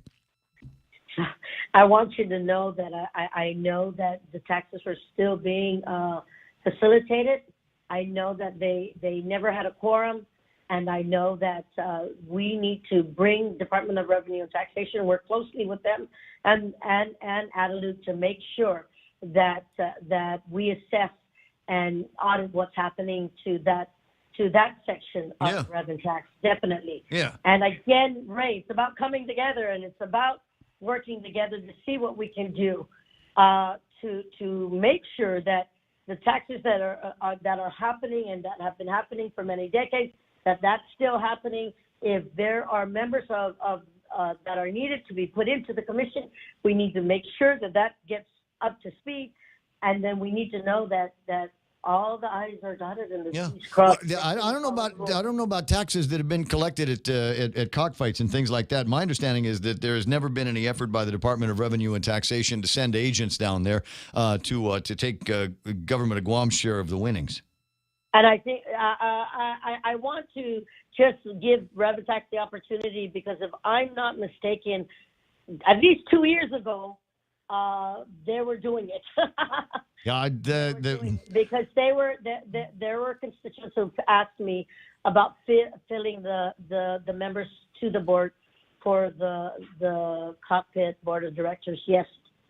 So again, I can't speak for the last 2 years, but Ray, it's about literally reassessing and auditing what programs are existing, what we need to do to recover resources that are escaping our government, so that we can provide for the basic services. Okay. Well, as I say, I think that's an important part. I don't want it to get to a point where we're facing off against another lawyer that says, well, you know what, you guys, if it's such a big deal to you and such a great source of income and revenue, and it's a regulated business on Guam or a regulated activity on Guam, why is it that none of the cockpits have been licensed? Things like that. I mean, we've got to make sure, as you point out, that the T's are dotted and the I's are crossed, if you will. Cross eyes. Keith Den. You're funny, Ray. I know. Thanks for acknowledging my frisky behavior. It's 9:44 in the morning. So between the governor's office, Levin Camacho, and Mike's and the legislature, I think there's a great opportunity, as you say. Let's work together in Nafat Maulik and get all of this stuff taken care of. In the meantime, there's also an academic point of view as well. I understand Mike Bavacqua, that's Professor Mike Bavacqua, is going to be having a teach-in on the cockfighting deal. That's Thursday night, 6 to 7:30 at the UOG. And we'll be there. Okay, so you guys are going to be there for that. There. Right. We were also at the first meeting with our representation was there. even before we got inaugurated. Oh, good. Okay. Now, I was looking over some of the legislation here, and as I said, your colleague Joe San Augustin, along with Jose Terlahi, Pito, and Sabina and Clint, have reintroduced the or more legislation that, in my mind, will become this legislature's tax increase and this administration's tax increase if it passes the legislature. Do you intend to support that measure? I intend to look at all the provisions because, again, Ray, I did have a meeting this morning, and there were some concerns that came up with the effect of the low-income tax credits.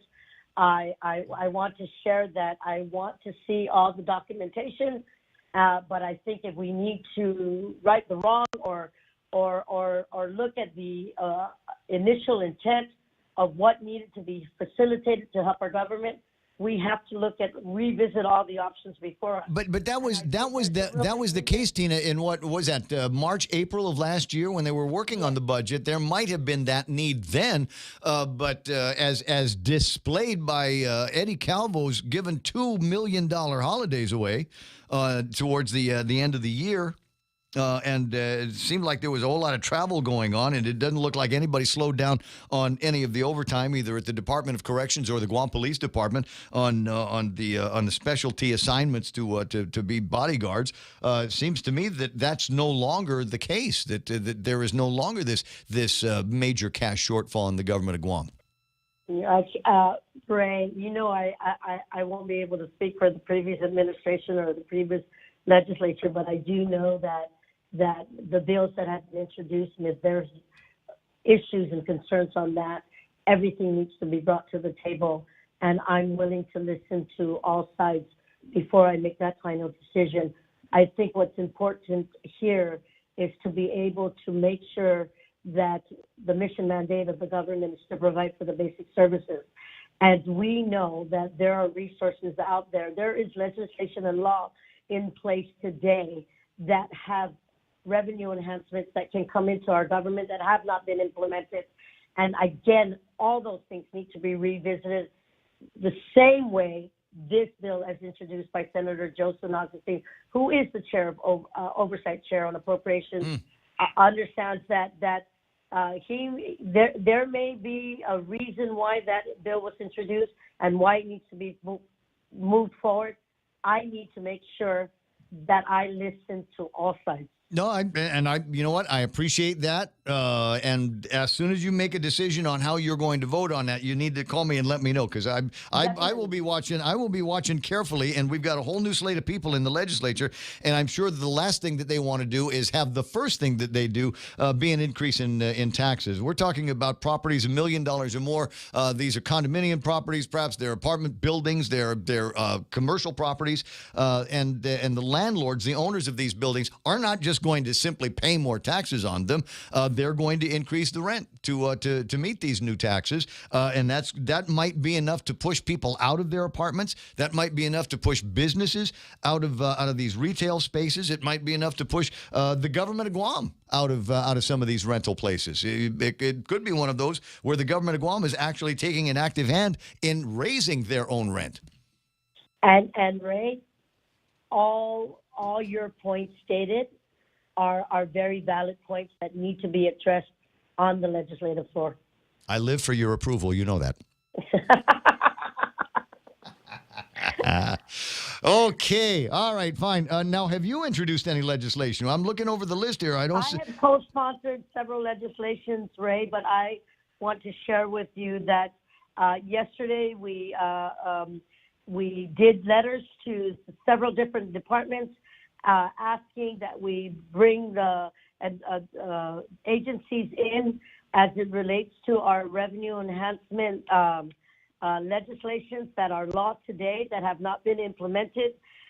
We start with the bed and breakfast that was passed into law that could bring in $22 million, still not implemented, was not implemented by the previous administration. We look at the bottle bill that was passed into law in 2010 that could make Guam greener, healthier, bringing in resources to Guam, still not implemented. I worked many years on that. We look at the medicinal cannabis, not just for those patients that are truly suffering from debilitating health issues, but looking at the economic resources that can come in and making sure that our patients are realizing that alternative if they so want it. That not being implemented. The film office that could, as we showcase Guam to the rest of the world, and as we bring folks who continue to showcase Guam in their films, in their productions, in everything that they do for their benefit, Guam does not get anything, any form of resource coming in. That law wasn't passed, an idea that was brought up since Ben Pangilinan was working for the Bradalio administration. That legislation was passed into law several years ago, still not implemented, could bring in thousands and thousands of dollars. So municipal recycling, I'm going to share with you, Ray, that what we need to do in this journey is making sure that we look at what we have. Sometimes we don't need to create new laws. We need to see what we have already existing and follow through. I think facilitating and implementing programs that will do good for Guam is key to make Guam come back to where it really should be, providing for the basic services for our people. I'd like to see some enhanced services as well, but I know that it's a little early in this new administration game to play around with that. Tina, I'm going to let you run because I know how busy you are. Thank you very much, Ray. Hugging a kiss to Mom. Right? I sure will. Keeping you and the girls in our prayers. Thank you. Okay. It's 9 minutes away from 10 o'clock. Is that what time? Okay. Real quick break, and then I'm going to figure out how we're going to close the show. Guam Regional Medical City. We bring the healthcare advances of the world directly to you. We are an acute care hospital that complements your needs with our robust outpatient specialty clinics. From preventative care to critical care, we strive for consistent excellence at GRMC. Our core philosophy is where patients are partners, which means we work as a team to make a healthier version of you. For more information about GRMC, visit us at grmc.gu. Docomo Pacific is making the Better Together bundle even better. 2 great services plus more. Get unlimited local calls, SMS, and 20 gigs of data, plus unlimited home internet for $109 a month. Sign up today and get free installation and choose between a free Galaxy S8, S8 Plus, or $100 off select devices. Mobile plus online from Docomo Pacific. Better together. Some conditions apply. See store for details.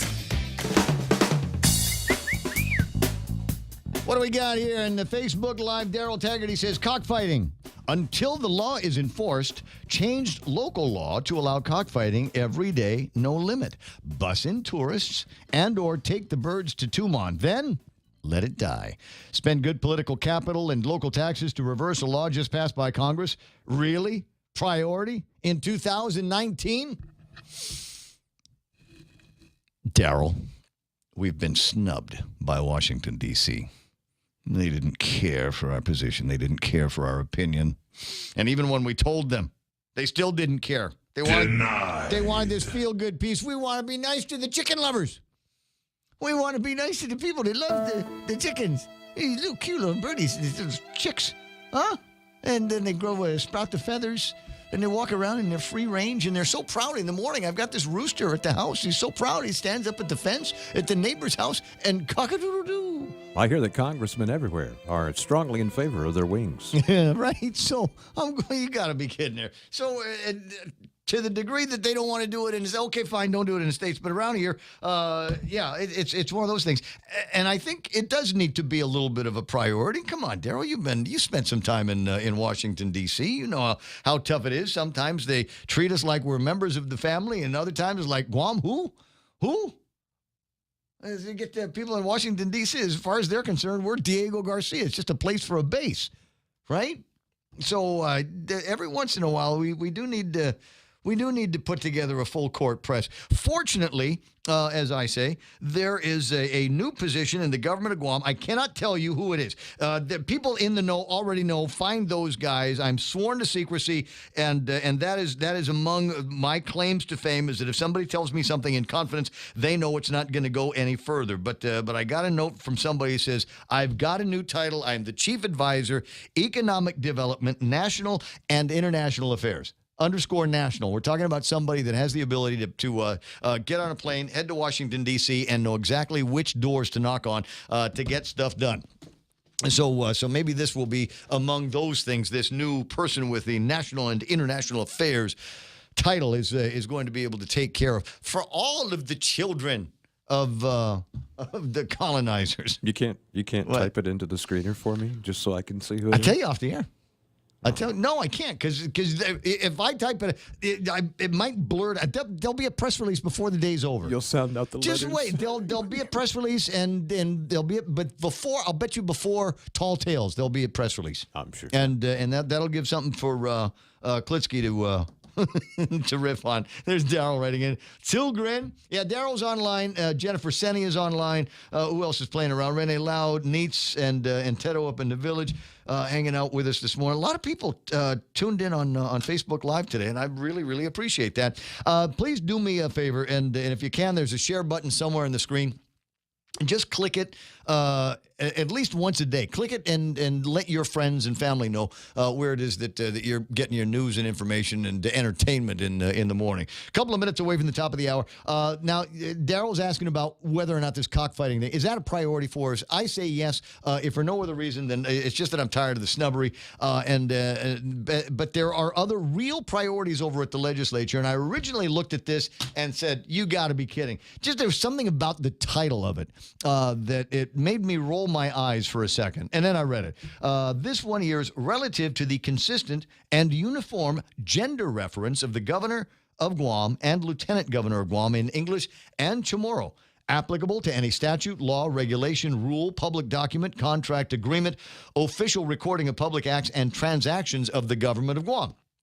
And what it basically says is that any word, phrase, or reference to the governor of Guam that is construed according to its context with the approved usage of language as governor, Imagalahin Guahan, or Imagahaga, or Imagalahi, shall be consistent and mean the same with the use of Imagahagan Guahan or Imagahaga within any statute, law, regulation, rule, or public document, yada, yada, yada.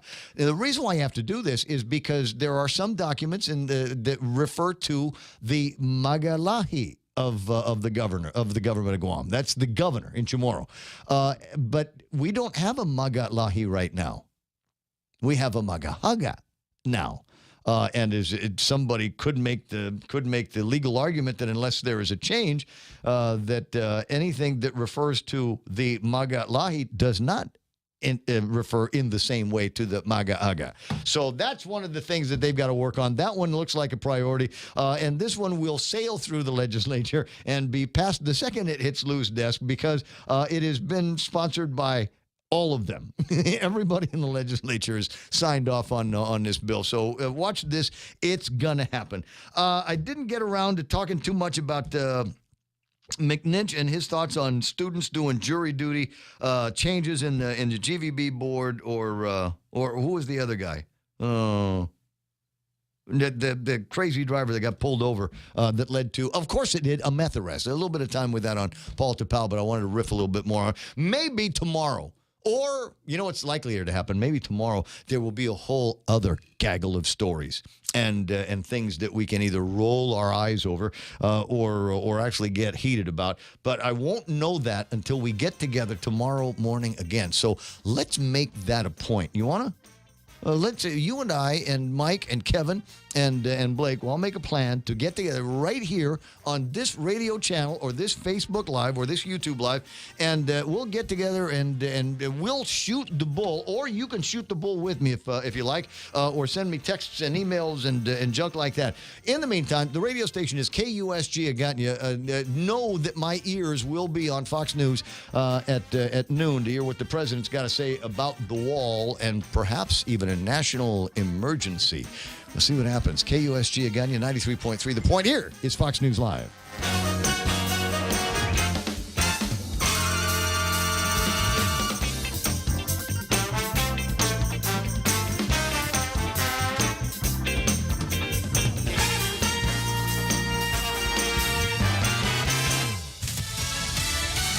The case for the wall. I'm Lisa Lacera, Fox News. President Trump wants to make good on a campaign promise to build the wall at the southern border. Tonight, he will tell the nation again why he thinks it's key to national security. Fox's John Decker live at the White House. White House counselor Kellyanne Conway previewed for Fox News what the president intends to talk about during his nationally televised address from the Oval Office. The president is trying to share with the American people what he knows firsthand, which is what is really happening at the border.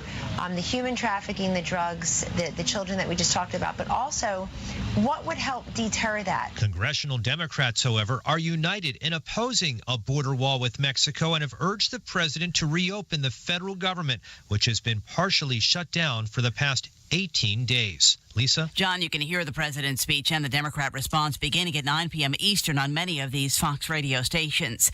8 years after she was critically wounded in a shooting in her home state of Arizona, former Congresswoman Gabby Gifford